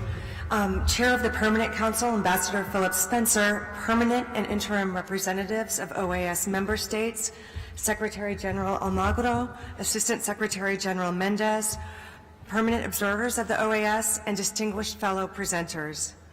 We applaud the OAS and its member states for not only elevating and drawing attention to the dire political, economic, and humanitarian situation in Haiti, but also for being prepared to play a role in addressing a crisis that is truly urgent, including support for an inclusive political process. It's actually very fitting that we're having this conversation today as we remember Ambassador Bernal's tremendous legacy. OAS leadership and action are needed, and they are needed now. As we've heard in the previous remarks, the Haitian people are suffering extreme levels of poverty, food insecurity, and citizen insecurity. A member of the Inter-American Dialogue team who is here with me today and whose family still lives in Port-au-Prince told me that the traditional way of saying goodbye in Haiti is to end the phrase with, "if God's willing." It has been replaced with, "if gangs are willing." People put their lives at risk when they leave their homes. Cholera continues, and not a single democratically elected leader serves in government. It is critically important that the OAS help build a regional, a multilateral approach that is so essential, especially given the slow response of the international community up until now. Haiti needs sustained assistance and attention from its neighbors to restore inclusive democracy and security. I want to conclude by saying that the Inter-American Dialogue stands by to support OAS efforts and just to again express our deep gratitude for OAS engagement. I'm now going to turn to my colleague, George Forial, who is a member of the steering committee of the Dialogue's Haiti Initiative.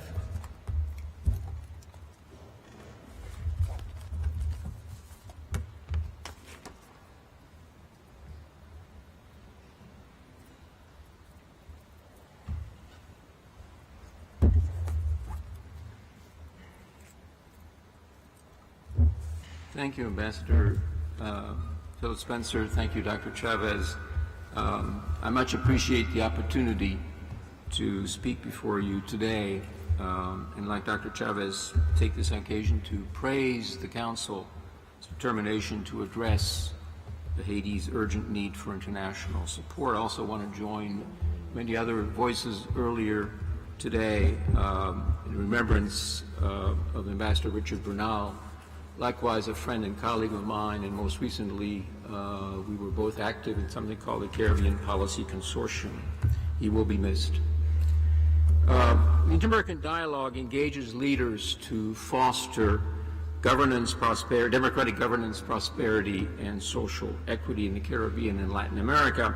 And what I found appealing in my work on Haiti is the Dialogue's efforts to shape policy debate, and perhaps most importantly, to devise solution, enhancing cooperation with the region. And much of what I have to say today, briefly, is therefore in that vein, rather than simply repeating what you already know and is the obvious in case of Haiti, which is that Haiti needs help.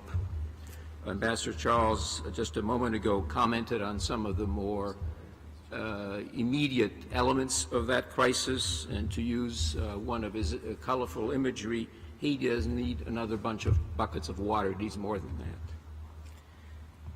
When it comes to Haiti, there are many voices that are heard, but the most important ones are the ones in Haiti itself. These voices must be an integral part of any multilateral effort, and there lies perhaps one initial challenge. While a wide variety of Haitian political and civil society actors have conveyed their visions of the road ahead, the Montana Accord and the most recent December 21st consensus being the most notable efforts, they have not yet translated into durable partnerships with international actors, including the Organization of American States. One can debate why that's the case, but perhaps the central issue, maybe in some ways a conceptual one, that is that the Haitian crisis is being viewed mostly, ultimately, as a problem of governance. And as a result, a lot of the proposed solutions center around the leadership that will carry Haiti out of this crisis. If you broaden the problem beyond governance, it also invites notions that are akin to what I would describe as the peace process, one that inherently recognizes the complexity of political differences among Haiti's key actors and the need for a wider range of instruments and ideas, some of them potentially offered by the international community and this organization in particular. This is the argument that Peter Hakim of the Inter-American Dialogue, Keith Mines of the U.S. Institute of Peace, and myself made in a recent Miami Herald editorial. It outlines an initiative that would be launched with the identification of a group of prominent, experienced persons by and from among Haiti's many international friends, many of them in this room. Coordinated with key Haitian political actors, their initial task would be to do two things. One, to sustain attention on Haiti by their own government, and secondly, to facilitate a continuing process of discussion and negotiations among various Haitian political actors. Let's face it, the reality is that the level of attention emanating in recent meetings from, let's say, the United Nations, concerns expressed by the CARICOM community as well as others among Haiti's neighbors, let alone sort of the declarations from those governments whose approach has been framed by the notion of a Haitian-led solution, all of that attention has done little to prevent Haiti's spiral into chaos. But the realist in me suggests that this is a community of interest that can be harnessed to help and support Haiti's political and civil society actors. The notion of a peace process also, to me, highlights the core virtue of transparency, rather than the private discussions that often end up sowing even more distrust.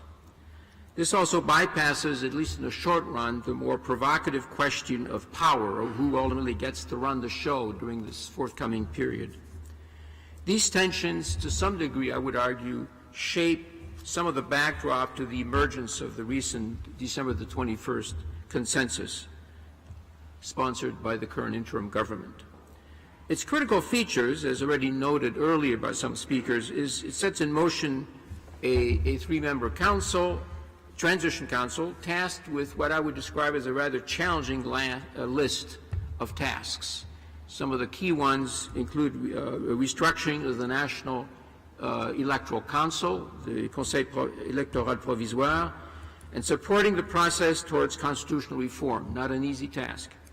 Putting in place a plan to address the nation's public security needs, another rather difficult challenge, as well as trying to, in effect, deliver results and outcomes from these and other objectives within a one-year transition ending in a national election.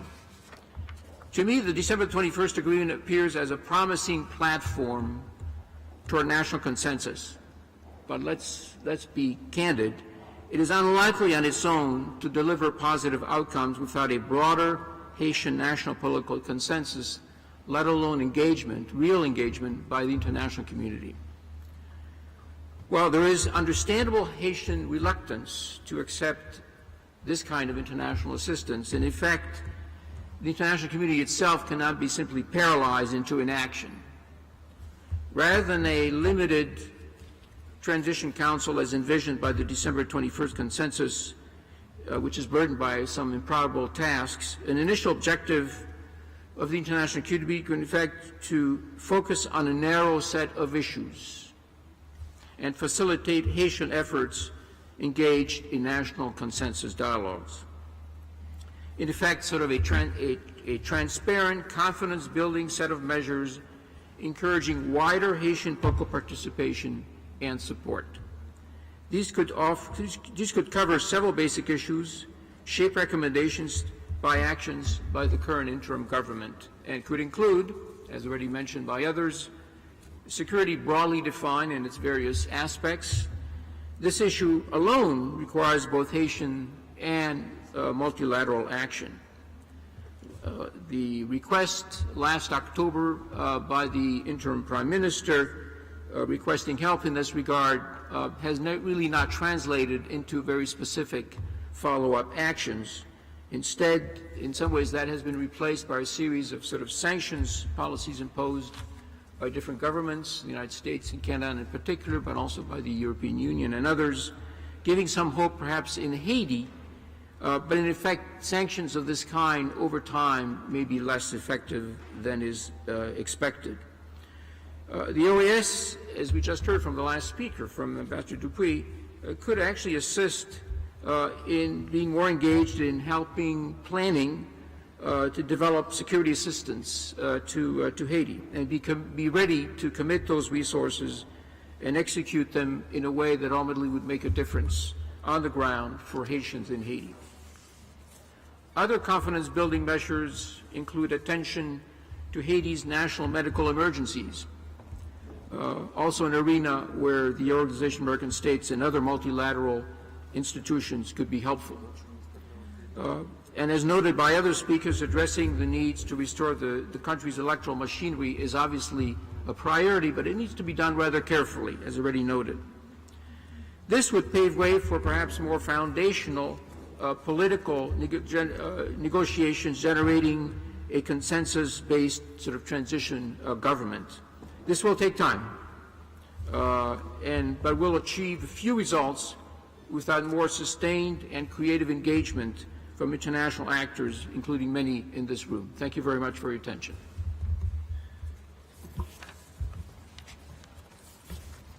Thank you very much, Dr. Foriol. You have provided a different perspective to our consideration today. Excellencies, distinguished colleagues, I now open the floor for delegations to make their contributions to the dialogue and begin with the delegation of St. Kitts and Nevis. Distinguished colleague, you have the floor. Mr. Chair, thank you very much for the opportunity. Excellencies, all, good afternoon. The delegation of St. Kitts and Nevis wishes to thank the Permanent Council for affording the situation of Haiti the priority it deserves on today's order of business. Our delegation further wishes to commend the permanent representative of Haiti, His Excellency Leon Charles, for ensuring that the conversation about Haiti remains at the forefront of our consciousness. The delegation further wishes to express gratitude to the presenters before Ms. Margaret Macaulay of the Inter-American Commission of Human Rights, Mr. Christopher Dupois, Special Representative of the OAS Secretary General in Haiti, and Dr. Rebecca Chavez and Mr. Foriol of the Steering Committee of the Inter-American Dialogue on Haiti Initiative for their most informative comments. The government of St. Kitts and Nevis commends all stakeholders in Haiti for agreeing to the national consensus for an inclusive transition and transparent elections, which was signed on December 21, 2022.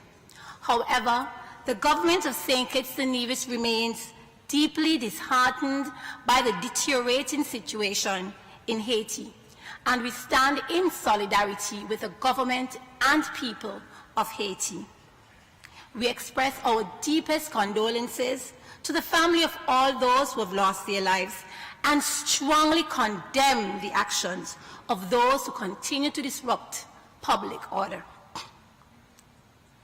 St. Kitts and Nevis is a small country with limited resources, but what we have is a voice.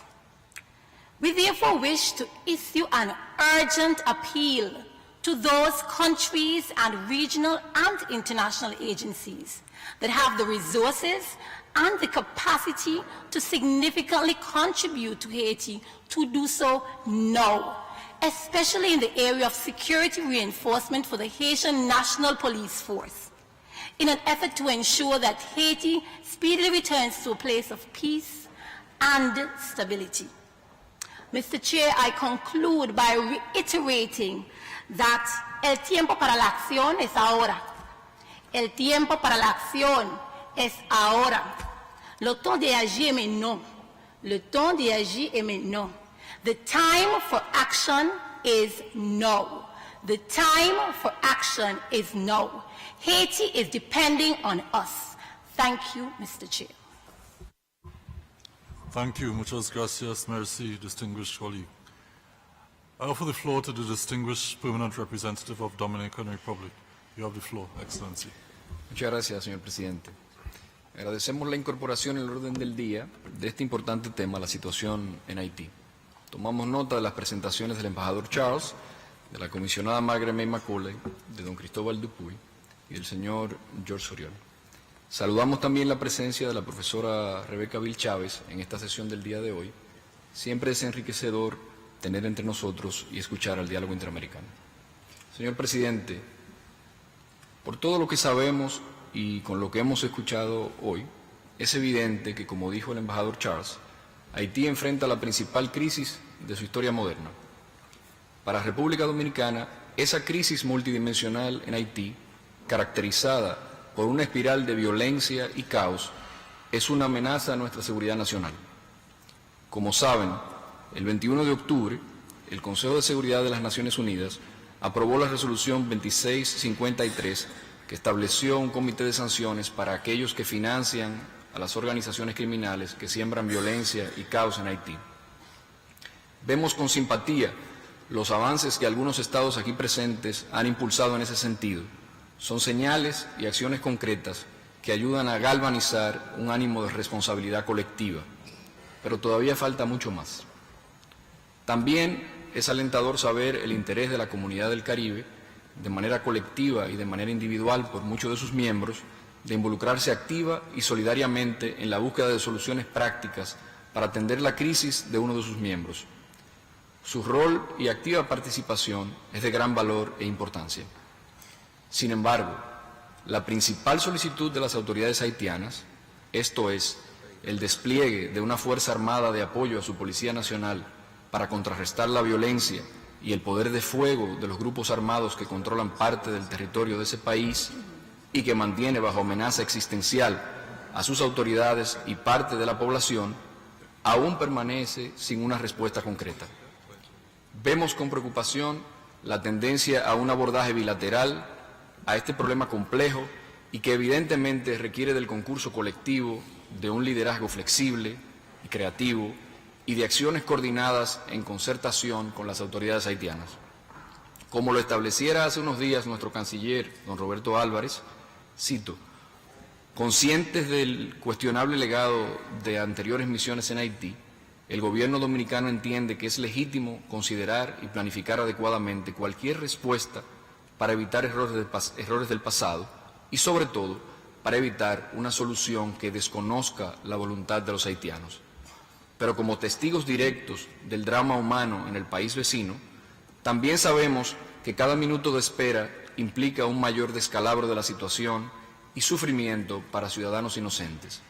Siempre hemos reconocido que un pacto nacional que lleve a la celebración de elecciones justas, libres y transparentes es un elemento esencial para recuperar la estabilidad en Haití a través de la legitimidad de sus autoridades. Fin de la cita.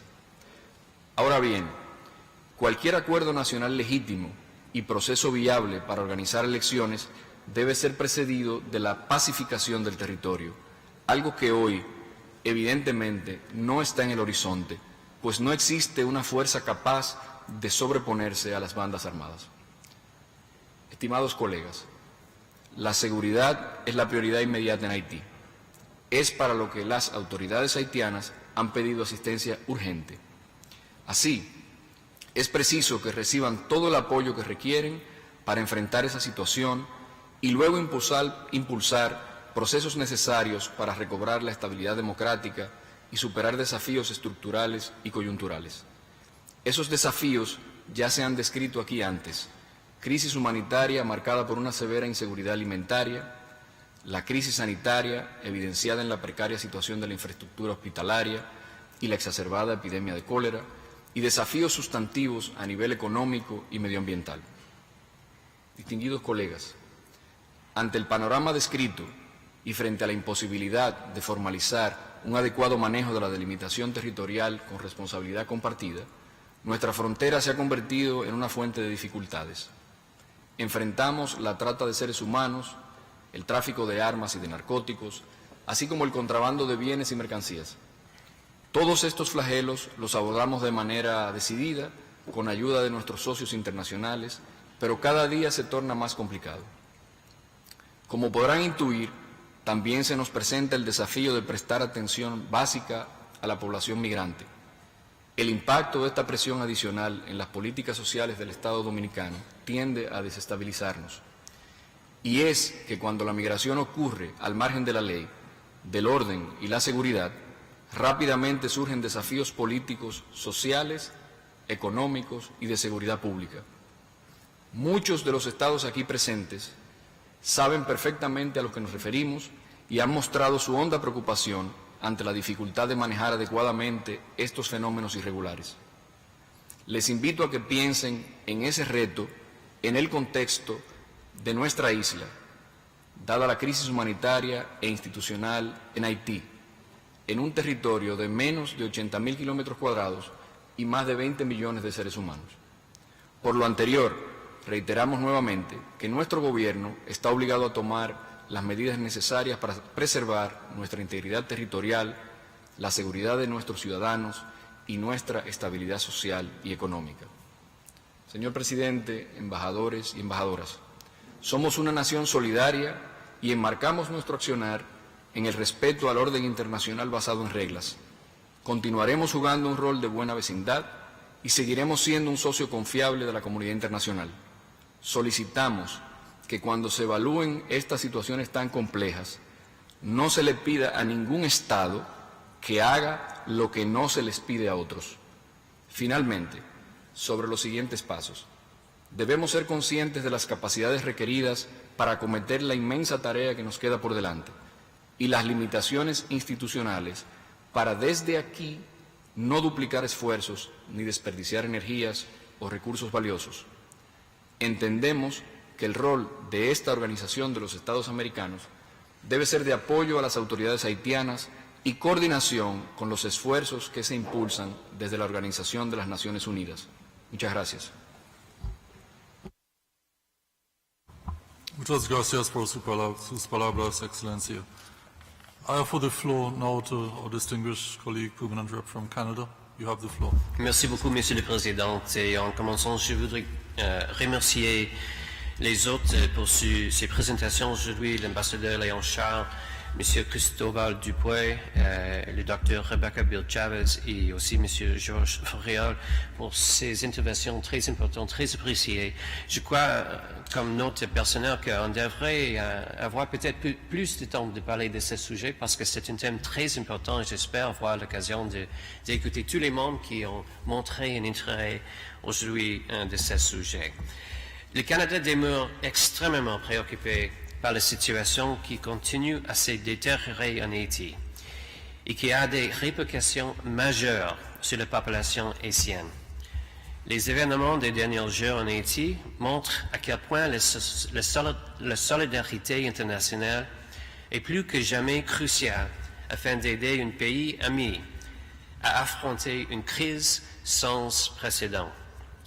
Le Canada croit que la communauté internationale doit faire plus de façon urgente et surtout différemment. Afin d'éviter les erreurs du passé, nous devons notamment nous assurer que les solutions apportées soient dirigées par les Haïtiens et qu'elles soient axées sur le renforcement des institutions haïtiennes à long terme. Nous saluons les États membres qui mettent en œuvre le régime de sanctions des Nations Unies et nous encourageons également la mise en œuvre des régimes de sanctions autonomes, tout comme l'a déjà fait le Canada. Il est urgent d'augmenter notre soutien à la police nationale haïtienne, qui est à bout de souffle et qui ne pourrait pas tenir encore bien longtemps dans ces conditions. Nous saluons les États membres qui ont déjà contribué au Fonds multidonateur des Nations Unies pour la sécurité et encourageons les autres États qui le peuvent à le faire. En plus d'appuyer la police nationale et d'exercer une pression sur les gangs, le Canada croit que l'une des conditions clés devant permettre une sortie de crise est la mise en place d'un accord politique qui soit le plus inclusif possible afin de permettre la tenue d'élections et la restauration d'un gouvernement constitutionnel. L'accord du 21 décembre et l'établissement de HCT représentent des avancées dans la bonne direction. Nous encourageons toutefois les efforts visant à élargir le consensus autour de cet accord. Enfin, pour briser le cycle de crise, nous devons accompagner Haïti dans un développement socio-économique durable. Les jeunes Haïtiennes et Haïtiennes doivent savoir qu'ils ont un avenir dans leur pays d'origine. Ici, à l'OEA, nous avons aussi un devoir de contribuer à ces efforts, en collaboration étroite avec le gouvernement d'Haïti, ainsi qu'avec nos partenaires internationaux à l'ONU, à la CARICOM et à travers le système interaméricain. Nous notons avec satisfaction d'avoir Haïti de nouveau à l'agenda du Conseil permanent et nous encourageons les pays membres ainsi que le secrétariat à assurer un suivi plus urgent quant à la mise en œuvre des mandats contenus dans la résolution sur l'Haïti qui a fait l'objet d'un accord entre nous tous l'octobre dernier. En terminant, Monsieur le Président, je voudrais aussi remercier la commissaire Margaret McCauley pour sa présentation aussi. Merci beaucoup. Thank you very much, Excellency. I offer the floor now to our distinguished colleague from the Commonwealth of the Bahamas. Thank you, Chair. The Bahamas thanks you for including this important agenda item today.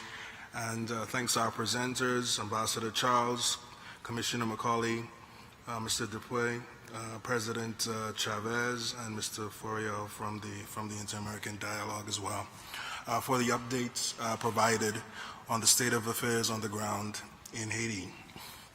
The Bahamas wishes to draw attention to the recent statement from the Caribbean community on the matters being discussed today, which expressed its deep concern that the contrasting incidents involving the Haitian National Police indicate the severity of the challenges that the police face, as well as a further breakdown in security in Haiti. The CARICOM statement went on to strongly condemn the killing of police officers and express its condolences to the families of the officers who lost their lives in the line of duty. The statement further urges the members of the Haitian National Police to safeguard peace and order and refrain from actions which could only serve to foster even greater damage to the country and its people. Chair, just a few weeks ago, the Prime Minister of the Bahamas, the Honorable Philip Davis, underscored in his remarks to this body that the ongoing instability in Haiti poses a threat not only to the people of Haiti, but also for our country, the Bahamas, and the neighbors in the region, who face the enhanced prospect of irregular and often dangerous migration and trafficking in illicit materials. The heartbreaking gang violence that we see in Haiti is facilitated by access to illicit guns. These are not guns manufactured in Haiti, nor are they manufactured within the CARICOM region. Yet these foreign guns fuel much of the violence that not only plagues Haiti, but also wreaks havoc in the Bahamas, the wider Caribbean region, and as we are aware, across many of our fellow member states in Latin America. The Bahamas reiterates the need for provision of support to Haiti's civilian police, who are taking on the more than 100 violent gangs ravaging the country. Scaled up capacity building for the local police and provision of material resources to buttress efforts to secure the deployment of humanitarian resources are needed now. And more must be done by the countries within this hemisphere who have the means to make a difference. Further, efforts to scale up our regional and hemispheric partnerships to tackle trafficking, particularly in persons, contraband, and guns, must be renewed and redoubled. Chair, while the Bahamas continues to consult on the draft resolution, we welcome the proposed creation of an OAS working group on Haiti, which meets with a request by Prime Minister Davis at his recent protocolary address for a standing forum here at the OAS for focused, formal engagement on what member states and the wider inter-American system can do to remain seized of the situation in Haiti and to coordinate support. The Bahamas applauds the recent political agreement reached between the transitional government, several opposition parties, and civil society on a framework to convene elections before the close of 2023. And we commend our colleagues at the Permanent Mission of Haiti for their ongoing work to generate proposals for guiding hemispheric and multilateral action.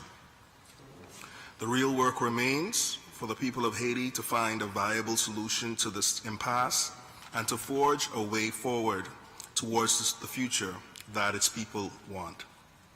Lasting solutions will have to be Haiti-led, and a lasting progress will require collective resolve and commitment by Haiti and the international community. The Bahamas stands as a ready partner for the collaborative work required ahead. Thank you. Thank you very much, distinguished colleague. I now offer the floor to the distinguished permanent representative of St. Lucia. Excellency, you have the floor. Thank you, Chair, and thank you, Ambassador Charles, and the presenters of this important agenda item on Haiti. I begin with the following statement, which was made by my Prime Minister, the Honorable Philip J. Pierre, at the 77th session of the United Nations General Assembly in New York last September. And I quote, "St. Lucia wishes to register its grave concern over the continuing deterioration of the security situation and social circumstances in the Republic of Haiti. We will continue to engage with the rest of the CARICOM family and the global community to facilitate a process towards normalization and ultimately the holding of free, fair, and credible elections." End of quote. This statement is another manifestation of the strong support of the government and people of St. Lucia for the people of Haiti and for the normalization of a situation that has brought extreme gang violence, death, and humanitarian tragedies to the people of that country. Of course, we are all too vividly aware that since that statement in September by my Prime Minister, the crisis gripping the country has plunged into new depths of gravity. This was symbolized by the recent attacks on the Prime Minister of Haiti by members of the police force disgruntled by the death of 14 of their colleagues in January at the hands of the armed gangs marauding the country. Indeed, this unprecedented level of dysfunctionality in our fellow member state is why we are here today. St. Lucia takes this opportunity to reaffirm its unwavering support for the people of Haiti and its commitment to work with CARICOM and the OAS for a solution that will bring lasting relief to the Haitian people. St. Lucia believes there must be a multi-track approach to what is undoubtedly a complex problem. Haiti needs assistance to end the insecurity brought about by the armed gangs who are holding the country hostage. It is clear that the Haitian security forces are unable to achieve this on their own, and those nations who have the capability to assist them should find the modalities to do so quickly. However, the countries from which the guns are flowing into Haiti must make a greater effort to stem that flow to the gangs. The sources of their weaponry must be choked off if the gangs are to be disarmed and controlled. At the same time, Haitian political and civil society groups must find the means of ending the constitutional crisis and political stalemate into which the country has descended. As many of these groups have said, there should be a Haitian solution to this constitutional paralysis that has lasted for much too long. But they must also understand that such a solution cannot be about who gains power or who will be in the ascendancy and which group will benefit the most. It is the people and not the political actors who must ultimately benefit. Haitian stakeholders must make compromises in the interest of the Haitian people and not seek solutions in their own self-interest. St. Lucia firmly supports CARICOM's efforts to mediate with the political and civil society groups so that they can be encouraged to find the Haitian solution that they speak about. St. Lucia also stands ready to work with CARICOM to provide assistance with the strengthening of governance institutions in Haiti in the holding of free and fair elections under the right conditions and in its long-term social and economic development. Finally, St. Lucia calls upon all members of this organization to play their part in restoring peace and tranquility to a fellow member state. It is a debt that we all owe Haiti. It is a debt owed by those of us in the Caribbean and South America who gained freedom and liberation from slavery and colonialism through the example of the Haitian people in 1804. It is a debt of restitution owed by those who, over the centuries, inflicted economic warfare on Haiti through economic embargoes, extorted reparations, invasions, and political destabilization. It is a debt owed by those who brought new diseases to the people of that country. Let us all work together to assist Haiti so that it can unlock the potential of its rich natural resources, and in so doing, allow its people to finally enjoy the economic prosperity they truly deserve and which they have been denied for so long by the selfish political ambitions of some and the imperialistic designs of others. I thank you, Chair. Thank you very much, Excellency, for your remarks. I offer the floor now to our distinguished colleague from Jamaica. You have the floor. Thank you, Mr. Chairman, for allowing my delegation the opportunity to speak on this agenda item in relation to the situation in Haiti. I also thank the permanent representative of Haiti and the other presenters who have painted a clear and vivid picture of a house on fire right here in our neighborhood. It is therefore my honor to share the statement made by my Prime Minister, the Most Honorable Andrew Holness, in the Houses of Parliament yesterday. The government and people of Jamaica are deeply concerned about the humanitarian and security crises being experienced by our Caribbean neighbor and sister nation, Haiti. The people of Haiti continue to have their human rights threatened by powerful gangs and militias which perpetuate heinous crimes. Jamaica, through a joint CARICOM statement, strongly condemned the recent round of violence in Haiti. Today, I reiterate that condemnation and extend our condolences to the families of the fallen officers.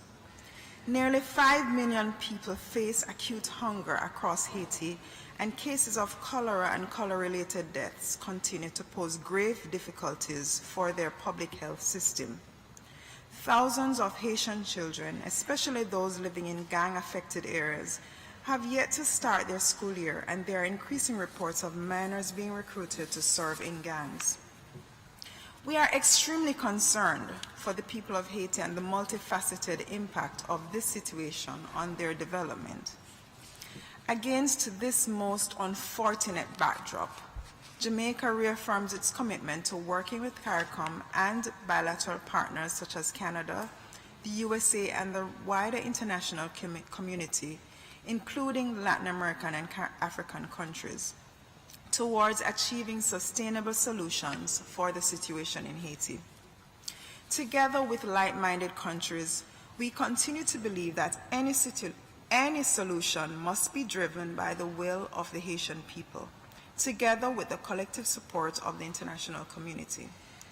In this regard, Jamaica took hope from the signing in December 2022 of the National Consensus for an Inclusive Transition and Transparent Elections, which identified a calendar for installing an elected government by February 2024. The developments over the past week, however, demonstrate that progress on the path towards restoration of democratic institutions and the rule of law remains highly fragile. Within CARICOM, and as a member of the group of lead heads on the issue of Haiti, Jamaica continues to collaborate on efforts to deliver on Haiti's request for international assistance. While internal deliberations within CARICOM remain ongoing, Jamaica restates our preparedness to support a united international effort in response to the persistent and deteriorating emergency in Haiti. Jamaica will remain closely involved in efforts within the OAS to develop constructive approaches at the hemispheric level. Outside of this collective approach, bilaterally, Jamaica and Haiti are neighbors, enjoying long-standing good relations and partnerships. The government of Jamaica stands prepared to host our Haitian brothers and neighbors in Kingston for constructive talks and negotiations between Haitian political leaders and civil society actors, should this be an agreed approach. In addition, Jamaica would be willing to participate in a multinational security assistance deployment to Haiti under the appropriate jurisdictional parameters to support a return to a reasonable level of stability and peace, which would be necessary for any inclusive democratic processes to take root.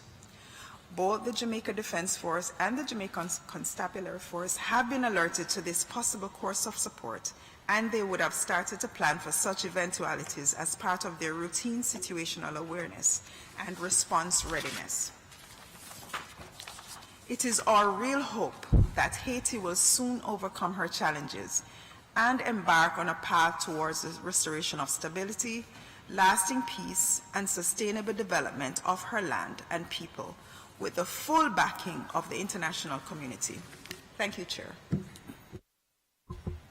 Thank you very much, distinguished colleague. I now offer the floor to our distinguished permanent representative from Costa Rica. Tiene la palabra, Excellencia. Muchas gracias, señor presidente. Buenas tardes a todos. Costa Rica agradece la convocatoria de la presente reunión y especialmente las presentaciones realizadas por el embajador Leon Charles, representante permanente de Haití ante la OEA, de la señora Margaret May Macaulay, la segunda vicepresidenta de la Comisión Interamericana de Derechos Humanos, y del señor Cristóbal Dupuy, representante especial del secretario general de la OEA en Haití, así como de la doctora Rebeca Bill Chávez, presidenta y CEO del Diálogo Interamericano, y del señor Georges Fariol, miembro del Comité Directivo de la Iniciativa para Haití, también del Diálogo. Muy bienvenidos. Nos complace que la presente sesión tenga como marco la reciente adopción de un consenso nacional para una transición inclusiva y elecciones transparentes, adoptado el 21 de diciembre del 2022 con la concurrencia del Poder Ejecutivo, el sector empresarial, el sector social y los partidos políticos de la República de Haití. Esperamos una plena implementación de todos los objetivos allí planteados.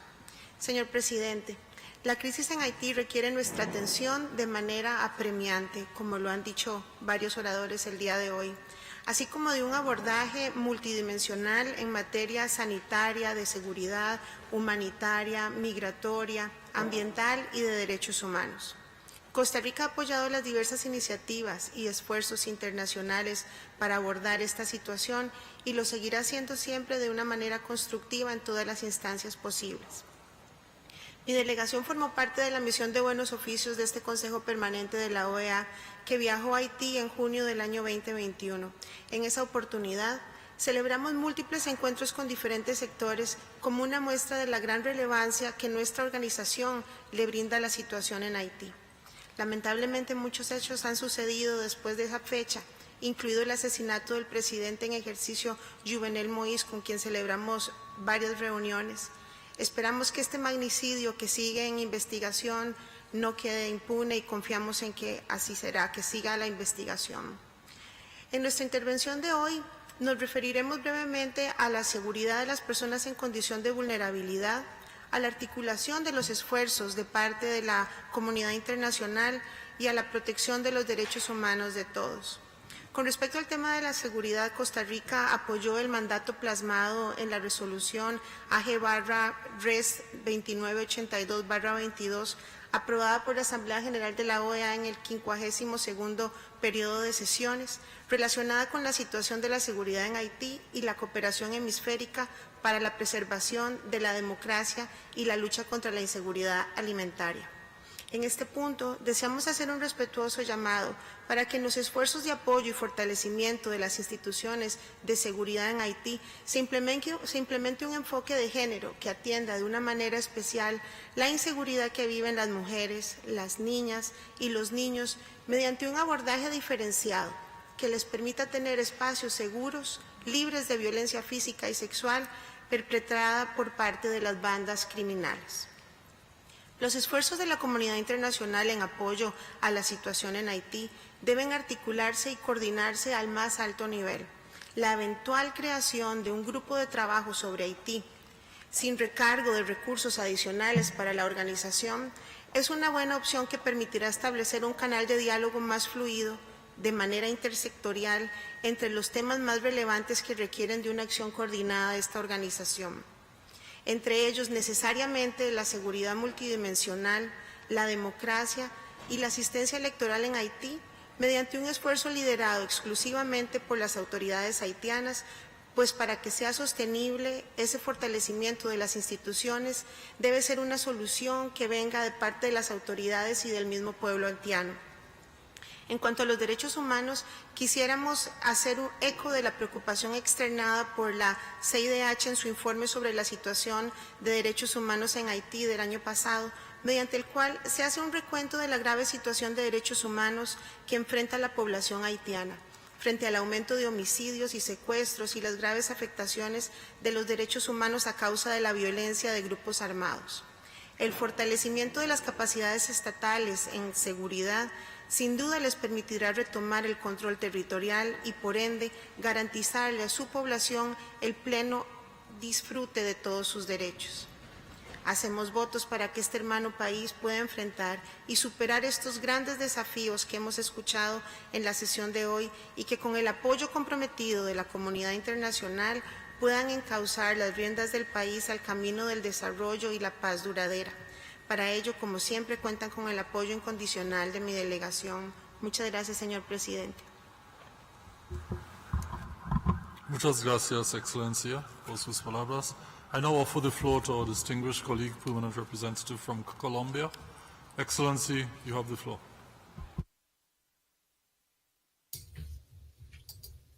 Muchas gracias, señor presidente, y agradecemos muchísimo la inclusión del tema, de un tema tan trascendente para Colombia en el orden del día. Igual que todos lo han hecho en forma precedente, agradecemos a los 5 expositores sobre el diagnóstico que nos han hecho.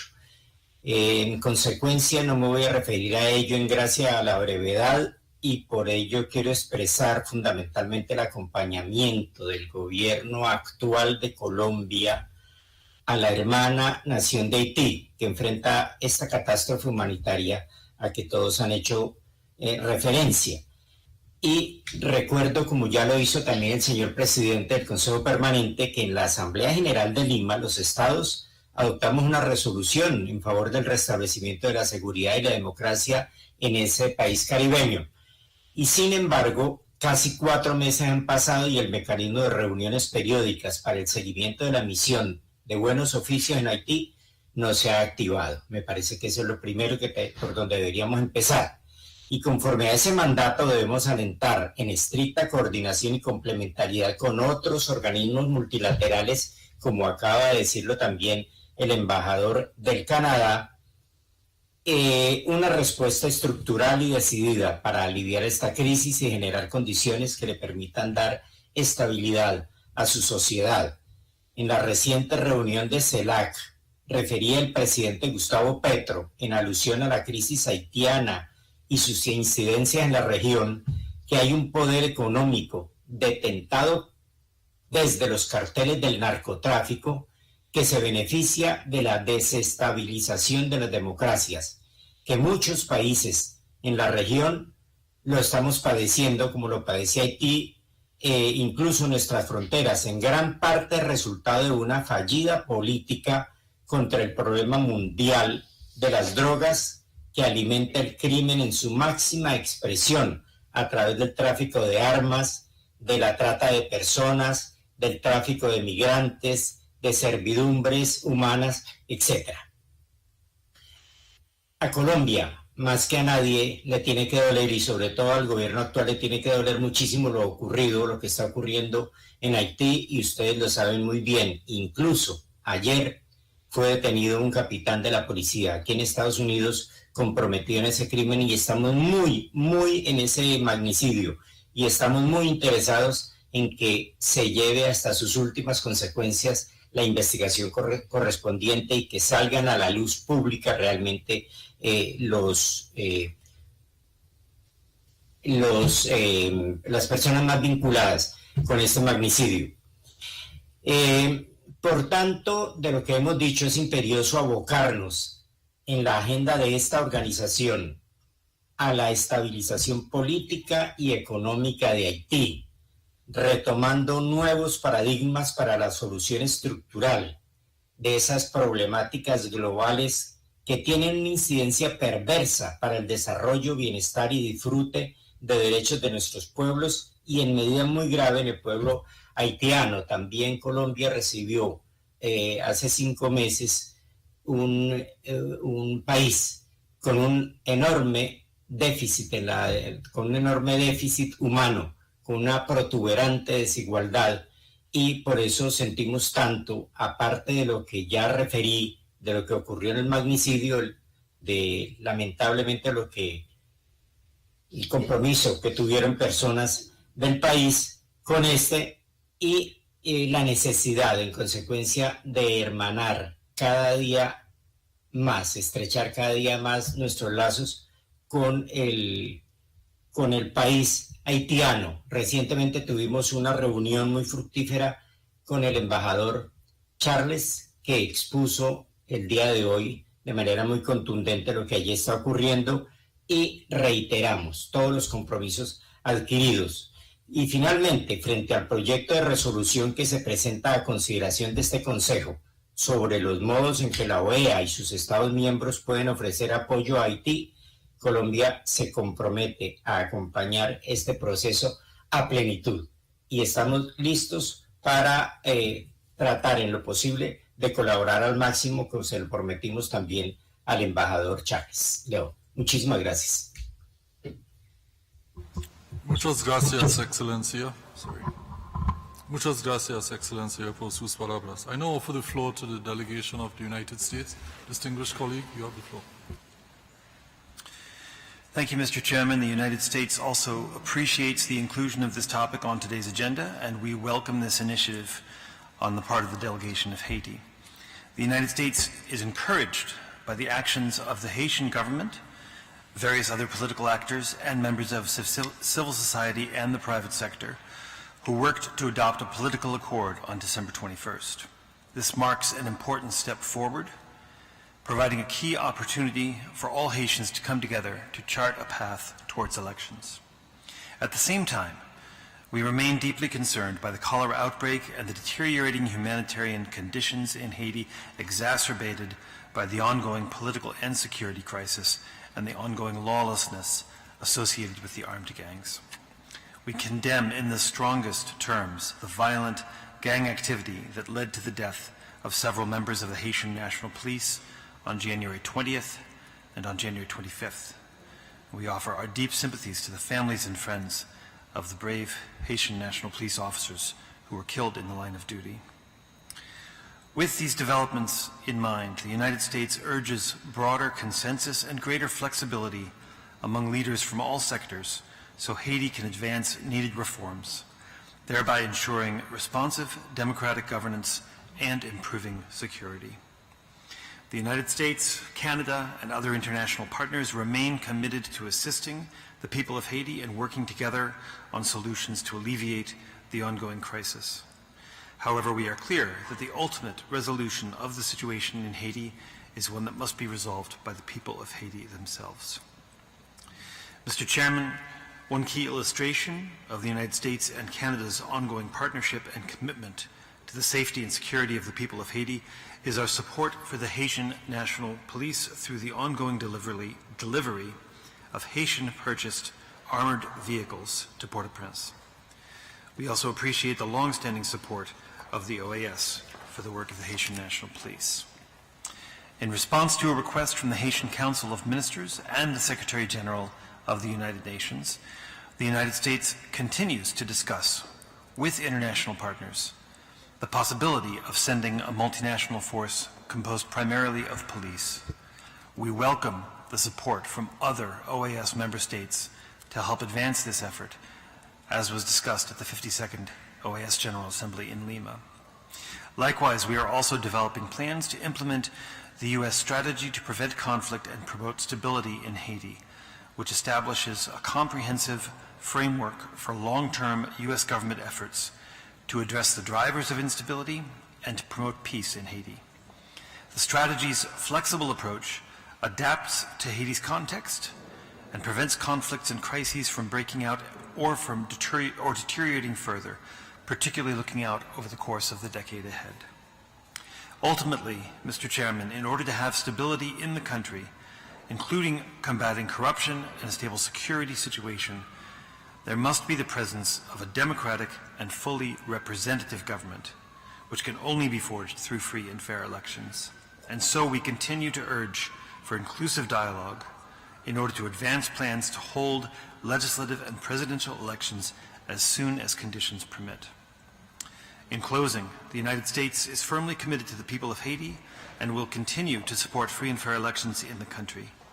The Haitian people deserve the opportunity to elect their leaders and restore Haiti's democratic institutions. The only way out of presidential rule by decree is the conduct of free and fair legislative elections so Parliament can resume its constitutional role. We hope that today's discussion will serve to inform our forthcoming discussions on a new OAS Permanent Council resolution addressing these issues. The United States looks forward to working with all interested delegations in this important effort. Thank you, Chair. Thank you for your comments, distinguished colleague. I now offer the floor to the delegation of Mexico. Excellency, tiene la palabra. Gracias, señor presidente. Muy brevemente, mi delegación agradece y toma nota de las presentaciones que se han realizado hoy y recibe con interés la propuesta del primer ministro Ariel Henry para salir de la crisis política en Haití mediante una solución acordada por las principales fuerzas políticas y sociales, el consenso nacional para una transición inclusiva y unas elecciones transparentes. Es una decisión en el sentido correcto de organizar elecciones libres, justas y transparentes que permitan al pueblo haitiano elegir democráticamente a sus gobernantes. México está atento para acompañar el proceso electoral mediante cooperación exclusivamente técnica a través de los canales bilaterales correspondientes, así como de continuar promoviendo acciones para el desarrollo de Haití mediante diversos proyectos de cooperación en seguridad pública, agricultura, educación, fortalecimiento de sus capacidades nacionales y otros sectores. Reiteramos el compromiso de seguir trabajando a nivel bilateral y multilateral en el marco de Naciones Unidas, donde México tiene una activa participación para encontrar soluciones duraderas y sostenibles que permitan a Haití superar la situación de inseguridad y lograr la celebración de elecciones en cuanto sea posible, con la mayor participación ciudadana y con el respaldo decidido de la comunidad internacional, sin injerencias extranjeras. Gracias, señor presidente. Muchas gracias, Excellency. I now offer the floor to the distinguished colleague from Brazil. You have the floor. Obrigado, senhor presidente. O governo brasileiro tem acompanhado com profunda preocupação a deterioração da situação de segurança pública e humanitária no Haiti e reafirma o compromisso brasileiro com aquele país. A gravidade do quadro securitário dificulta o encaminhamento das vertentes humanitária, política e econômica da crise, configurando-se assim no tema mais urgente neste momento. Destaco a propósito que o processo de reconstrução social e política do Haiti deve ser liderado pelos próprios haitianos, com a ampla colaboração da comunidade internacional. Avaliamos que a pacificação nacional requer o estabelecimento de diálogo político amplo e construtivo, com todos os setores representativos da sociedade.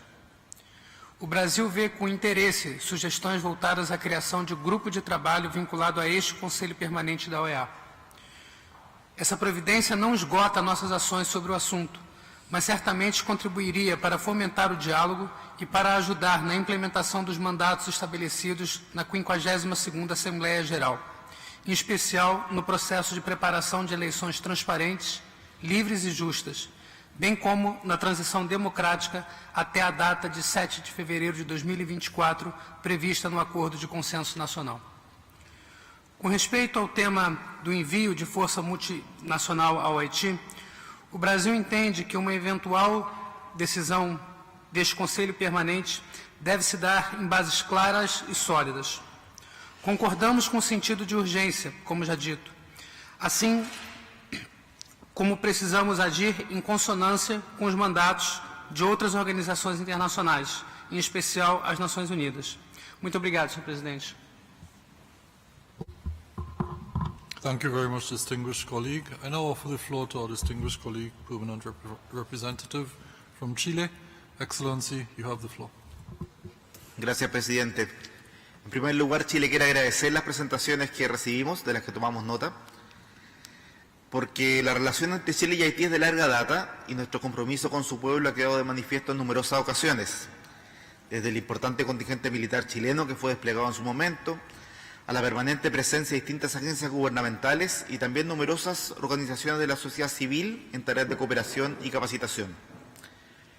Hoy vemos con preocupación que los avances en el plano político que se nos comentaban recién contrastan con un nuevo deterioro en las condiciones de seguridad y humanitarias en Haití, que parecen haber alcanzado otra vez niveles más preocupantes que aquellos que reconocimos en la última sesión convocada a este efecto. Cabe reflexionar qué implica esta disociación entre avance político y retroceso en la seguridad para poder abordar una crisis que es multifactorial.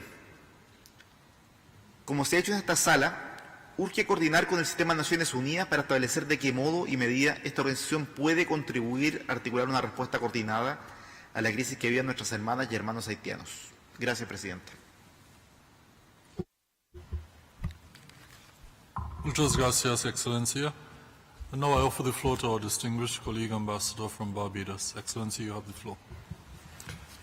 Thank you, sir.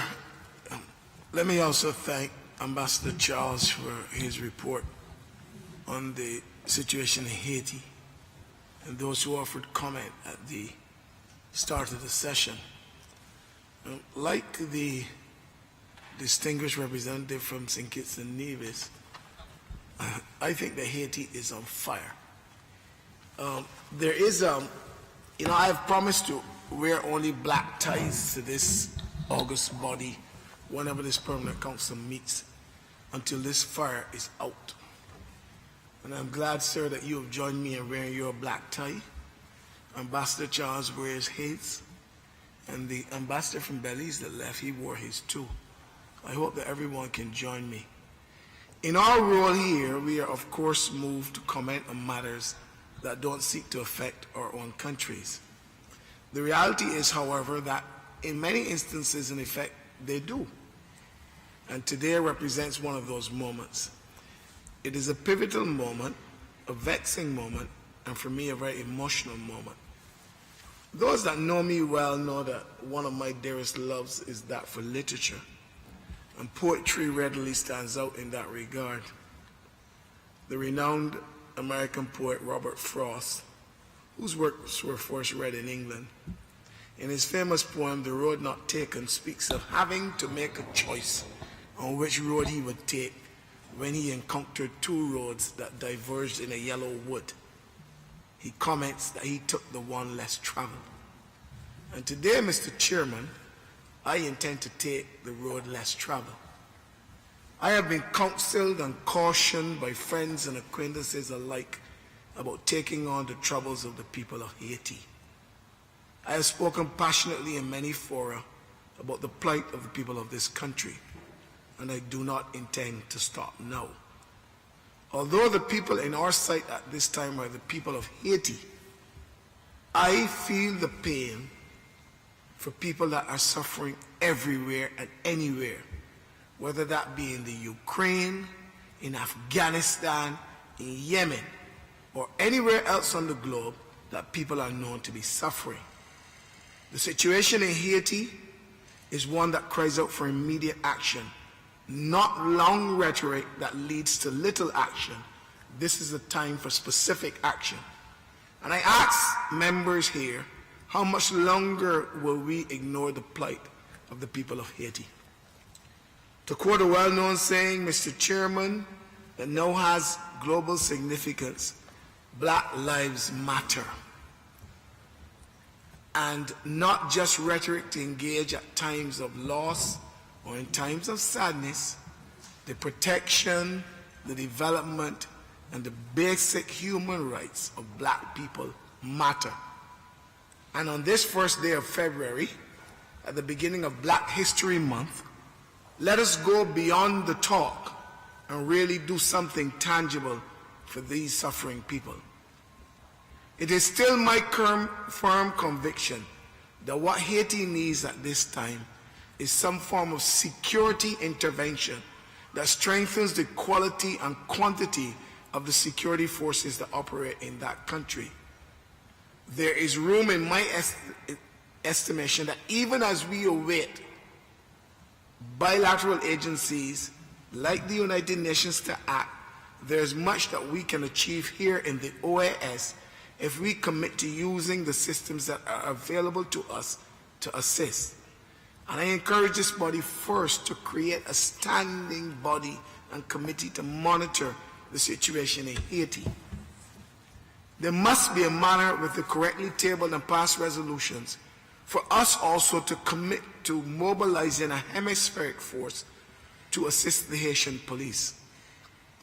There are member countries of the OAS that have both the personnel and the other resource wherewithal to assist in mobilizing such a force.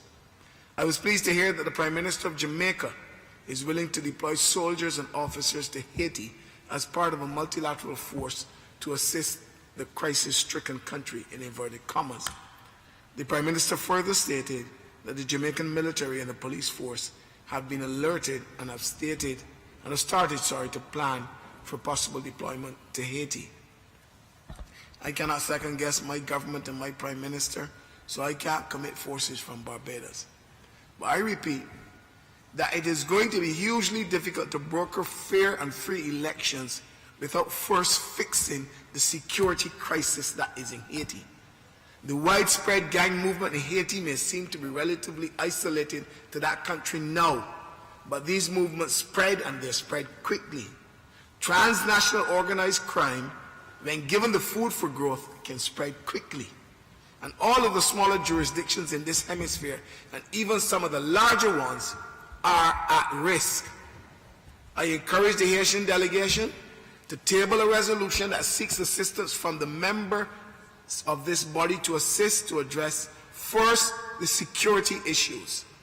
Barbados is willing and ready to support such a resolution. What is first needed, and which will be coming to this body, must be a resolution, even if other things are attached, to first address the security situation. Mr. Chairman, the concept of Black Lives Mattering, or how they matter, is on stage now, even in the United States. I know many people ask, how and why could what happened to this young man in Memphis, Tennessee ever happen? Anytime, Mr. Chairman, that you ignore black people and their lives, and racism is institutionalized, not like slavery, not like redlining, not like Jim Crow, but anytime you don't look out for your neighborhood, for the development of people within your neighborhood, these are the things that result. I do not buy the issue of the color was blue. What I buy is this: the gentleman that perpetuated this crime supposedly would have gone through high school, would have passed through a police academy, and they could still do this crime. The point I'm making, Mr. Speaker and Mr. Chairman, do not neglect the people in your neighborhood. In the final stanza of Robert Frost's poem, he states that he will be telling the story with a slice somewhere ages and ages hence of two roads diverging in a wood. And he took the one less traveled, and by taking that one, it made all the difference. I want one day to report that I took the one less traveled and that it made all the difference to the people of Haiti. I'm obliged to you, sir. Thank you very much, Excellency, for your remarks. I now offer the floor to the distinguished delegation of Belize, and you have the floor. Distinguished colleague. Chair, the delegation of Belize thanks you and Ambassador Charles for bringing this matter to today's agenda. Recent events have indicated that the crisis in Haiti requires our urgent action. Belize condemns the inhumane actions of armed gangs responsible for the roadblocks limiting movement of the Haitian people and of goods and the destruction of life and livelihoods. Chair, we have a duty to answer Haiti's call for solidarity and assistance to alleviate the deepening humanitarian, security, political, and economic crisis in Haiti. Belize commends the recent agreement involving the executive branch, the business sector, the social sector, and political parties in the Republic of Haiti, the national consensus for an inclusive transition and transparent elections. This is an important step towards addressing the crisis. Ambassador Charles, Belize has heard your government's plea for solidarity and international assistance from the region.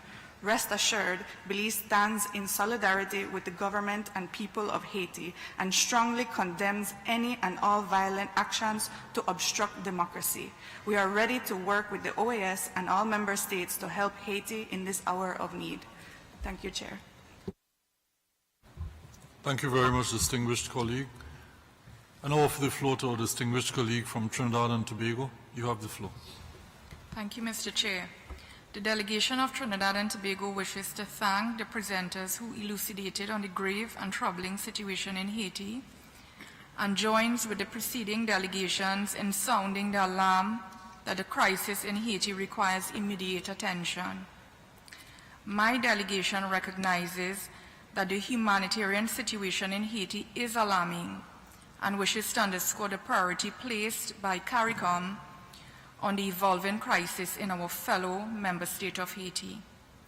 The government of Trinidad and Tobago attributes great importance to and is deeply concerned about the situation in Haiti and wishes to reiterate the position articulated by Senator the Honorable Dr. Amory Brown, Minister of Foreign and CARICOM Affairs, that support to the Haitian government and people in the fight against the supply of illicit arms to criminal elements in that country is of paramount importance to the region.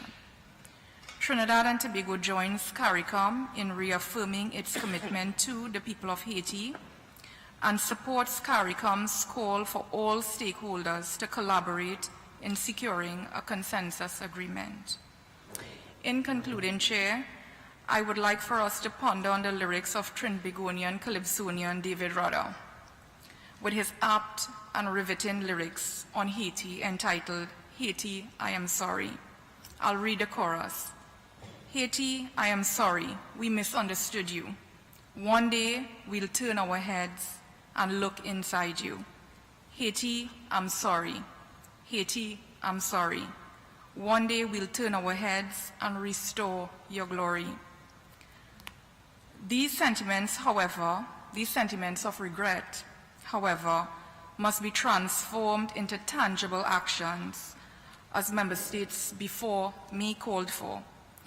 And as my distinguished colleague from St. Kitts and Nevis stated, the time to act is now. Thank you, Chair. Thank you very much for your remarks, distinguished colleague.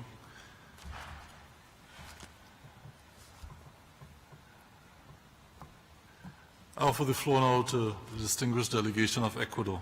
Excellency, you have the floor. Gracias, señor presidente. Y como otras delegaciones, el Ecuador saluda la convocatoria a esta reunión para tratar la situación de la hermana República de Haití. Y a esta sesión asistimos sobre todo con un espíritu de sensibilidad, cooperación y mucha solidaridad. Agradecemos la presentación del embajador de Haití esta mañana con el planteamiento de su gobierno, así como las presentaciones de la vicepresidenta de la Comisión Interamericana de Derechos Humanos, del representante personal, del secretario general de la OEA y de los delegados de la Iniciativa para Haití del Diálogo Interamericano. Sin duda, señor presidente, la situación en Haití congrega una preocupación creciente para la comunidad internacional y para la región en particular. La propia convocatoria a esta reunión lo confirma una vez más y no es la única muestra del sentir y la atención de los países que estamos aquí congregados, pero me temo no es suficiente. Todas las intervenciones en la jornada de hoy lo demuestran y cada una de ellas contiene, además de una llamada lógica a la solidaridad, múltiples llamados a una acción internacional, quizás diferente, pero ciertamente convergente y de colaboración, que sin embargo debemos reconocer trasciende y supera los medios, los recursos y los instrumentos con que cuenta el sistema interamericano. El propio secretario general Luis Almagro, hace unos meses, puntualizó en este mismo foro la realidad de Haití que no tiene precedentes y se refirió a ella en términos que no se aplican a otras realidades del hemisferio, con características, problemas y obstáculos enormes y muy difíciles de combatir y superar. Y aquí mismo en esta sesión se han vuelto a mencionar que se trata de romper paradigmas, pero al parecer, a pesar de las sanas intenciones y los buenos propósitos, de los empeños e iniciativas emprendidas, no hay avances significativos de mejora y más bien la sensación es de un agravamiento e incluso de una impotencia ante la crisis. Las visiones y los reportes escuchados en esta jornada parecieran confirmar este escenario. Y ante él, esta delegación coincide con el llamado que se ha hecho para que sea el propio pueblo haitiano quien encuentre una solución a sus complejas dificultades, sin injerencias extrañas, cierto, pero sí con el apoyo de la comunidad internacional que debe ser cada vez mayor, más original y más eficiente. Pasar del yo siento a las acciones tangibles, como se mencionó hace un momento. Y en ese plano nos juntamos a las apelaciones de todos para una mayor coordinación con el sistema de Naciones Unidas, en el cual el Ecuador, al igual que aquí, al formar parte del grupo de apoyo, allá mi país cumple un rol activo como miembro no permanente del Consejo de Seguridad y reitera su voluntad de seguir ayudando de manera idéntica a como mencionábamos ayer en una sesión similar del Consejo, para ser parte de cualquier esfuerzo en el cual bilateral o multilateralmente podamos contribuir a solicitud de Haití para superar esta crisis. Gracias, señor presidente. Muchas gracias por sus palabras, Excelencia. I offer the floor now to our distinguished colleague ambassador from Argentina. Tiene la palabra, Excelencia. Muchas gracias. Muy brevemente, en cuanto a las afirmaciones, la Argentina comparte lo dicho por la inmensa mayoría de las intervenciones en cuanto a la necesidad del apoyo de la comunidad internacional, de la articulación con Naciones Unidas y de que la solución va a provenir del propio Haití sin injerencias extranjeras. Simplemente quiero concluir con 4 preguntas que pueden guiar esa acción, o por lo menos esa es la intención. Primero, ¿de dónde vienen las armas? Segundo, ¿por dónde entran? Tercero, cuando se asocia esta situación, en general, cuando se describe un caos de esta magnitud, se lo asocia con la irracionalidad. Y tal vez cabría preguntarse si debajo de esa sensación de irracionalidad del caos no hay una racionalidad mayor subyacente a la cual responden estos fenómenos. Y cuarto, ¿a quién beneficia esta situación? Y no me refiero únicamente a los grupos armados que están actuando en el lugar, sino me refiero a alguna estructura de poder mayor a la cual beneficie o que esté especulando con la prolongación crónica de esta situación, porque en la medida que se prolongue puede llegar a seguir afectando la paz a más comunidades nacionales en una región muy sensible del Mar Caribe de nuestra región. Nada más, muchas gracias. Muchas gracias, Excelencia. I now por sus cuestiones también. I now offer the floor to the distinguished delegation of Uruguay. Distinguished colleague, you have the floor. Muchas gracias, señor presidente. Esta delegación desea agradecer las muy ilustrativas intervenciones llevadas a cabo en este Consejo sobre la situación en la República de Haití. En tal sentido, deseamos transmitir el apoyo de Uruguay a los esfuerzos colectivos llevados a cabo por parte de todos los sectores haitianos interesados en la búsqueda de una solución al conflicto que afecta tan gravemente a este país y que limita su normal desarrollo político, económico y social, y muy especialmente la convivencia y seguridad ciudadana. Una vez más, Uruguay desea reiterar su apoyo a la búsqueda del diálogo que permita la realización de elecciones libres y transparentes en Haití, como elemento fundamental y básico para la estabilización del país. En tal sentido, y para terminar, confiamos que el acuerdo alcanzado por los diferentes sectores sociales y políticos haitianos, que derivó en la firma del documento Consenso Nacional para una transmisión inclusiva y elecciones transparentes, firmado en el mes de diciembre pasado, perdure y pueda ser finalmente implementado. Muchas gracias, señor presidente. Muchas gracias por sus palabras. I now offer the floor to the delegation of Paraguay. Distinguished colleague, you have the floor. Muchas gracias, presidente. También voy a ser muy breve. En primer lugar, agradecer las presentaciones realizadas en este punto del orden del día. El Paraguay no puede dejar de expresar su solidaridad con el pueblo de Haití y reafirmar al mismo tiempo su apoyo a lo que fue la resolución sobre la situación en Haití, que fuera aprobada en el marco de la última Asamblea General de la OEA, celebrada en Lima el año pasado. No caben dudas de que la situación de seguridad y humanitaria en Haití deben de ser prioridad para la comunidad internacional, y eso incluye, por supuesto, a esta organización. El Paraguay acompañará estas discusiones y buscará colaborar en todo lo que esté a su alcance. Justamente allí en Paraguay nos pone muy orgullosos recordar que en su momento un contingente de soldados paraguayos formó parte de la misión de la ONU en Haití, pudiendo contribuir de esa manera, de una manera constructiva con ese país. Muchas gracias, presidente.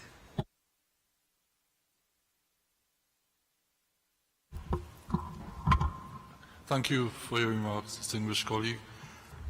I now offer the floor to the first of three permanent observers who have requested. I offer the floor to the permanent observer of France. Excellency, you have the floor. Merci, Monsieur le Président. La situation en Haïti a continué de se dégrader, nous le savons, et c'est avec un sentiment de grande urgence que la France appelle la communauté internationale à redoubler ses efforts. Permettez-moi de revenir sur quelques priorités. Premièrement, nous avons accueilli avec intérêt la signature le 21 décembre dernier d'un document de consensus national. Et permettez-moi de rappeler à cet égard la déclaration conjointe de la délégation de l'Union européenne et des ambassades des États membres de l'Union européenne présents en Haïti, la France, l'Allemagne et l'Espagne, du 13 janvier dernier. Nous encourageons tous les acteurs haïtiens à poursuivre un dialogue inclusif qui doit déboucher sur l'organisation d'élections démocratiques lorsque les conditions sécuritaires seront réunies. À cet égard, nous espérons la nomination rapide d'un comité électoral provisoire et la fixation d'un calendrier. La classe politique doit faire preuve de responsabilité afin de sortir de l'impasse actuelle. Deuxièmement, la situation sécuritaire demeure extrêmement difficile. L'objectif doit être de soutenir beaucoup plus efficacement la police nationale haïtienne qui est en première ligne, comme l'ont montré les dramatiques incidents survenus le 26 janvier et les réactions constatées dans les rangs de la police nationale. Elle a besoin, nous le savons, d'équipements, de financement et de formation. Pour rétablir la sécurité, les autorités haïtiennes ont lancé il y a plusieurs mois un appel à la communauté internationale. Il est désormais temps d'aller au-delà de la planification et de lui apporter rapidement une réponse opérationnelle à la hauteur des enjeux. Nous nous tenons prêts, avec nos partenaires, à faire davantage afin de redresser la situation sur le terrain. Troisièmement, la France salue la constitution du comité 2653 et de son panel d'experts. Nous espérons que ce comité se mettra rapidement au travail afin de faire des propositions. Les sanctions, qu'elles soient décidées par les Nations Unies, des organisations régionales ou des États, constituent un puissant signal dissuasif pour les criminels et tout leur soutien politiques et financiers. Mais les sanctions seules ne résoudront pas tout. Il est impératif également de reconstruire la justice en Haïti. La lutte contre l'impunité et le renforcement de la chaîne pénale dans son entièreté doit être une priorité si nous souhaitons un jour mettre un terme à la violence. Enfin, la France restera engagée pour faciliter l'aide humanitaire, en particulier sur les plans sanitaires et alimentaires. Monsieur le Président, la complexité de la situation et l'ampleur de la tâche exigent que tous les efforts soient coordonnés de la façon la plus efficace. À cet égard, la France continuera de soutenir le rôle central des Nations Unies, mais aussi celui de l'OEA et de toutes les organisations qui œuvrent pour Haïti, notamment l'Organisation internationale pour la francophonie. Pour notre part, nous continuerons, autant qu'il est nécessaire, de nous tenir aux côtés du peuple haïtien. Je vous remercie.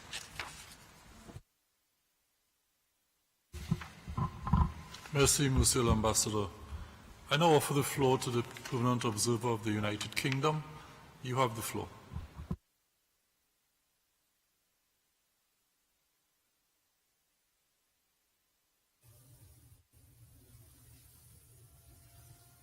Thank you, Chair. The UK thanks you as Chair of the Permanent Council for including this discussion on the situation in Haiti on today's agenda, in particular on the renewed support for security assistance in Haiti and the need for inclusive, transparent, free and fair elections and democratic transition.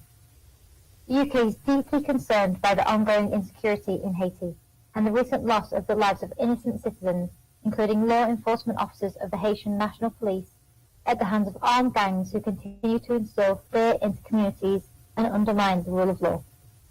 It is in this context that we commend the call for an urgent response to Haiti's request for international security assistance.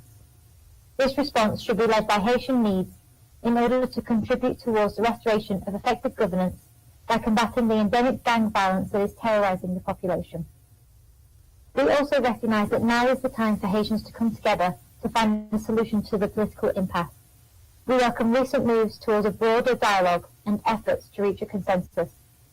We renew our call for all actors to partake in political dialogue and to work together to identify and implement a consensus route towards democratic elections. The UK fully commends the Permanent Council and Permanent Members' calls for renewed assistance to address the dire security situation in Haiti, and for all parties to work together towards a political accord that will bring back respect for the nation's democratic institutions. Thank you. Thank you very much, distinguished colleague. I now offer the floor to the Permanent Observer of the Holy See. Excellency, you have the floor. Muchas gracias, señor presidente. Esta delegación de la Santa Sede agradece la inclusión en la agenda de esta reunión ordinaria del Consejo Permanente la consideración de la situación en Haití. Además, reconoce las intervenciones e informaciones compartidas en esta sesión. Con referencia al grave tema que nos concierne, deseo indicar que el Papa Francisco sigue muy de cerca la situación política y social que atraviesa Haití.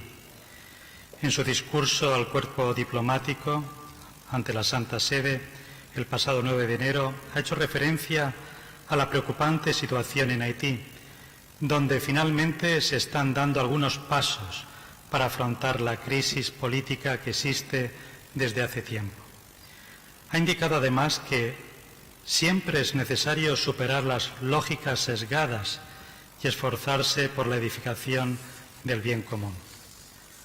Por tanto, la Santa Sede considera que la colaboración de los diferentes organismos internacionales es indispensable para poder lograr en Haití la seguridad necesaria, como condición necesaria para alcanzar la estabilidad democrática que ofrece el Estado de Derecho. Por otra parte, la Conferencia Episcopal de Haití, en su mensaje del 14 de diciembre de 2022, entre otras indicaciones, considera que el establecimiento de un clima de seguridad en el país sigue siendo una de las condiciones ineludibles para la reanudación de las actividades económicas, culturales y sociales, y la organización de elecciones democráticas y transparentes. Según los obispos haitianos, es hora de reconstruir las instituciones, especialmente la justicia, para frenar la cultura de la impunidad, que es la causa lógica de la perpetuación de la corrupción y la violencia en el país. Señor Presidente, la Santa Sede valora y estima los trabajos que realiza la OEA en su capacidad regional para analizar las distintas realidades hemisféricas y ofrecer los mecanismos necesarios ante los temas prioritarios, como es el caso de la situación de Haití. Dicho esto, la Santa Sede asegura que trabaja en Haití para llevar el sustento y apoyo necesario a aquellos que han sufrido la violación de sus derechos y se encuentran en situación de vulnerabilidad. Además, la Santa Sede ofrece su disponibilidad para ser facilitador de diálogo y colaborar en aquello que pueda ayudar al cese de la violencia e instaurar la paz tan necesaria en vista de lograr la gobernabilidad y el bienestar social. Muchas gracias, señor presidente. Thank you very much, Excellency. Just as we began our deliberations on this important and urgent matter today, I offer the floor to the distinguished permanent representative of Haiti. Excellency, you have the floor. Merci beaucoup, Monsieur le Président. J'ai sollicité la parole à nouveau, tout simplement pour dire merci. Merci à mes chers collègues ambassadeurs et représentants intérimaires pour l'expression de ces sentiments de solidarité envers mon pays. Comme vous l'avez tous bien exprimé, le temps est à l'action. Il y a urgence en Haïti, le temps est à l'action. Nous allons incruster ces actions dans un projet de résolution que Haïti a déjà lancé au sein de l'organisation. D'ici la semaine prochaine, il se peut qu'on ait une convocation pour un conseil permanent urgent, en urgence, où au plus haut de l'État, au plus haut niveau du gouvernement, qu'il y ait quelqu'un qui a une présence ici pour continuer le dialogue. Donc,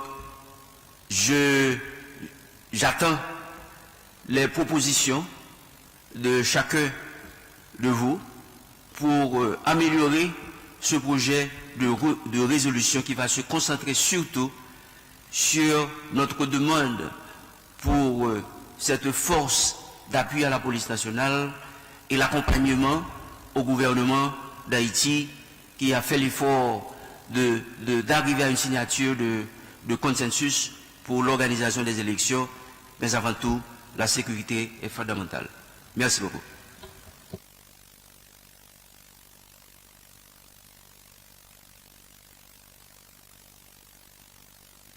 Merci, Monsieur l'Ambassadeur.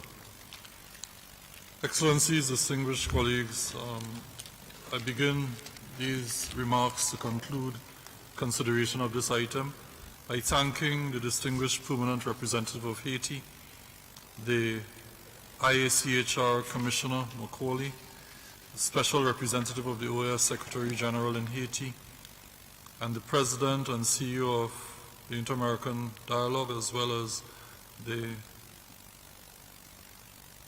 chair of the steering committee of the steering committee member of the Inter-American Dialogue's Haiti Initiative, as well as all delegations that took the floor to offer your presentations or comments this afternoon. This Permanent Council will take note of all comments made, and they will be included in the minutes of this meeting.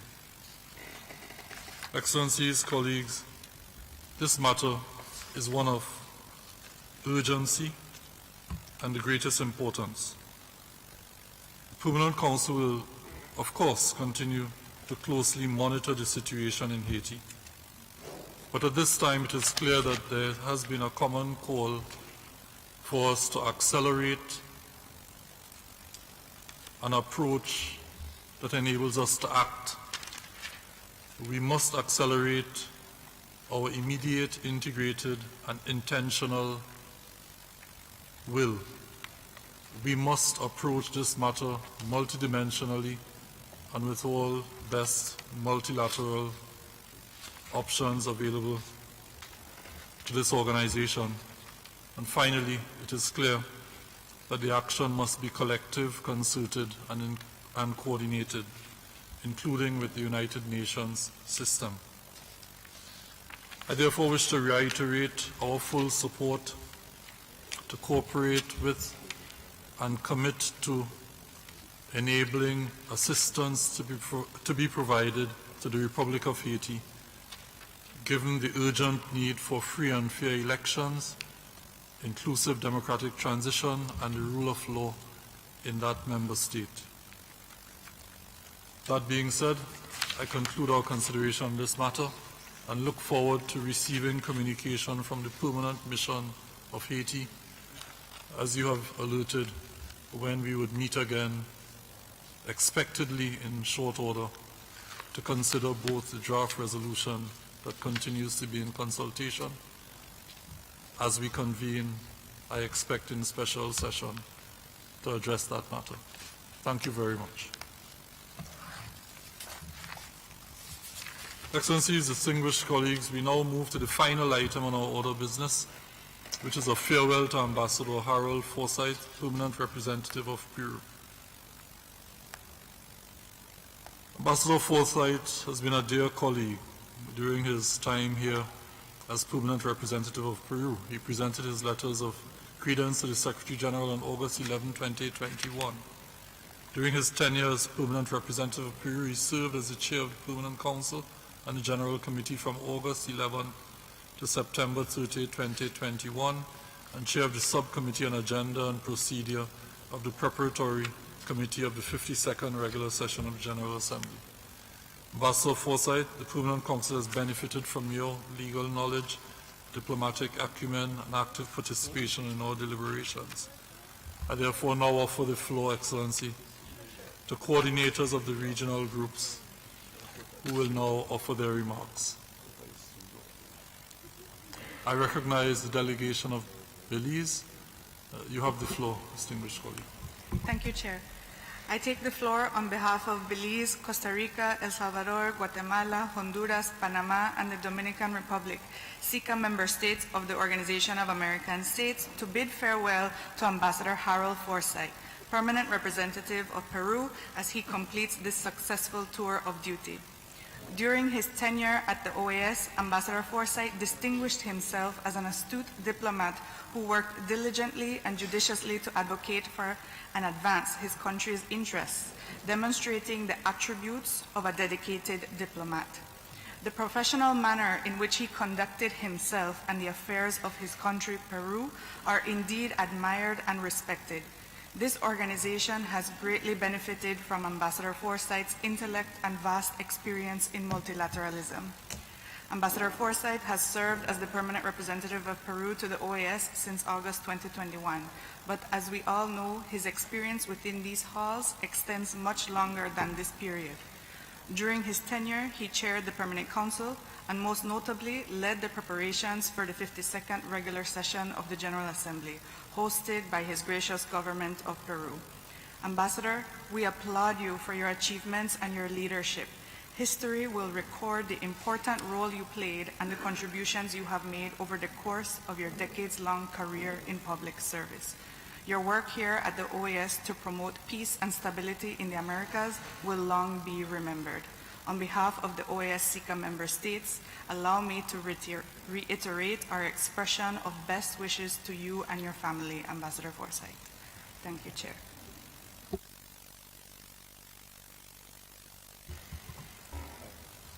Thank you very much, distinguished colleague.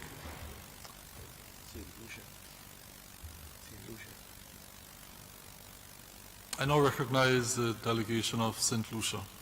Excellency, you have the floor. Thank you, Chair. Colleagues, I take the floor in the stead of Ambassador Shalkwick of Suriname on behalf of the CARICOM caucus.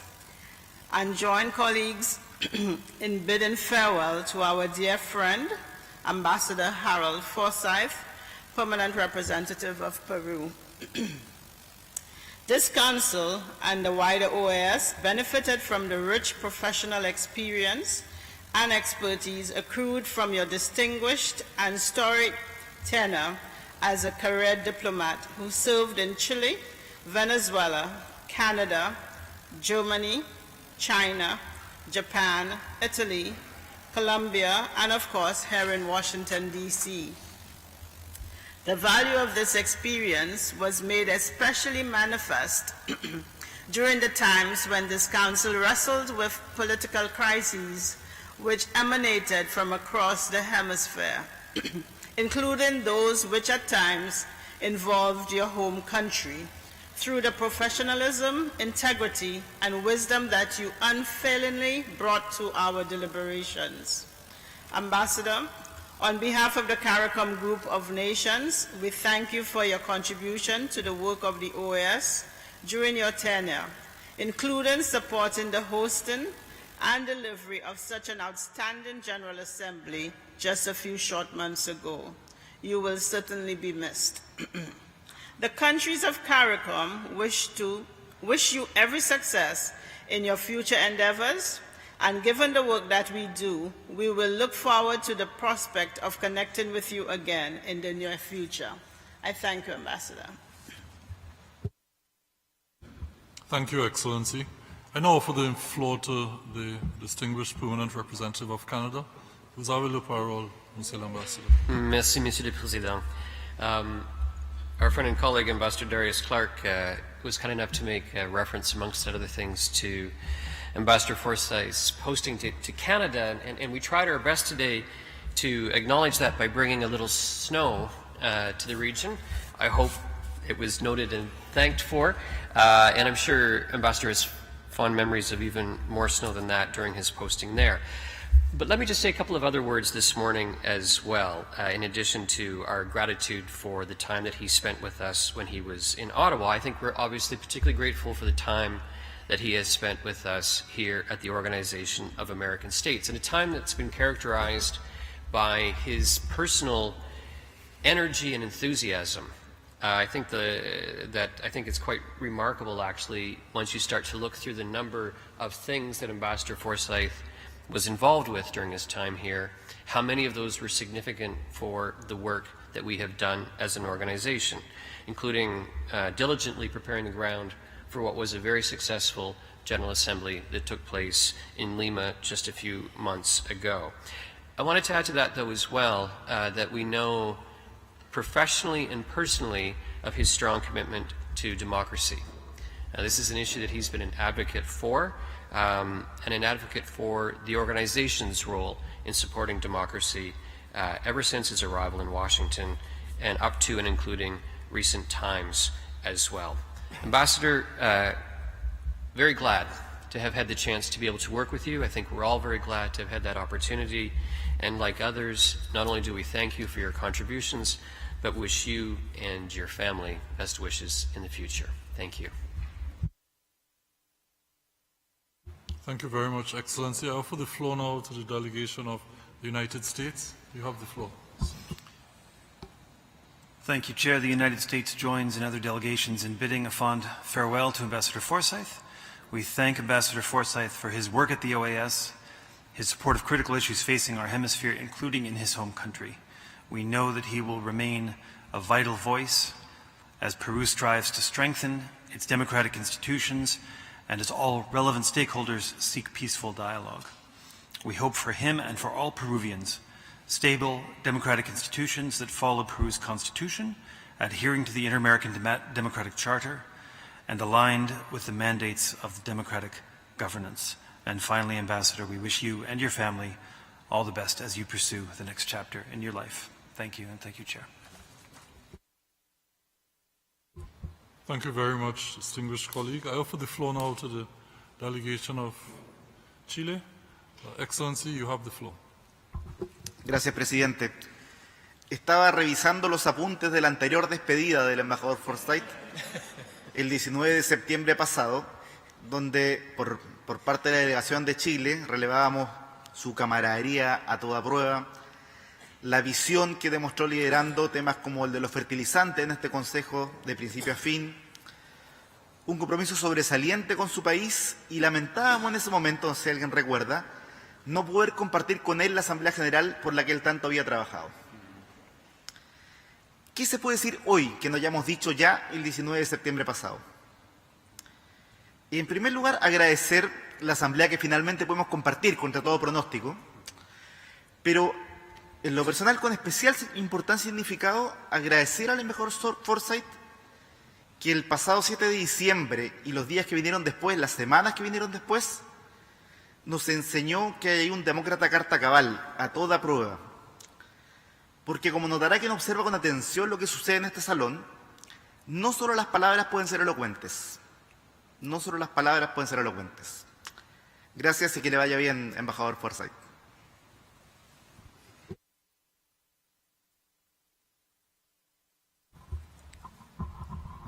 Muchas gracias, Excellencia.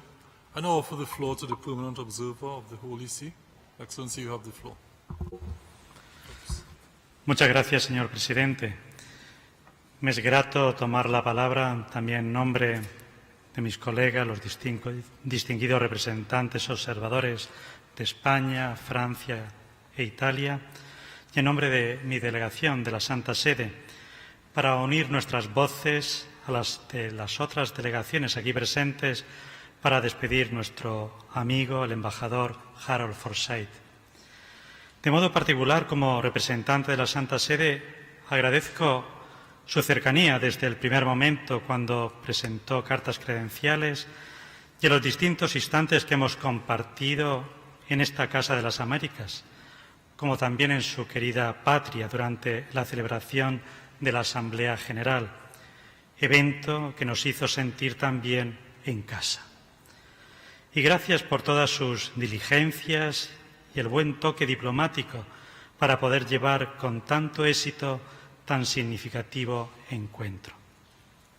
No puedo dejar de señalar en este momento algo que ya han señalado otros delegados, otros representantes.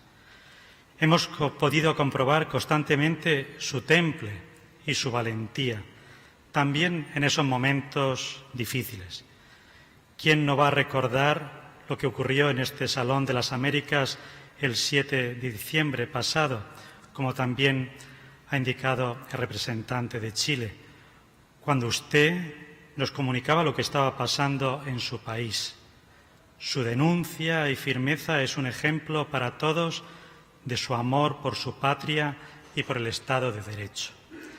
Si bien extrañaremos su presencia, esperamos que siga participando de algún modo en el camino que recorre su país hacia ese pleno fortalecimiento de las instituciones y en el desarrollo de los pueblos de este hemisferio. Que Dios lo bendiga junto a su esposa y a toda su familia. Muchas gracias, señor presidente. Thank you very much, Excellency. I now offer the floor to the distinguished permanent representative of Argentina. Excellency, you have the floor. Gracias, presidente. Simplemente para estrechar un abrazo al embajador Forsyth, con eso sintetizar mi, en parte despedida y en parte quedemos en contacto. Nada más. Muchas gracias.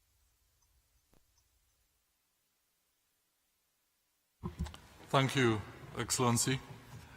Ambassador Forsyth. Oh, sorry. This is my second strike. Good. Secretary General, please permit me to correct myself and offer the floor to you now. You have the floor. Thank you, Mr. Chair. And, estimado Harold, la despedida que hoy te brindamos en esta Casa de las Américas, que conoces tan bien, es al mismo tiempo un reconocimiento a tu incansable labor a favor de la democracia, la protección, la promoción de la democracia, así como los derechos humanos en tu país y en el hemisferio. Así lo demostraste durante tu presidencia del Consejo Permanente y gracias a tu liderazgo del año anterior, Perú fue sede de la 22ª Asamblea General que se adelantó bajo el lema Juntos contra la desigualdad y la discriminación.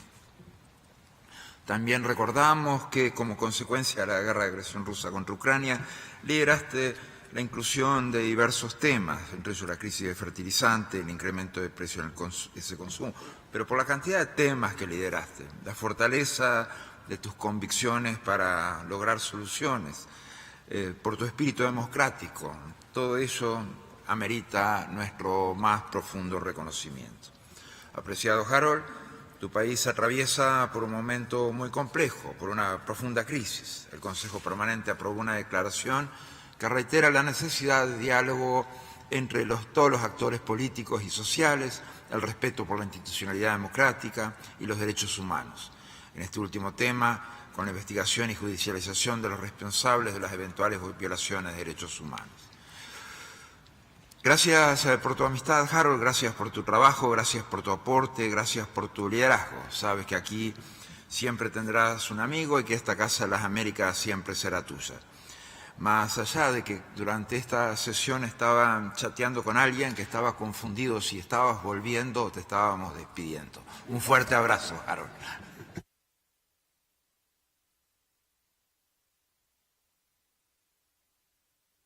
Thank you very much, Secretary General. Ambassador Forsyth, on this occasion now, finally, I think I've allowed everyone who has been requesting the floor to speak. I offer you the floor. We look forward to hearing your remarks. You have the floor, Excellency. Muchas gracias, querido amigo, presidente del Consejo Permanente, y a través suyo un abrazo afectuoso a todos los colegas que están presentes en el Salón de las Américas y a quienes siguen esta sesión virtualmente. Y un abrazo también a los colegas de tantos países que me han precedido en la partida y que también han dejado una huella extraordinaria. Naturalmente que estoy emocionado más allá de las palabras. No creo que en mi idioma pueda expresar con claridad qué es lo que siento. Desde el día en que asumimos este encargo, esta tarea, naturalmente me he beneficiado muchísimo con la sapiencia, el conocimiento, el estilo y la clase de todos ustedes, pero al mismo tiempo tengo que reconocer que siempre mi país estuvo en el ojo de la tormenta. Siempre hizo que esa tarea sea más difícil de lo que debió haber sido. Pero en todo caso lo que me propuse era básicamente dos cosas. La vigencia irrecusable de los derechos humanos, cosa que se logró, al mismo tiempo la vigencia irrecusable del sistema democrático y de la separación de poderes. En medio de circunstancias muy difíciles, repito, fuimos avanzando, fue pasando el tiempo. Más derechos para más gente, decimos en la OEA, juntos contra la discriminación y la desigualdad, dijimos en la iniciativa que afortunadamente ustedes apoyaron para celebrar la 52ª Asamblea General de la OEA en Lima, que fue en su momento un éxito resonante. Lo que queríamos con todo esto era introducir lo que podríamos llamar una cultura de paz en el Perú, en el contexto del enfrentamiento entre las distintas expresiones políticas. Esto hizo que pusiéramos naturalmente un granito de arena para impulsar otras cosas. La celebración, por ejemplo, que hicimos cuando nos tocó presidir el Consejo Permanente del 20º aniversario de la Carta Democrática, con presencia de casi todos los cancilleres de la región.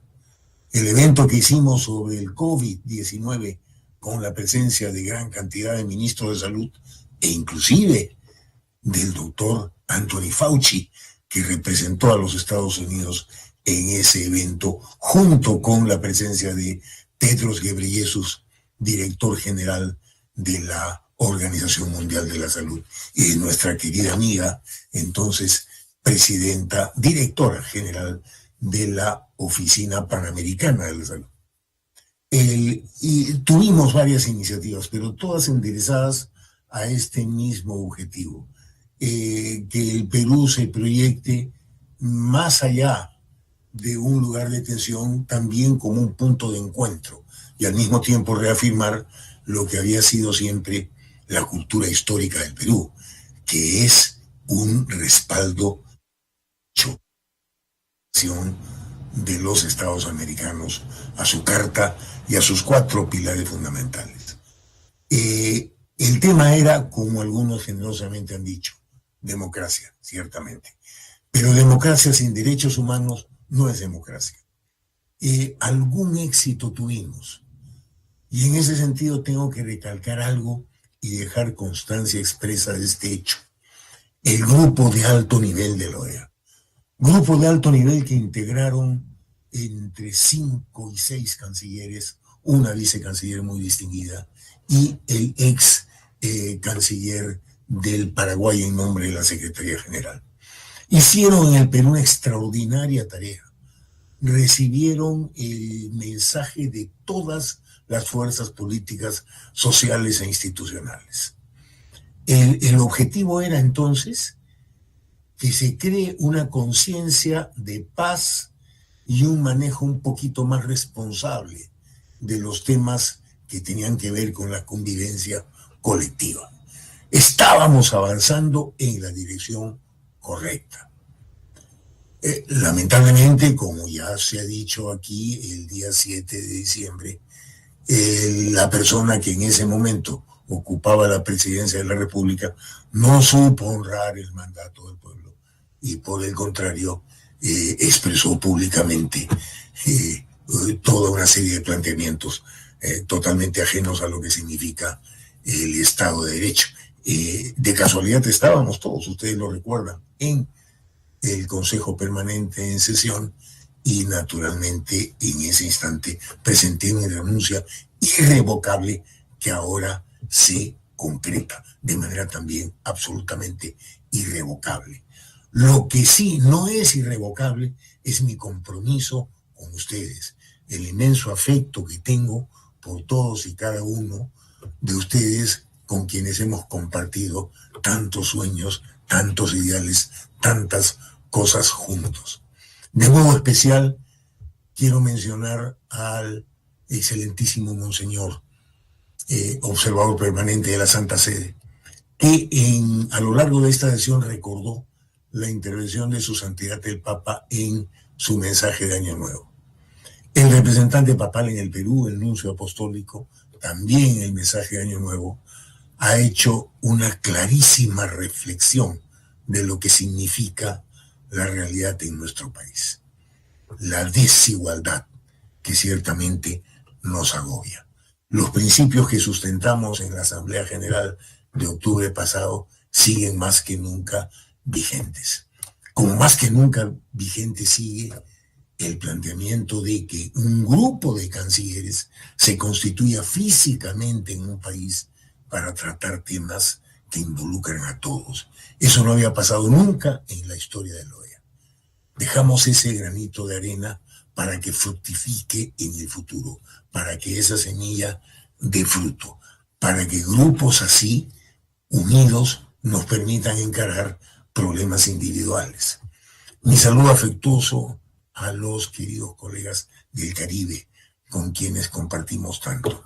Mi saludo muy afectuoso y un abrazo muy grande al secretario general Luis Almagro, amigo de muchos años, al señor secretario general adjunto, amigo también de mucho tiempo, a todo ese extraordinario equipo de mujeres y de hombres de la Secretaría General que con su entrega nos demuestran que la unidad es finalmente posible. Y a usted, señor presidente, a través suyo, no puedo dejar de mencionar lo que significa para todos la Comisión Interamericana de Derechos Humanos, sus 7 comisionados, la señora directora ejecutiva, Tania Renom, y todo su formidable equipo. Ellos constituyen un verdadero brazo y un verdadero soporte de lo que significa nuestra organización y tienen, no solamente en las Américas, sino en el mundo, un sólido prestigio. Siempre los tendré a todos ellos muy presente en mi mente y en mi corazón. Y a usted, señor presidente, el abrazo más afectuoso en mi nombre y en nombre del Perú, por el poco tiempo que me queda a cargo, desempeñar. Muchas gracias. Muchas gracias por sus palabras, Excelencia. Thank you for your remarks, and we wish you every success in your future endeavors. Thank you for your contributions to the OAS and to this Permanent Council. I know normally when we were saying farewell, you would stand if the person was here, but Ambassador Forsyth, we look forward to at some point catching up and giving you that gran abrazo, un gran abrazo. Thank you. Excellencies, distinguished colleagues, we've come to the final item on the order of business, which is other business. And so I now ask if there are any delegations that may wish to bring informative issues to the attention of the Council. I recognize the delegation of the United States. You have the floor. Thank you, Chair, and thank you, colleagues. I know we've been here for a long time today, but I would like to take just a few more minutes of our time to commemorate International Holocaust Remembrance Day, which the United Nations has designated to be January 27th. We mark International Holocaust Remembrance Day by honoring the memories of the 6 million Jews and others systematically persecuted and murdered by the Nazis and their collaborators. We also honor the survivors among us who bear witness and inspire us all to stand against anti-Semitism and other forms of hate in today's world. Now, as that survivor generation passes into history, we must find new ways to educate this and future generations about this chapter in human history. The testimonies of survivors and their descendants remind us to be vigilant in defending the dignity and human rights of all. Yet even on this occasion of remembrance, there is room for hope. The noble acts of courage performed by liberators, rescuers, and the righteous among nations remind us that we are never powerless against evil. In our own times, this means choosing to confront bigotry and hatred in all of its forms, including anti-Semitism. It means condemning any attempts to deny that the Holocaust occurred. It also means doing our part to ensure that remaining survivors receive some measure of justice and the support they need to live out their days in dignity. Sadly, even here in my own country, we have seen again and again that hate and anti-Semitism never go away.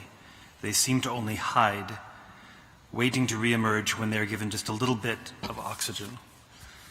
As part of our efforts to respond, my government has taken action by appointing the first ambassador-level special envoy to monitor and combat anti-Semitism, and we have also secured the largest increase in funding for the physical security of non-profits, including synagogues and Jewish community centers. Here at the OAS, we acknowledge the appointment of Fernando Lautenberg as Commissioner to monitor and combat anti-Semitism, whose fundamental responsibility is to join forces in this hemisphere to confront the scourge of discrimination and hatred. Mr. Chairman, colleagues, when genocide, crimes against humanity, and other atrocities are being committed anywhere, we must continue to ask ourselves about the consequences of our actions or the consequences of our inaction. We must strive together to fulfill the promise of never again. We will not forget. Thank you, Mr. Chair. Thank you very much, distinguished colleague, for that important information that you've shared to commemorate an important occasion. The Chair sees no further requests for the floor, and therefore all that remains is for me to thank you for your attendance and attention at this very long but very important meeting. I would only remind that in this month of February, our next regular meeting, the second for this month, is on the 22nd of February in the morning. Preceding that, there will be a special meeting of the Permanent Council on the 16th of February to commemorate the 95th anniversary of the SIM, and correspondence will be distributed to that effect. Of course, we continue to look forward to meeting on even more urgent and important business where the chair trusts that we will convene in special session on the situation in Haiti before the 16th of February. That said, thank you very much for your attention and attendance, and do enjoy the rest of the day. This meeting is adjourned.